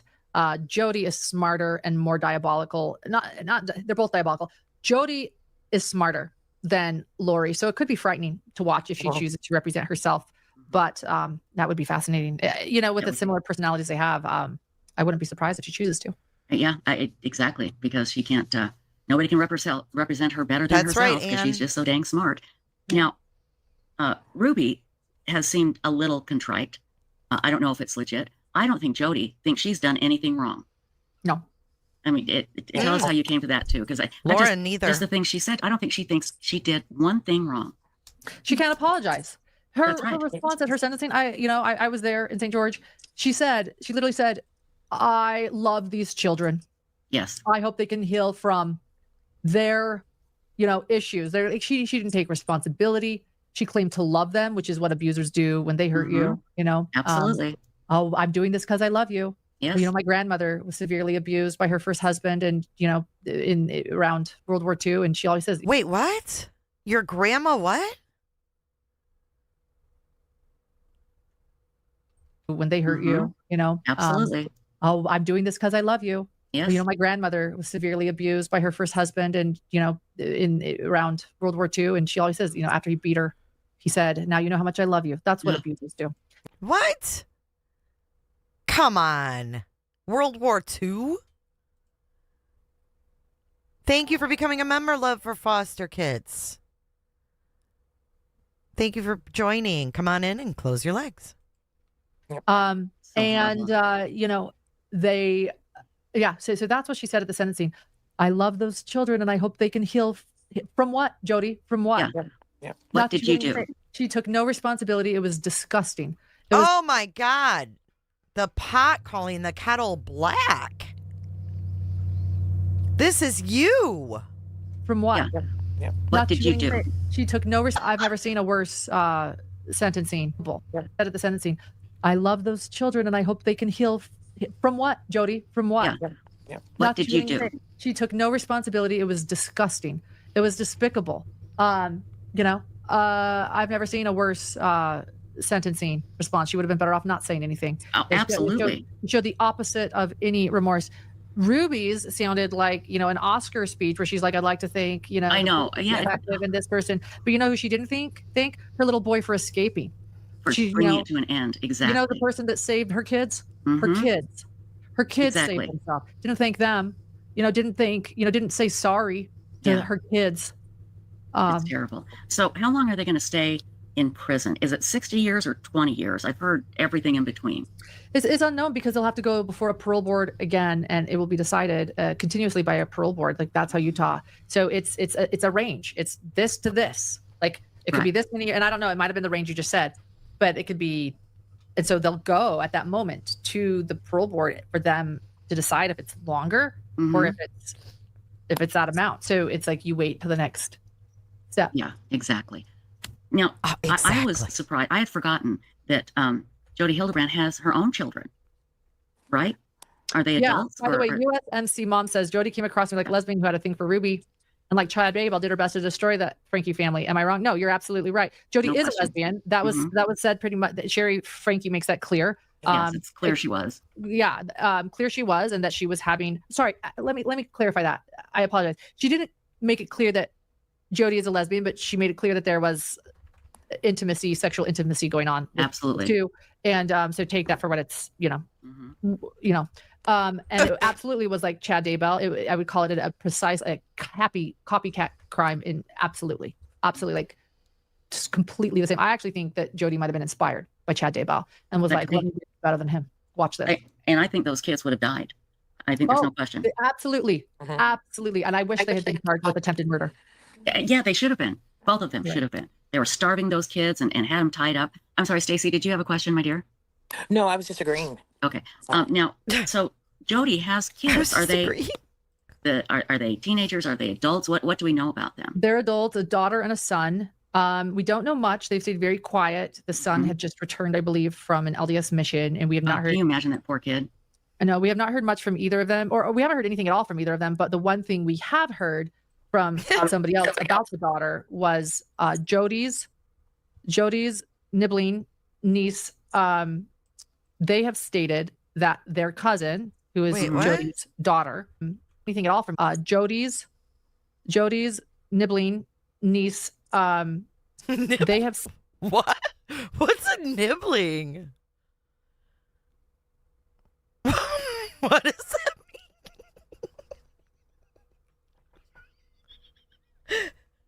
mean?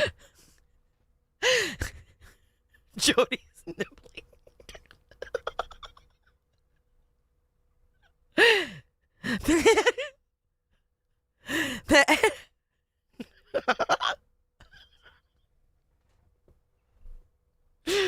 Fuck, the chat cracks me up. You guys, I have tears.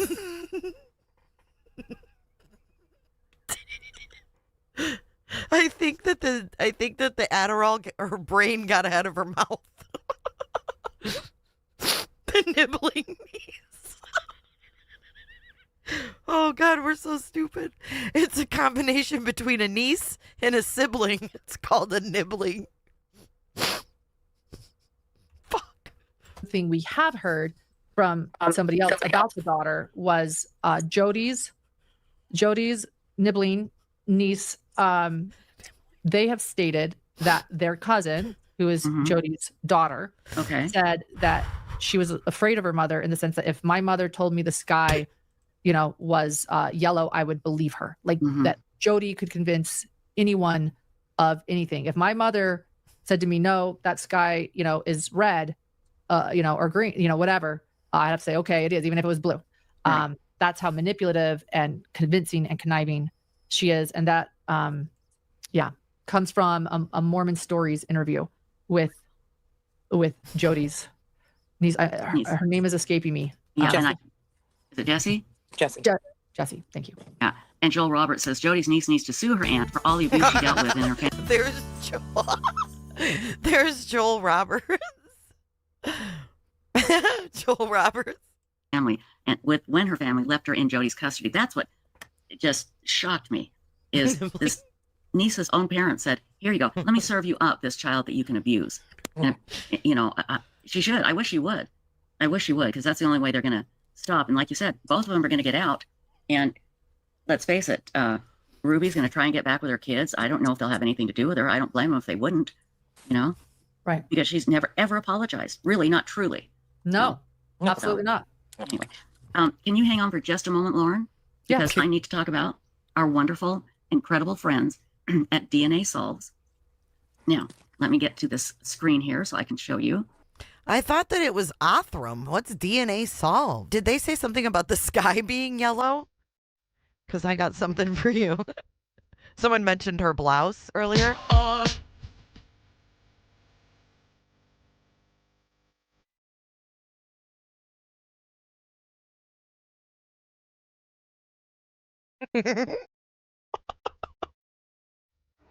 Go. You know, we talk about the scientists and the researchers at DNA Solves all the time, but I can honestly tell you, I've been down to their labs, and it is like a family, but they literally spend their lives trying to find out who these remains belong to, because there's nothing more terrifying, I think, than seeing your loved one walk out the door one day and never coming home. Your child, oh my God, I can't imagine. They Dr. take Vanna, these cases do to it, heart, and lady. they have solved so many, but they need your help. I'm putting a link in chat, and what you can do is become what's called it's a monthly subscriber.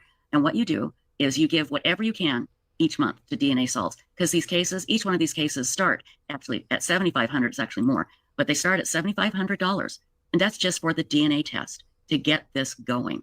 So if you could find it in your heart to give a little bit, and I will find the link here, I promise I will. Here it is. And click on this link that I'm about to put in chat. It's also pinned at the top of chat, and I will put it in the description. And you will see that you can actually be a part of this. You can be a part of bringing these families together and helping them get the answers they deserve, even if it's $1 a month. Anything you could do to become a subscriber to DNA Solves, which is all a part of Othram, the amazing DNA company that is every day there's another announcement, 3 or 4 or 5 announcements. Thanks, Dr. Vanna. 50-year-old case solved, 50-year-old missing persons case identified. It is incredible what they do. And I'm telling you, the people down there, it is in their heart and soul to do this. I've never seen a group of people like this. So if you could help these families get the answers they deserve, I've put the link in chat, and it's also pinned to the top of the page. So thank you, Lauren. Thank you. Absolutely. No, I'd like to reiterate what you said. For so many years, we didn't have the science or the DNA to solve these cold cases. That's many years. And now we have. This is what I don't understand. She goes on and on about the DNA not meaning shit in the Ramsey case. It just doesn't make sense. This science, a DNA solve. No, I'm not saying it's not possible she had a grandparent alive during World War II. But do you think she really got told that story by her grandmother? I don't think so. And this ability. And there are so many cold cases that we don't have the funds and the ability to do all this. So it's so incredible. And my dad was born in 1933 as well, and he was in the Korean War. World War II, I don't think her grandma would have told her a story about getting her ass beat. Like she said, he beat her. I call bullshit on everything she says, unless there's proof of it, because this woman is a compulsive liar. DNA Solves is doing, they know how many unanswered questions so many loved ones have, and there is such a need for this. And I love that you work with them, and I love what they do. And so thank you for Websleuths for doing this and for being a part of this. And I do hope that if anybody does have, something that they desire to support, that they'll consider that. Absolutely. And I'm so thrilled that we were able to partner up with Othram. They've been wonderful to Websleuths.com, the true crime discussion forum, and to our YouTube channel. I just can't say enough good about them. They truly are incredible people. So thank you, Lauren. Thank you for helping, because it does help. Whenever you're on, I know a lot of people subscribe, and that helps them. It helps us, and it helps keep Websleuths free from all those obnoxious ads that I had to run on Websleuths. And I feel guilty about that, running those ads. Well, that means a lot to me. Tricia, you and I are good friends. We know that we are good friends. We chat all the time, even when you guys don't know it. But one reason also, though, that I like to come onto Websleuths is because of this, and because of DNA Solves, and because of Othram. And this is such an important part of the true crime community in helping. We always say, I just got off another podcast. They're like, why do you follow true crime? I'm like, there's so many reasons. But I also said, so many of us are victims. So many people are victims, and we're processing. We're trying to cope and I just got off another podcast. Yes. And thank you to everyone for their service. I just got off another podcast.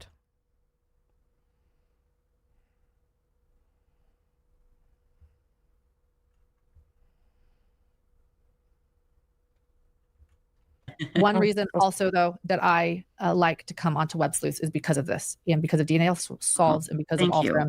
And this is such an important part of the true crime community Yes. in helping. We always say, I just got off another podcast. They're like, why do you follow true crime? I'm like, there's so many reasons. But I also said, like, so many of us are victims. Like, so many people are victims and we're processing. We're trying to cope and understand. What other podcast would she have been on? This was August 13th. Stories. So many of us are victims. We're trying to process and cope and understand.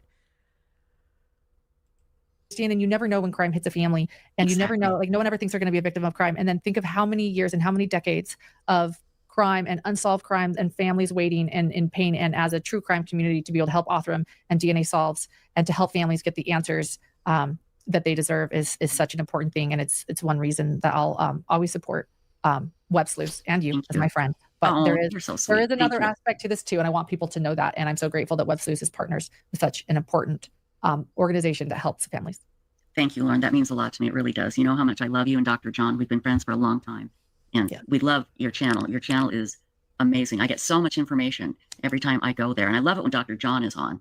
You know, and the two of you talking back and forth. It's and when you're alone, it's great as well. So no, I love it too. And just we've as we've grown, people have noticed that John has started to appear a little bit less, and it is, he's a licensed psychologist. It makes it a little bit more difficult. He's incredibly ethical and incredibly caring. So you're saying he's working? Then why were you the breadwinner in Boise? Another lie. But there was a lot of leakage.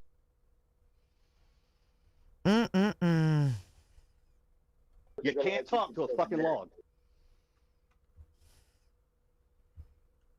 Oh, this is why he's not on the podcast. It has nothing to do with my pings and other things that I've been doing. I do too. Talking back and forth. It's when you're alone, it's great as well. So no, I love it too. And just we've as we've grown, people have noticed that John has started to appear a little bit less, and it is he's a licensed psychologist. It makes it a little bit more difficult. He's incredibly ethical and incredibly caring. And as we grow and become more public, it gets a little bit more difficult for him to show up every show. But we do our best, and he does showing up, and we are preparing a show on Stephen Stearns soon that we'll be sharing, as well as Kevin Franke. But for those that do want more Dr. John and would be, care to support us, patreon.com/hidden true crime. We actually posted an episode today about the Manhattan shooter. There are certain crimes that we want to discuss openly and honestly that just feel better behind a paywall, because I think if you hear this episode, you'd understand why. But those are the type of cases that we will take to our subscribers only. And so there is more Dr. John out there. It's just that he's having to be just a little bit not as public all the time. And so for those that do love Dr. John like you, that's. Why is he all of a sudden being discreet?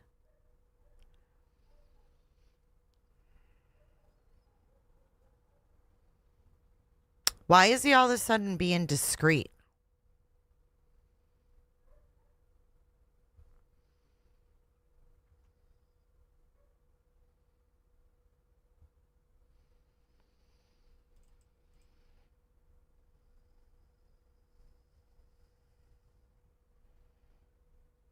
No, there's something up here. Tricia's not Mormon, no. She's Catholic. We will take to our subscribers only. And so there is more Dr. John out there. It's just that he's having to be just a little bit not as public all the time. And so for those that do love Dr. Is that because you're about to file against... When did she file against Christina? This is, you got to remember the date here, guys. This is August 13th. Yep. Dr. John like you. We got a cooter chat. Basia. What's Basia got to say? Let's see. Jay, you're the best. So glad I found your channel. I was laughing so hard at nibbling that my mom with Alzheimer's started laughing with me heart. Aw, that's so cute. I love that. Bless your mom. I'm glad we could make you guys laugh together. That's cute as hell. Thank you. And thank you for your cooter chat and your support. Thank you so much. That's so damn cute. That's where you can find a lot of them. Yeah, and I'm a Patreon subscriber, absolutely. So, and we'll put the Patreon link in the description as well. Tricia? Tricia, I am a Patreon subscriber, absolutely. Like all the time. And so for those that do love Dr. John like you, that's where you can find a lot of them. Yeah, and I'm a Patreon subscriber, absolutely. So, and we'll put the Patreon link in the description as well. So everybody, please join Hidden True Crimes Patreon. we're going to switch here to our other psycho that we know. I just read the headline and I couldn't even click on it today. Lori Daybell files appeal. Have you heard this Isn't yet? it Lori Bell? I've heard it, but I haven't read it. I haven't read it either. Yeah. I couldn't. I just couldn't. Yeah. Stacey, have you read it? No, I haven't. Yeah, I'm sure we will. We'll get to it tomorrow. Let's take a breather. Because, I mean, how long has she been out of the spotlight? What, 10, 12 days, and boom, another appeal. And I'm She sure loves it. Tampa- She's smiling. And it's just going to keep it. It's going to be turned down again. But again, she's What's just waiting that? for Jesus to come in and rescue her. What is her and this? Chad. Can you guys see this? What does it say? As Judge Boreski states, "Are you done? Can you be done yet?" This is my little- Huh? She has buttons made? Meredith Keith coming in hot. Former gem, new to the crew. Wanted to give you a little something for your hard work on my enlightenment on all hidden true bullshit. Thank you, Meredith. Thank you so much. I really appreciate you being here.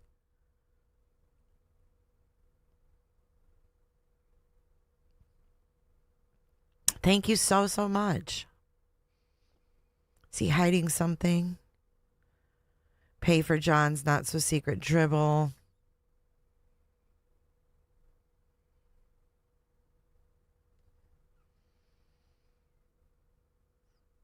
It's a button with the judge on it? Can you put people's images? Hold on. Is that the actual judge on there? I didn't know you could put people's images. Can you put people's images on merch? Without their permission? Because if so, oh my gosh, we could have Lauren merch. But I don't think that's legal. Hey, YBE, where have you been? Seriously, though, can you do that? Like a judge's face? I'd be scared to do that.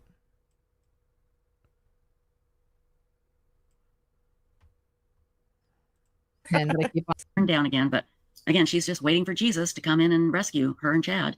Can you guys see this? What does it say? As Judge Boreski states, "Are you done? Can you be done yet?" This is my little pin that I keep it on my desk now. Are you done? I'll have a bunch of those I'm giving out at CrimeCon, so come find me. But we have like 100 of them. So good. Someone made those and handed them out at Brandon's trial.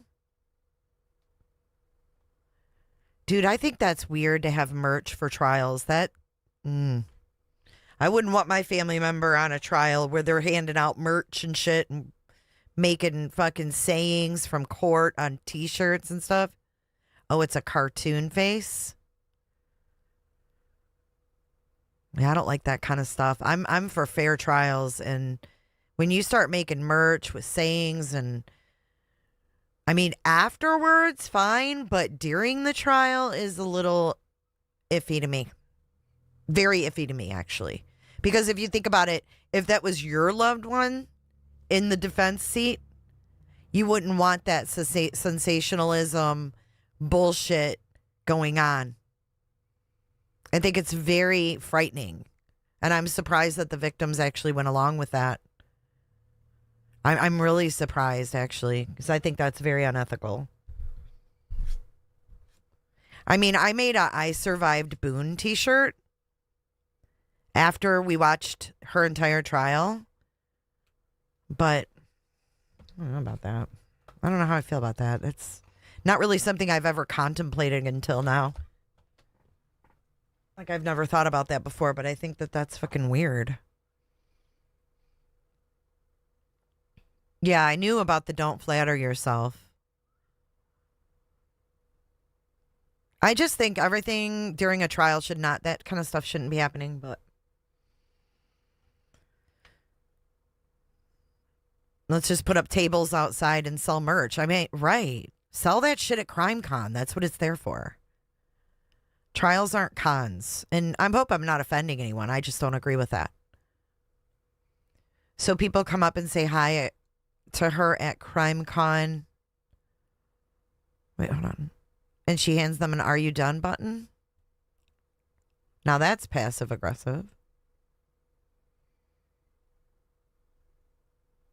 Well, Nate has an actual, like, news channel. But I just don't agree with, like, the defendants or anything, anybody being made to be bigger than they are, because then their testimony might seem more important or something. I don't know. I just don't like it. Oh, dude, we had so much fun covering Boone. She's a nut job. On J is for Justice, I have a whole playlist of her.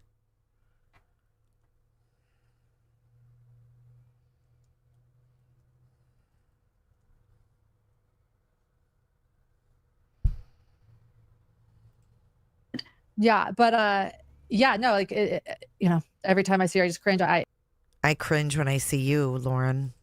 Judge Bresky also stated, at her sentencing, soon you will stop getting interviews and you will fade into obscurity. And exactly. I want that to happen. I guess it's a good sign that I haven't yet read her appeal, because typically to help I would have been. Yeah. I want that to help. Now, maybe I'm being a little too critical here, but will fade into obscurity. And exactly. I want that to happen. I guess it's a good sign that.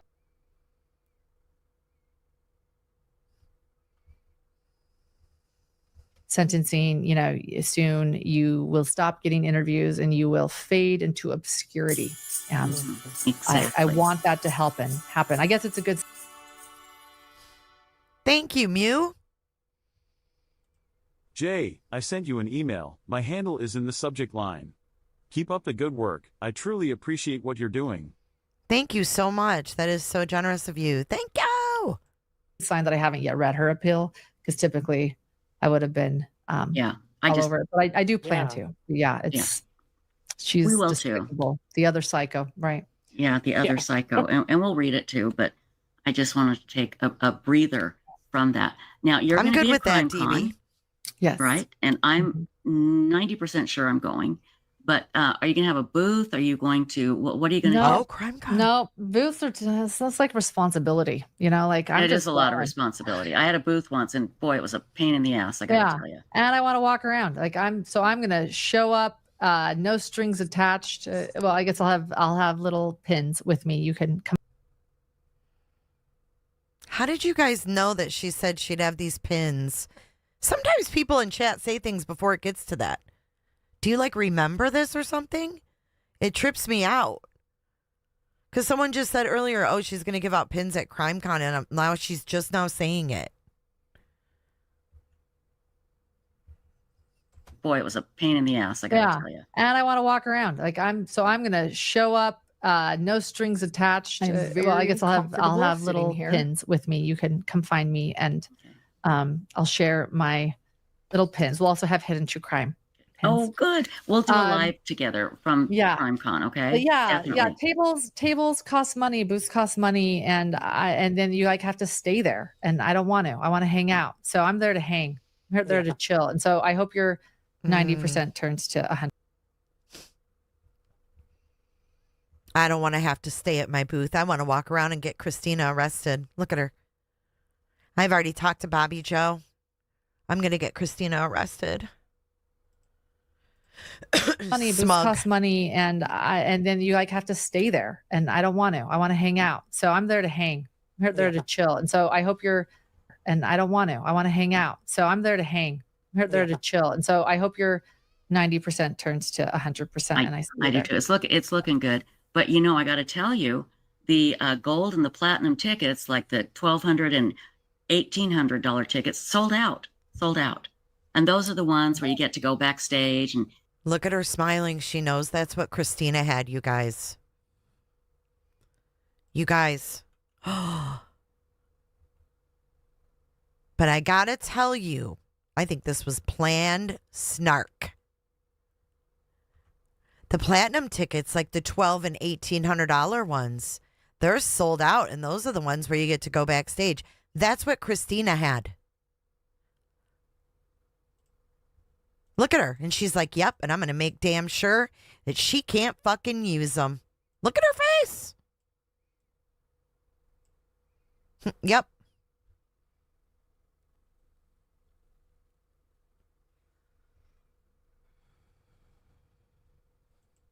Hang with the people and everything. I don't get it either. I didn't buy it. I don't get it either. I didn't buy it. See that? Diabolically mean. And $1,800 tickets sold out, sold out. And those are the ones where you get to go backstage and hang with the people and I know. everything. I don't But, get it either. I didn't yeah, buy mine in time. Yeah. I don't know where people get that kind of money. I mean, I don't know where people get that kind of money. Aren't you guys supposed to be promoting CrimeCon? We got Tricia saying, oh, that booth was a pain in the ass. And now we got them talking about who's got that kind of money? Really? Really? Yeah, that's what Christina had, the highest fucking tier. Correct me if I'm wrong, Ballet Flats, but didn't she have the highest tier?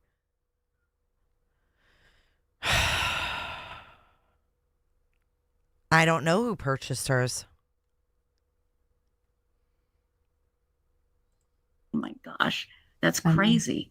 That's I just know. crazy. But it is going to be fun. It's going to be interesting. John Ramsey's going to be there, which everybody knows that makes my blood pressure go through the roof. But we have a few things that we'll be doing Really? with that. Really? John Ramsey was invited there as a guest. And this is how you put it out there? You guys knew exactly what you were doing, you bitches. You are bitches. Who has that kind of money? Christina does, you jealous bitch. Christina has the money. You scared? I hate saying that, but I can't stand this woman. Turns to 100%. And I do too. It's looking good. But I got to tell you, the gold and the platinum tickets, like the $1,200 and $1,800 tickets, sold out, sold out. And those are the ones where you get to go backstage and hang with the people and everything. I don't get it either. I didn't buy mine in time. Yeah. I don't know where people get that kind of money. I mean, my gosh, that's crazy. That's just crazy. But it is going to be fun. It's going to be interesting. John Ramsey's going to be there, which everybody. Yeah, sold out. Christina got hers before they sold out, which means they sold out probably pretty fast, which means Christina got hers when it first went on sale, you guys. Think of how catty, rude, mean, planned, concocted this was. Look at her. She's happy. Oh, too bad, Christina. There's Christina right there. She said, to my defense, I saved up for those tickets specifically so I could have the full experience with my friends. Right, but they act like nobody has that kind of money. I mean, obviously people buy them, right? They probably sell out pretty quick, the platinums. And Christina says, I worked really hard to pay for those tickets. I know you did. I know you did. And I'm so sorry she did this to you, man. The more I see, the more sick it makes me. Yeah. I don't know where people get that kind of money. I mean, my gosh, that's crazy. That's just crazy. But it is going to be fun. It's going to be interesting. John Ramsey's going to be there, which everybody knows that makes my blood pressure go through the roof.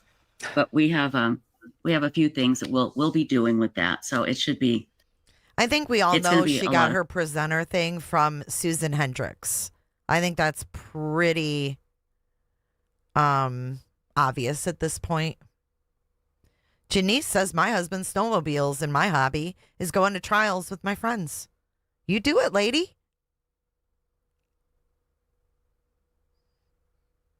Lauren should have to pay for her to go to CrimeCon on the Platinum this year. I agree. Fun this year. And I'm going to be hooking up with people from Websleuths.com, some of the Mad Chatters. So, and I know a lot of people from Hidden True Crime will be there as well. So it's like it really is one big happy family. Mm-hmm. It really is. Yeah. It's great. So you say you have more on, did you say you had more on Kevin on your Patreon channel? Let's plug the Patreon. Nola says Christina should get that money and so much more. I agree. I saw your TikToks and had no idea they were about HTC. There you go. I want this to be crystal clear. Is YouTube kicking you guys out today? Hey, Willa. Movie star memories. Good to see you. Oh, Bobby Joe should give her a personal escort throughout. She should have a personal escort to and from the event, from the airport to CrimeCon, courtesy of Bobby Joe. She should have to pay for that. No power in the universe can hold me. Thank you for your super chat. She says, Jay, we need to go this year. Christina, we got you. We do have you. Yeah, I'd love to. Caesars. You'll find me at the slot machines or the blackjack tables while you're in there doing your true crime conventions. I got no shade if you like it, but I'll be at the machines. Free drinks, I'm there. Dude, I love drinking beer and playing slots and blackjack. It's so fun. It's like so fun. Oh no. So on our Patreon, so the Manhattan shooter. That's right. Shane, who claimed he had CTE, which is from a football. Why is she so slow? We delved into his background, and it is a sensitive. We delved topic. Shooters always are. Yes. Some people believe that we shouldn't talk about them, that we should forget their names and not discuss because it's happening so often in our society. Again, another reason we chose to keep this behind a paywall. But John particularly delved into him and had some things to say because he does not believe that it was your average shooter. He also didn't believe that. Yeah, she said he was Indian. Believe that he had CTE. So. Oh, wow. Yeah. And then, and I would talk about it a little bit more, but again, this is a sensitive topic. Yes. So, but it was interesting. It was interesting what he had to say. And he delved into his own life a little bit. But yeah, there's a lot going on in the true crime world. But yeah, he will be on our show on Hidden True Crime next, discussing the lawsuit with with Kevin Franke, Kevin Franke. And then Stephen Stearns, that happened during the James Craig trial that I was covering every day of. I could hardly do anything else. And, we certainly were covering the Madeline Soto case. We interviewed Stephen Stearns' parents. Right. I think you're the only ones that did. I haven't seen them interviewed anywhere else. Yeah. Yeah. And because nobody wants to interview them. Nobody wants to hear from Stephen Stearns' parents. What? Dude, that's the last people I would interview. Like, I interviewed Stephen's old friend. I did do that, but I didn't interview his parents. His mom thinks I'm a twat anyways. Did you guys know that? And so it was a case we were certainly covering if I hadn't been at one trial. Well, it was also Lori Daybell sentencing as well as Koberger sentencing. So I would have actually tried to have gone to that had not everything, if I could have cloned myself. No, don't come to Florida. We don't want you here. Don't ever come to Florida. Keep your crazy ass out of the Sunshine State. We don't want you. We don't need you. Stay in Utah or wherever you are. In Nevada. Stay out there. Ski Utah. She wanted to come for Stearns. You should, yeah. I mean, you work everywhere. And I'm glad you're home now for a few months. Anyway. Do I have a PayPal? So do you have any plans to go to any other trials in the near future? Yes, and to cover some from home as well. We're going to try that out too, because again, I am a mother and that was very hard. I finally, I do work a lot. People point that out, but I finally hit a limit. It was a little too much. So we want to cover Donna Adelson's trial, but we're going to do that from the comfort of your home. That's an interesting case. That's a custody very interesting case. Very interesting. Yeah. And we have the full backstory. We have the full backstory on our channel. I'm proud to say I think it's the most detailed backstory out there on that entire case. So we have been covering it. We've been very curious about this trial. This is the matriarch now. It's interesting. They've just been going down one by one, I think 4 people have been sentenced so far for the death of, is it Dan Markle? Is that his name? Markel. Yeah. Markel. Yeah. And so we're going to try to cover that one from home. And then again, the Stephen Stearns, the plea deal that he took and speaking at we're going to just have Dr. John go over that soon on, we're a little that's going to be behind, so great. we're preparing That for is going to that. be fantastic. We're going to put all of these links in the description for you. And if you haven't started following Hidden True Crime, come on, people. The link is in chat. And again, we'll put it in the description. Lauren, I know you've had a long day. I'm going to let you go. Normally, I try to keep you. Yeah, right now Christina's not collecting funds, but thank you for asking. And I really appreciate the support for Christina. Right now, though, she's not asking for any funds for anything, but thank you. And I know she appreciates the gesture. 3 or 4 hours, but It's okay. Yeah, no, I plan for at least an hour. I didn't mean to make you feel bad or anything. Oh, no, it didn't make no.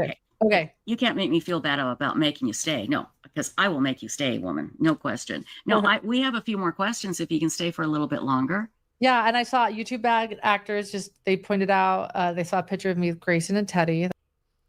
YouTube bad actors, shout out. There's Christina. She said, Mad Chatter, that's so nice of you to offer. I'm good.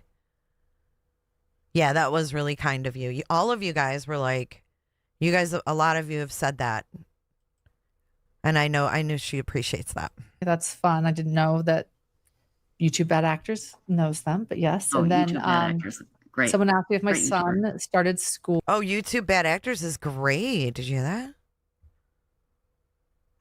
If you can stay for a little bit longer. Yeah, and I saw YouTube bad actors they pointed out they saw a picture of me with Grayson and Teddy. That's fun. I didn't know that YouTube bad actors knows them, but yes. And then YouTube bad actors. Great. Someone asked me if my son started school, and he has this week, which is also another thing that's always overwhelming for the whole family. Yeah, I mean, that's so hard to send them off to school. Why is it hard on the family to go back to school? What is she talking about? When they're that young, because they're so cute and it's just so scary. I know. But then he also he's like his dad, where he struggles with people. And so, wait, what? What? I am very uncomfortable sitting here. Did she really just say her kid struggles with people and so does John? It's just so scary. I know. But then he also he's like his dad, where he struggles with people. And so, we don't take first day of school pictures, and we take second day of school pictures, because that's a good idea. First day school pictures never go well. He's not happy. He's like his dad. He doesn't do well with people. That is really rude. So we do second day, and that's and so cute. So yeah. Well, again, it's difficult, but yeah, it's all part of being a parent. Let's see, whose birthday is it? I'm trying to go through. I can't tell who they're talking about here. Daughter's birthday. Happy birthday. He struggles with people, but he's so busy being a psychologist that he doesn't have a whole lot of time to come on the videos anymore.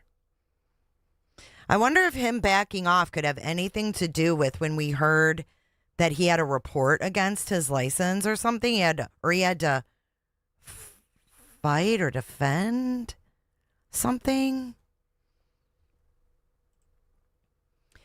Christina says at this point, the time period to sue her for my crime con tickets has passed. That wouldn't fall under the defamation suit, unfortunately. I had 10 days after she dropped the case to petition for fees. Thank you for explaining that. Ethics complaints. Right. I thought there was something. Hey, Lori? Is it Lori? Is it Lori Daybell's? It's not Lori. I don't know which Lori. I don't know. Oh. But why would you say that out loud if you want people to think your husband's legit? She can't help her hatred from coming out. You know?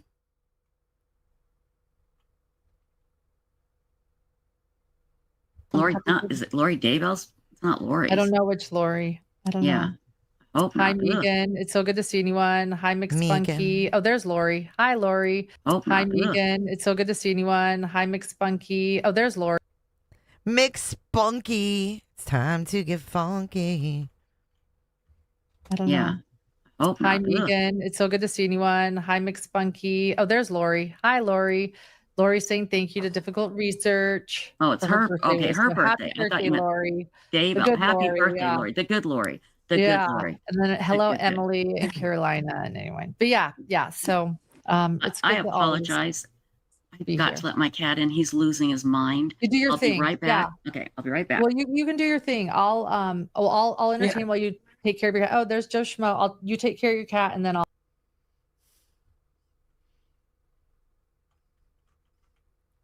There's Joe Schmo. I'll entertain while you take care of your cat. Oh, there's Joe Schmo. You take care of your cat, and then I'll take off. But yeah. So Do you have a lot access going to? on. I'll entertain while you take care of your cat. Oh, there's Joe Schmo. You take care of your cat, and then I'll take off. But yeah. Hey, Potato. Doesn't it, Paula D? That's why I cover these. It's a little method to my madness. So Do you a have lot access going to on. your? Oh yeah, I bet. At school, it is hard the first day of school when you send them. My granddaughter just started first grade.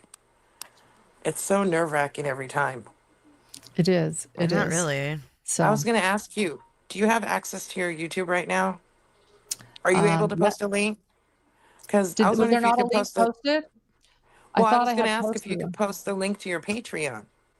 Oh, I do that's not have it. yes. I would like to join it. And Yeah, I'm sure everybody else would too. that's so sweet. Oh, that's so sweet. Just go ahead, put it in the back chat. I got a little palette cleanser for you guys. Here you go. I forgot what this is already. Dolly. Oh, this is Mrs. Stearns. Okay. You guys want to hear Mrs. Stearns call me a twat? Here you go. Hello. Hey. Yes. Hey. Sorry, but this is Deborah Stearns calling back. Hey, Deborah Stearns. I'd like another vote. You can only vote once by phone. You can only vote once. Oh, twat. Yeah. Now you can super chat a vote, or you can get an egg, or you can buy a T-shirt and vote, but you can only get one phone call a night. Shoot. Okay. I really want Jay for Justice gone. He's a twat too. Okay. There's your free jab. You got an extra jab, and it didn't even cost you nothing. All right. Okay, well, I'm going to get an egg next week, okay? All I right. just need to figure it out. Got my cash app. I just don't know how to use it yet. All I'm right. old. All right. Yeah. Okay, Ain't we all? thanks. Bye. All right, bye. Dolly. Dolly. Hello. Hey. Yes. Hey. Sorry, but this is Deborah Stearns calling back. Hey, Deborah Stearns. I'd like another vote. You can only vote once by phone. You can only vote once. Oh, twat. Yeah. Now you can super chat a vote, or you can get an egg, or you can buy a T-shirt and vote, but you can only get one phone call a night. Shoot. Okay. I really want Jay for Justice gone. He's a twat too. Okay. I really want Jay for Justice Gone. It was a game. So this is an online game that this guy Dolly does. This is Dolly. Remember we were talking about Dolly and you guys thought I was talking about Dolly, like D-A-L-I? This is D-O-L-L-Y. And he does a show called Turtle Island, and you can call and vote people off.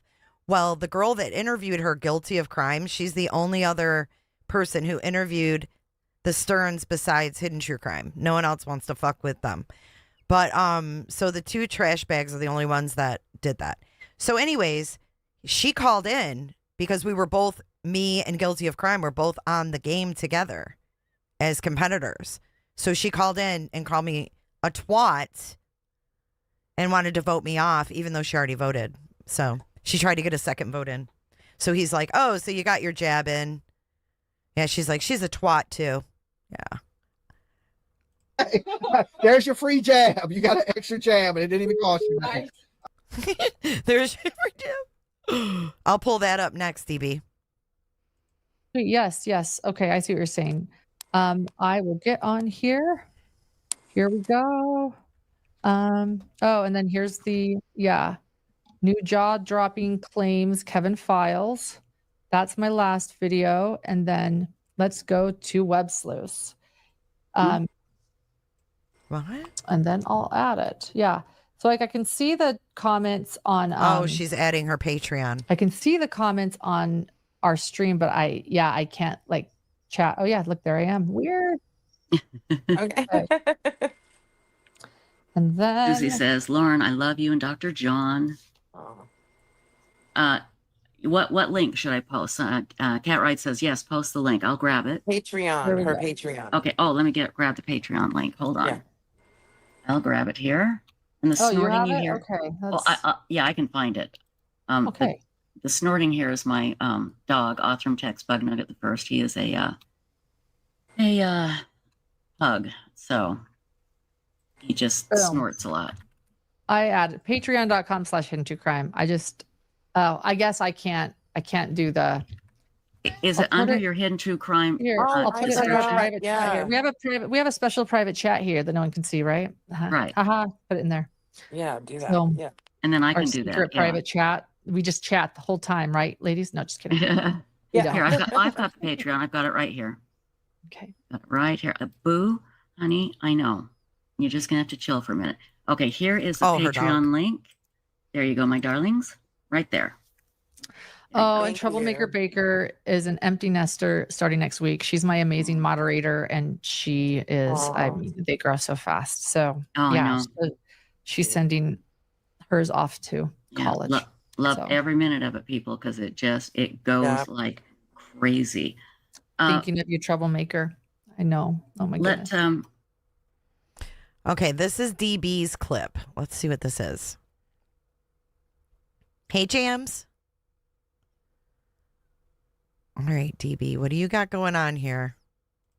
He is very tall. He is very thin. He looks very Indian to me, which was confirmed later with his accent and learning.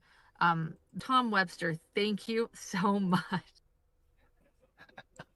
Oh my God. He was Indian.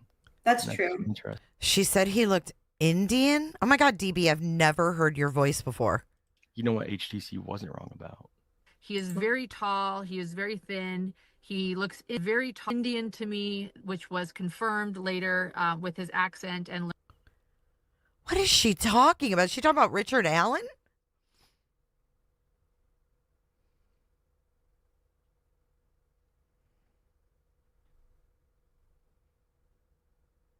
Who's she talking about?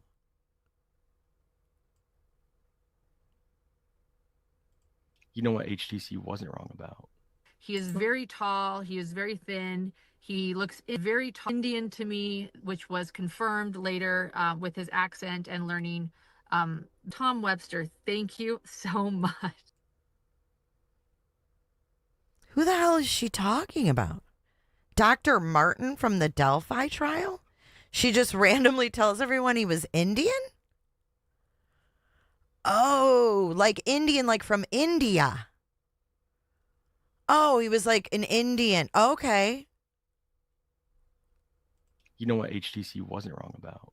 He is very tall. He is very thin. He looks very Indian to me, which was confirmed later with his accent and learning. Tom Webster, thank you so much. What? Right. Like, yeah, he was brown, you guys. And then when I heard him talk, then it confirmed it for me. This is her journalistic skills in action. Take a listen again. You know what HTC wasn't wrong about? He is very tall. He is very thin. He looks very Indian to me, which was confirmed later with his accent and learning. Tom Webster, thank you so much. Oh my God. He was Indian. That's true. Interesting. What a weird thing to say. She is so weird. Let me ask you the question that I ask myself every day. What date was that, DB? Pulowski, Melanie Boudreau. We have got to see charges. Now, we have until, I think, October of 2026. We know what Kay said, the prosecutor. to the family right after Lori's sentencing. Said something like, I have to talk to you, said to Brandon, I have to talk to you about you-know-who. And so we're hoping that means there's going to be more charges. Do you have any feeling on Melanie Boudreau being charged for the attempted murder of her then husband, Brandon? I go back and forth. During Brandon Boudreau's trial, they certainly made it clear that there seemed to be enough. Oh, sorry. You guys see me? I just had a mouse drop off the couch. You guys can see me. You guys see me? Okay. I can see you guys now. It was certainly implied there. Why is your mouse on the couch? Sorry. You guys see me? I just had a mouse drop off the couch. You guys can see me. You guys see me? Okay. I can see you guys now. It was certainly implied. There you go. Yeah, difficult research. That there was enough to charge Melanie Boudreau Pulaski, which made me wonder then why they haven't charged her yet, or if they're going to. Thanks, DB. 11/6/2024. This might be a better question for difficult researcher Megan Connor than me, because I go back and forth. Like, I think, well, if they were going to charge her, wouldn't they have? Or I don't know. Maybe they're still gathering evidence. I mean, that could be. Maybe people are finally coming forward after all this time. I just feel like Arizona needs to, because they need to do everything else they can after failing Charles Vallow so horribly by not listening to him and not taking him seriously. So I do think we're going to see charges. I think, and it may be something as dramatic as like the day before that the date runs out. They might do it. They may just be doing this to torture her, to make her wait, because it's got to be torture for Melanie. Wondering, is this the day? Is this the day? Maybe it may be. I will 1 hour drive. We certainly saw evidence in court too, beyond what Trina Kay said. That's the prosecutor. The evidence they showed that she knew what was happening. That he had dropped. She was the only one that knew his address. No, she said Megan or difficult research can answer this. Once on a live, I blurted out that I was going to sit Indian style, which was what I was taught, but hadn't entered the politically correct world yet. And commenter politely schooled me. I felt so bad. Crusha, I still sit Indian style. F that shit. I am not going to say, I'm going to sit crisscross applesauce. Get out of here. I had a huge discussion with people that are Indians, and they don't give a fuck if we say that. That's just some bullshit that we've been taught. It's fine. It is how they sat. What's wrong with that? I'm honoring how they sat. I wish we were more like them. That's my take. Me too, jammers. Me too. Look at Fem still says it too. Put a 1 in chat if you still say you sit Indian style and you don't say crisscross applesauce.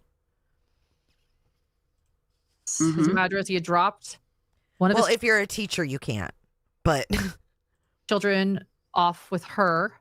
And then right after that, he went to the gym first. This is sped up too, by the way.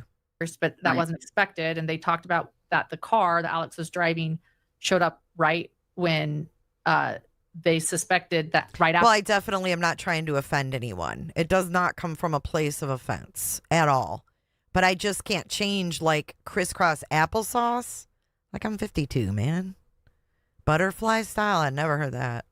After he dropped his child off at Melanie's house. Exactly. Like that there was like conversation, and then they talked about the phone calls and how there was a call to Melanie, and there was a call to Lori, and there was a call from Chad, and like all of these people and Alex, and like all 4 of these people were talking and calling one another. And that after the shooting, Brandon then tried to call his soon-to-be ex-wife multiple times, and she didn't answer, but she was answering the other calls from the co-conspirators. So fair, YBE, and I don't want to make this a debate at all. I'm not trying to be an asshole.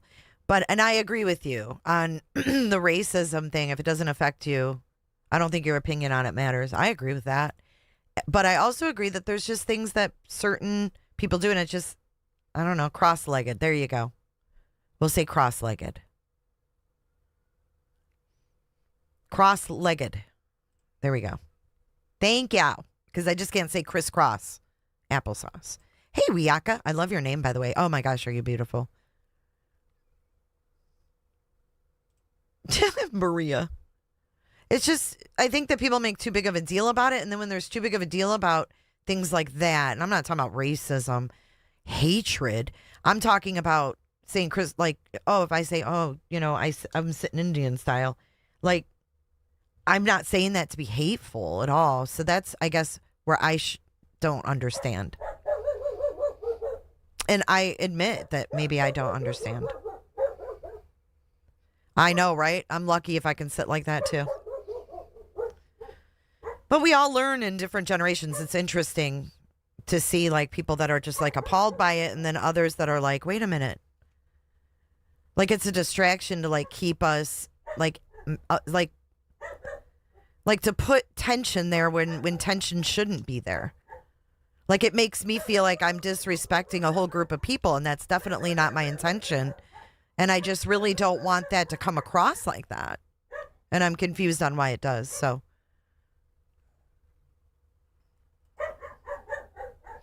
I don't think you have to feel bad. Just if someone says it bothers them, just politely say sorry and move on.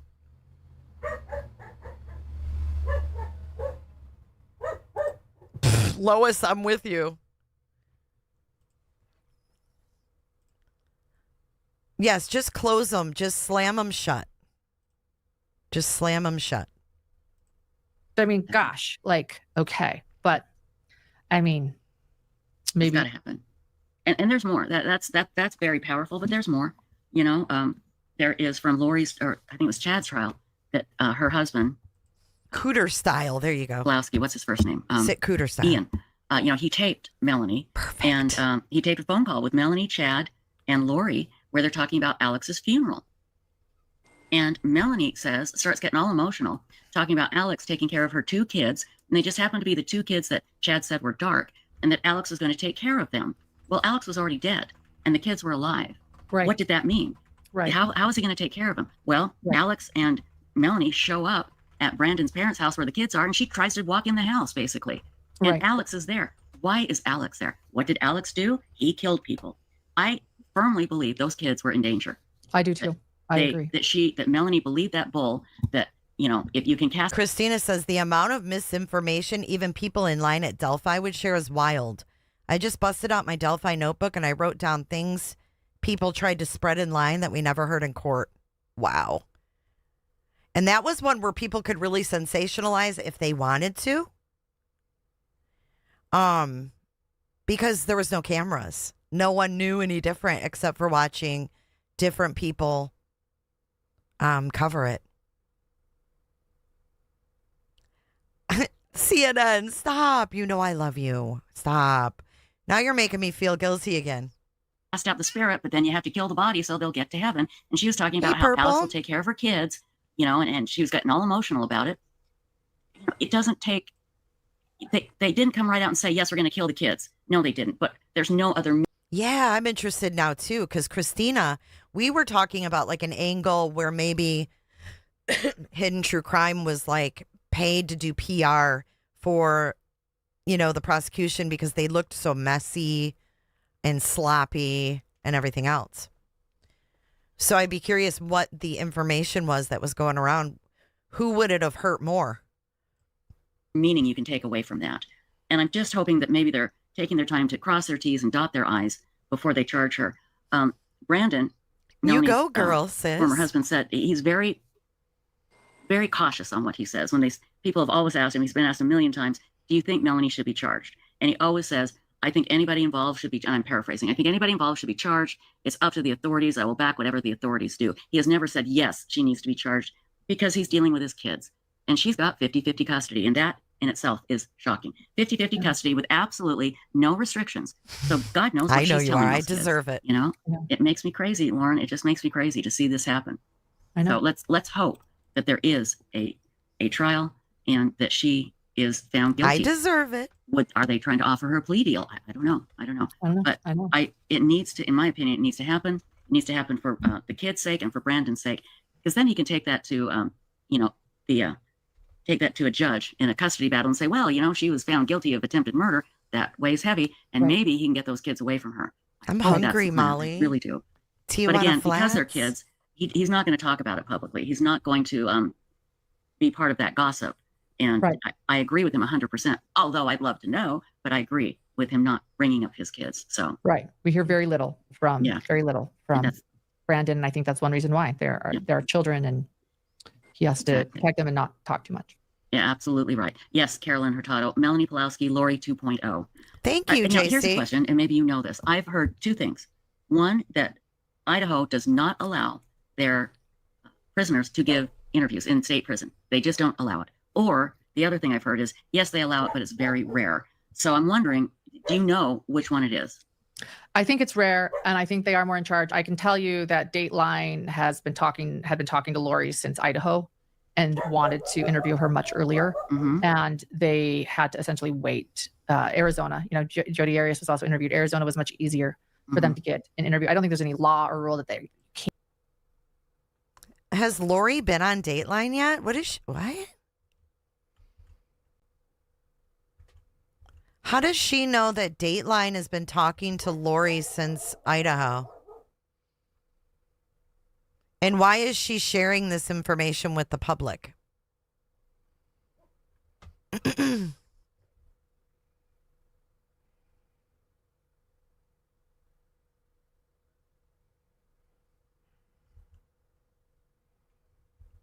She can't help herself from dropping these little bombs. Or the other thing I've heard is, yes, they allow it, but it's very rare. So I'm wondering, do you know which one it is? I think it's rare, and I think they are more in charge. I can tell you that Dateline had been talking to Lori since Idaho and wanted to interview her much earlier. And they had to essentially wait. Arizona, Jodi Arias was also interviewed. Arizona was much easier for them to get an interview. I don't think there's any law or rule that they can't. I think that Idaho just makes it more difficult. Right. And I do think that's gonna, be the case. So yeah, I think, even Nadine's in East Idaho, and he finally got that interview too. And it was while she was in Arizona. I think Maricopa County makes those interviews easy. She's not happy about her while in Arizona, never in Idaho. Exactly. And I think you can answer this. Why did she get in trouble? Was it the M&Ms? And because she was trying to sneak M&Ms or something, and she got everything taken away, and they couldn't do the interview with the channel, the Arizona Family Channel. Remember, they had to do it by phone, and because she got in trouble for something. Right. Do you know what that was? Yeah, I've heard from multiple people now. Essentially, contraband. She hid stuff in her file, I believe, like a folder that she tried to get in without permission.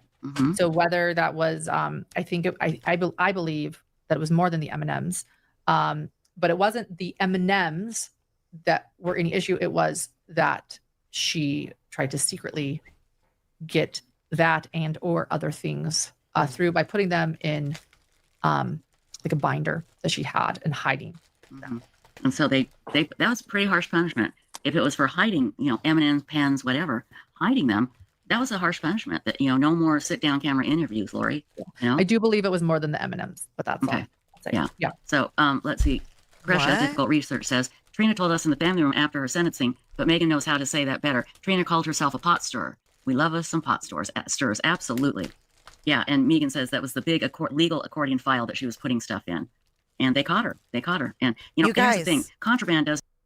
You guys, I just got a present. I just got a present. I wonder who it's from. Let's take a little sidebar because I just got a present while we were live. So I got this cute, I think Snazzy Trinkets got me the first one. But they're these, and they're freeze dried. So you can't really see them puffed up. But this is them small. They're flower pillows and they're cute as shit. Okay. And I had some on my wish list because I want to put a bunch of them on my couch. So this is a gift for me from the one and only Shane Culkin. Shane is a friend of the channel and also happens to be Macaulay's brother, oldest brother. He's a very, very special friend of mine. And Shane, thank you so much. I got this flower pillow and then the other one. I got the brown one and the cream one. So thank you so, so much, Shane. I haven't even seen Shane in chat in a while, but I appreciate it so much. Thank you. So sweet. They're like vacuum sealed, not freeze dried. Vacuum sealed. I had my pants on, Christina Mack, when I opened my plaque. And my legs were crossed. My mic's cutting out. I think that, Betsy, you might need to leave and come back. Because I think my mic's fine. I think I'm good. Might be YouTube. Vacuum sealed. Yeah, vacuum sealed. I love when stuff comes like that and you're like, whew. He is a sweetheart, Kels. You love Kieran. Everybody loves Kieran. But if you ever see Shane Culkin in here, give him some love. He's a great person. Really great person. Doesn't need to be drugs or alcohol. Contraband is anything that is not allowed in the prison. Exactly. And, could be, types of pens or whatever. So that doesn't surprise me. Yeah. It's because she asked for them as, oh, that's right, difficult research. She did ask for them as she was exiting the interview with God, I just forgot his name. East Idaho News. Nate, thank you. With Nate, she asked him to bring her M&Ms. And I thought she was just joking, but but it was more than M&Ms. But yeah, that's a stupid thing to do. So, but that's okay with me. I'm glad it was taken away. Absolutely. Yeah.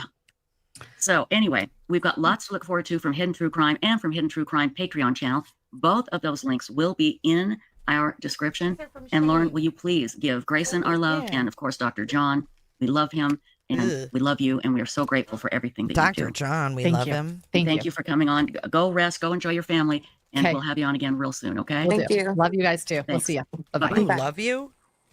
Okay. We did a love you guys. I just love her. She's the best. Absolute best. So anyway, just reading the chat here. Guys, can you hang on 1 second? I've got to grab like a little lady. I got to grab my medicine. Hang on. I'll be right back. Can you take over chat for just a moment? I'll be right back. Yeah. Thank you. You're almost done with your stream. You can't wait. Oh, Stacy is going to talk. Carolina Hurtado says the first thing Lori shows Brianna on the tablet phone interview was a picture of her and Chad. Who the heck cares if she has a picture of them together? She makes my blood pressure rise. Difficult research. It's Lori's whole "it doesn't count for me" attitude. She thinks she is exalted above all humanity and definitely above the law. It's true. I totally agree. You guys with ready? that. I'm going to And, open it. You know, in regards to the contraband, even if it is something like candy or something, I mean, they've got to have the same rules. It's not allowed. It's not allowed. You know, so, and then if it's something like drugs, then you can get more charges on top of just having contraband. So. This is the little one. Aren't they cute? Let's see. I'm not sure what that says. Let me see. And so, whoever's birthday it is, happy birthday. I keep seeing birthday things Happy in the chat. birthday, baby. Okay. I see McSpunky the 22nd. Oh my gosh, my husband's birthday is August 20th. That's too close for comfort there. What are we talking about? What did I miss? McSpunky's birthday is on the 22nd. My husband's is the 20th. Uh-oh. It's close. Ruh-roh. Ruh-roh. No, Hey. Oh, I'm sorry. Go. I didn't mean to interrupt. Oh, no, go ahead. I was going to say, remember last night we talked about making a t-shirt that says the Q's have it, and it shows Patsy Ramsey's Q, how she writes a Q, and the Q in the ransom note. This is where the damn Q t-shirt comes in. Yuck. Okay, hold on. I'm opening the other one. Aren't they cute as shit? Remember all that? Amazon, yes. And it was Bipolar Express that came up with the Q's have it. I want to show you something here. Let me show you, my darlings. They have different colors, too. Where are we here? Let's see. Maybe I can do... Whoops, that's not what I wanted. Sorry. Get out of there. Okay, there we go. Now, let me add this file here. Here's both of them, guys. Is this it? I hope this is it. Aren't they cute? Love them. Yes. Thank Are you, ready Shane. for the big reveal? Yep. There you go. The Q's have it. It's hard to see, but it says the Q's have it. This is Patsy Ramsey on the left and the ransom note on the right. Hase Aro? I love that. I love it. I'm only getting 15 made, but I'll take them to Hase CrimeCon. Aro? So if we hook up at CrimeCon, hopefully I'll have some for you. So cute. But I just love that. I think that's great. Oh, there's the... And thank you, Bipolar Wait. Express, for that catchy little phrase. Who's John Fraser? See that? It says John Fraser 4 minutes ago. And thank you, Bipolar Express, for that catchy little phrase. Oh, you can't see it. Hold on. Time to get funky. See John Fraser up here on the top? Does he do her merch or something? Who is he? Who's John Frazier? Frazier. But aren't they me? I think that's just so cool. Do you love it, Stacey, or no? Oh, yeah, I do. I do. Good. Okay, you love let's it, see. I Stacey? want to say hi to Stacey's people in like, chat. I'm not so really. glad Tricia is here, and Megan Connor, and Joe Schmo, and Sterling Nash, and Diane L, Justice Jane, and I Hate Chocolate, and Valerie Joy, Acrylic, Red Like Wine Again, Crash is here, Four Sons Mom, YouTube Bad Actors, McSpunky, Joe Sows, Kelly J, Lori, Emily Narb. Let's see. I mean, so many people. I can't get to everybody tonight, but you know I love you. You guys know I love you. I do. Stacey, what's going on in your life? What's going on with you, true crime wise? Anything? Just research. You're doing lots of research. I know yeah. I'm reading, Patsy Ramsey's deposition from the Chris Gift trial. Yeah. Whoa, that's a doozy. That is an absolute doozy. We are going to do a special John Bonet live stream here before we go to CrimeCon, because John Ramsey's going to be there spewing his untruths, in my opinion. And so if you're going to CrimeCon, you need to watch this, because, and if you go see John Ramsey, you got to keep in mind what we say. We're not talking about opinion.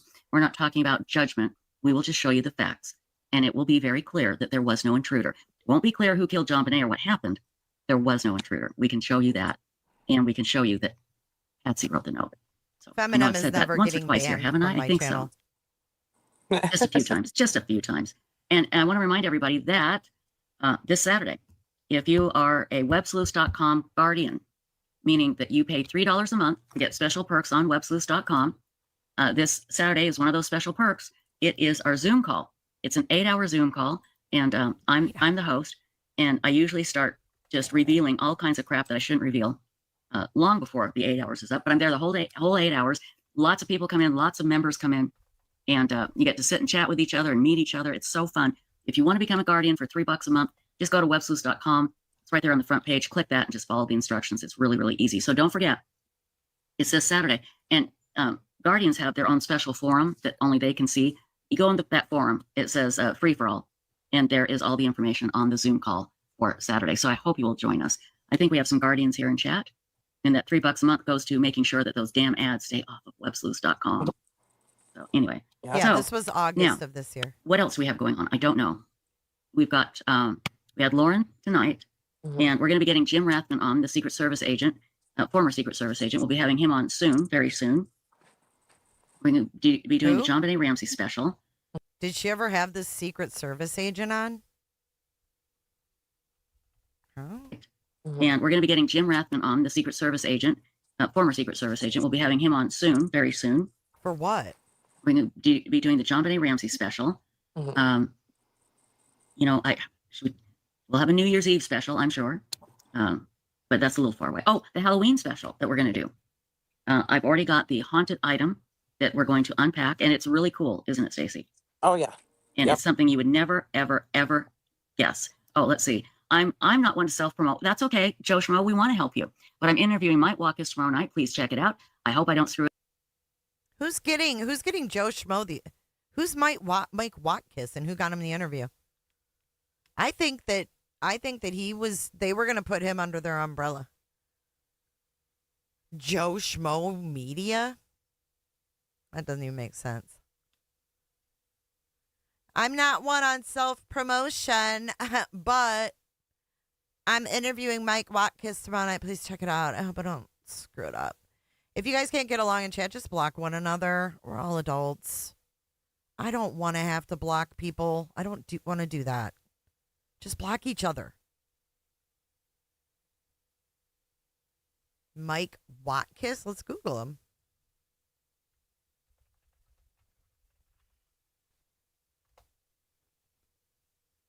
Journalist? This guy? Actor, storyteller, acrobat, stuntman?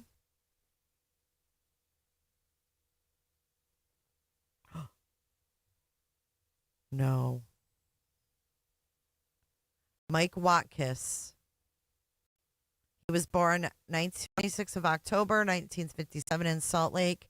He is an actor known for Outlaw Prophet, Warren Jeffs, and the positively true adventures of the alleged Texas cheerleader murdering mom. And he was on A Current Affair in 1986. Lauren interviewed this guy too. Would make sense how he got the interview.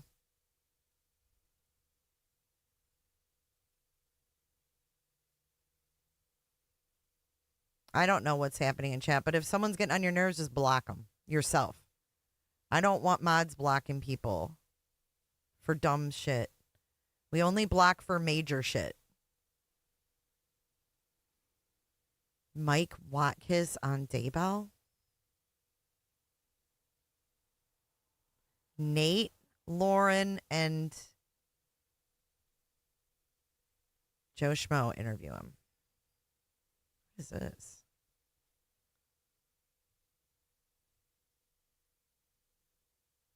Never heard of this guy in my life.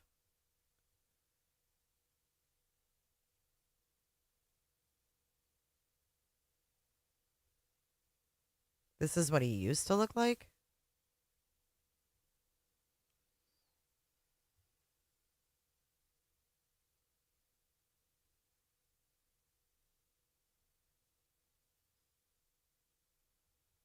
Why are they affiliated with Hidden True Crime?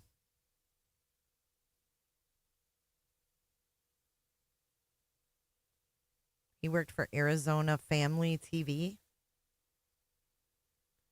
Yeah, but Deception Detective's a fraud.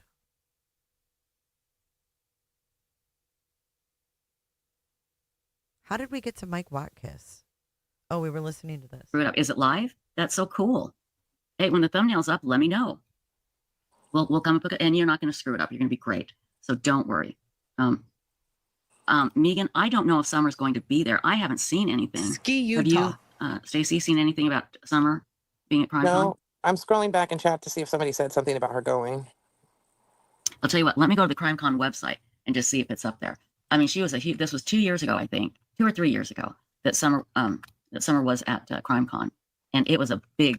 I mean, it was a big deal, and she got like a standing ovation. Okay, yeah, somebody in chat said she's going to CrimeCon. Oh my gosh. Okay. Well, let's just see. She talking about Summer, Lori's sister? Megan Connor says, wait, Summer is going fro CrimeCon again? What is she talking about?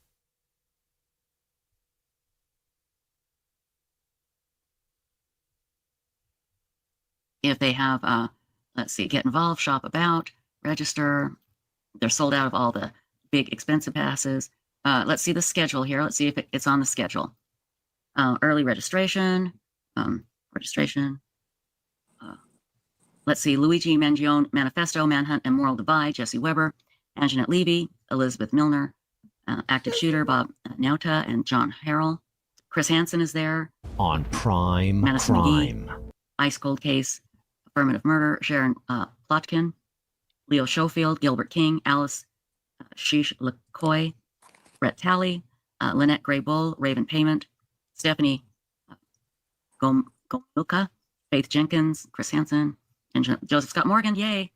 Right, but why is it why is it her business if Summer's going to CrimeCon, and why is there 8x question marks? Wait, Summer's going to CrimeCon again? What does that mean?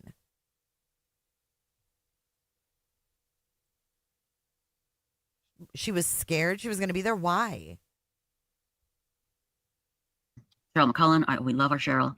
Ed Newcomer, Aaron, how do you say your name? Moriarty? Oh, Moriarty. Thank you. Moriarty. No, Moriarty. Sharon, Moriarty. something like that. Yeah. It's Moriarty. Sharon, Sarah Rice, Matthew Solier, Yoda, I don't know how to pronounce that name, sorry. Mara Campo, Fatal Attraction, I'd Kill to Be You, presented by TV1, Yoda Tuold, Mara Campo, Richard Rick Nishlam, Spencer Corson, Ronan.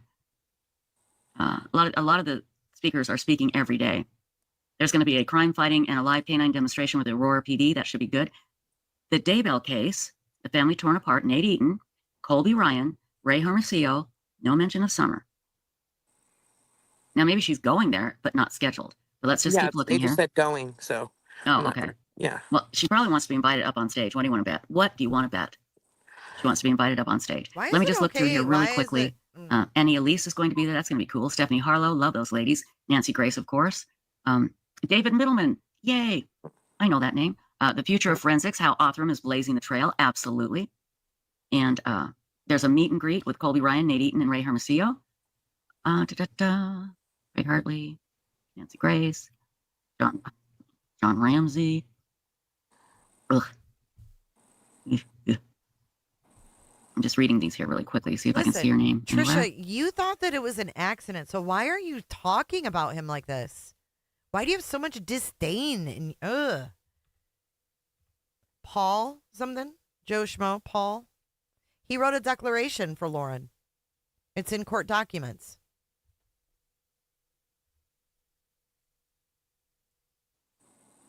Don't see it so far.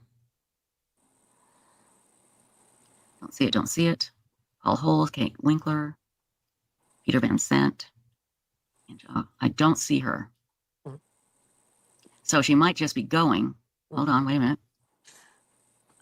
Trial by ambush, Marsha Clark, A Tale of Murder, Nate Eaton and Marsha Clark. Victim impact statements in their own words, Colby Ryan, Madison McGee, Renee Williams, and Josh Lank. Let's see, Christine Middleman, meet and greet, yay. Peter Van Sant. You know what, Lindsay? I still have to write you back. And now I can't even remember what it was about. I'm just making sure here. Making sure. Lots of guests, lots of things to do. Joan Walsh is going to be there. Very good. And it's over 3 days. It's Friday, Saturday, and Sunday, September 4th, 5th, and 6th, or September 5th, 6th, and 7th. Can't remember. Detective Dan, Ed Hedges, Jody, Tommy Pope. Ice-T is going to be there. Oh, but that's the Clue Awards, and you got to have one of those expensive tickets to get in there. Shoot. Let's see. I'm just reading here. I think that was she knows what Lauren's planning on doing.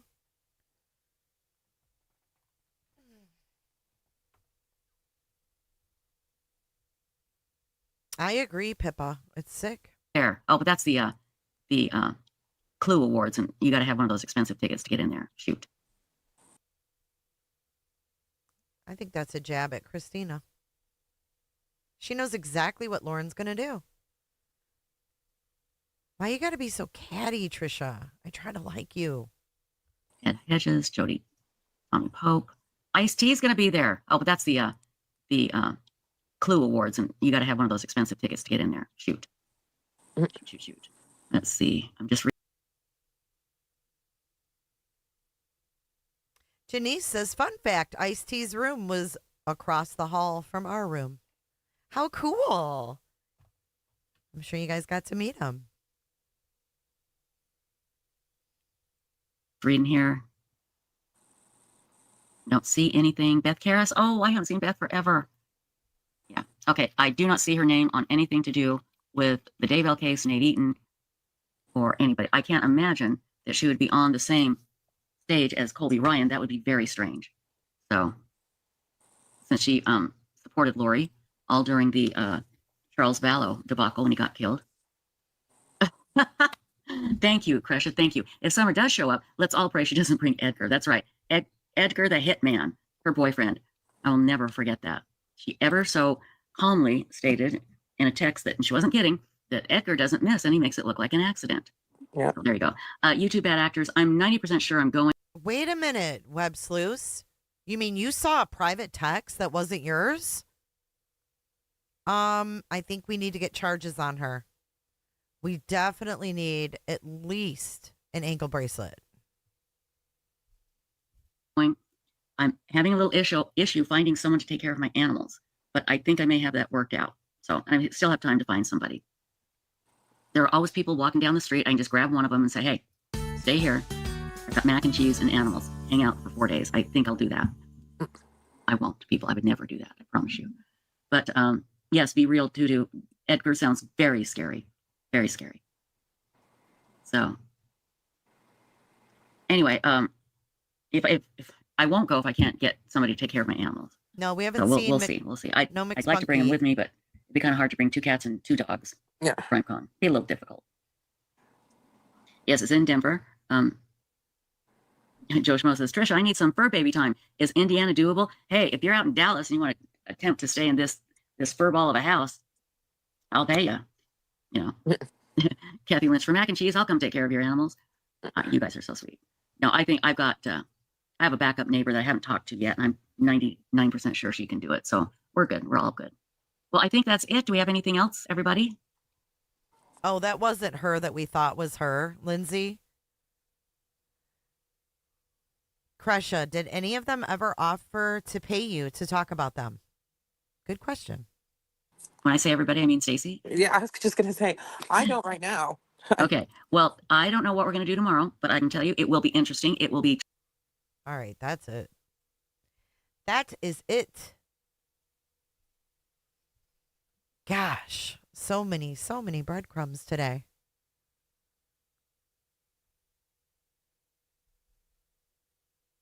Let's see what you guys are saying.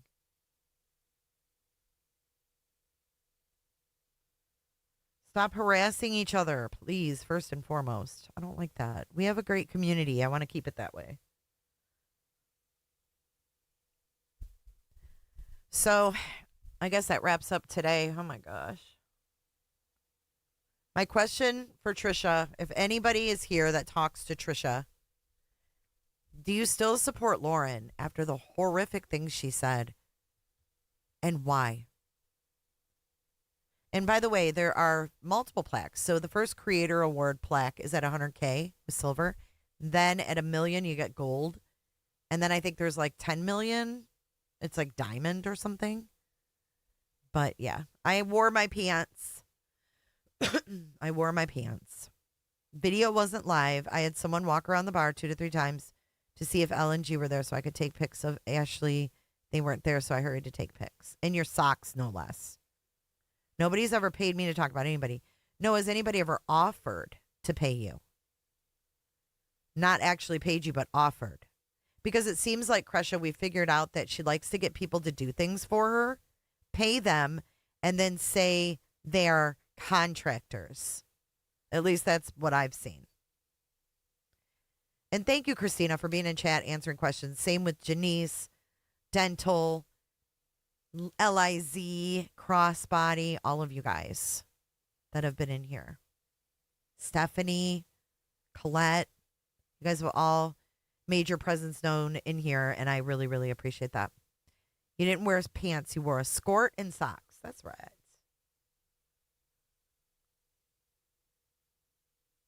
But again, I want to thank Mrs. Long for her generous donation last night. That was so wonderful. She actually broke the internet with the 50 cooter ships. We got a lot of cooter ships today, so we're gonna dance it out in the Cooterville. A cooter DeVille. I think the devil drives a cooter DeVille. I love I saw the Dunkelberger. dreadlocks over the hill. I love Dunkelberger. Not against her will. I got time to kill. Way down in Cootersville. Okay.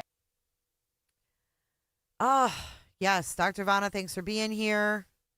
I'm going to play an oldie but a goodie. And Lauren, we're fools. No one's your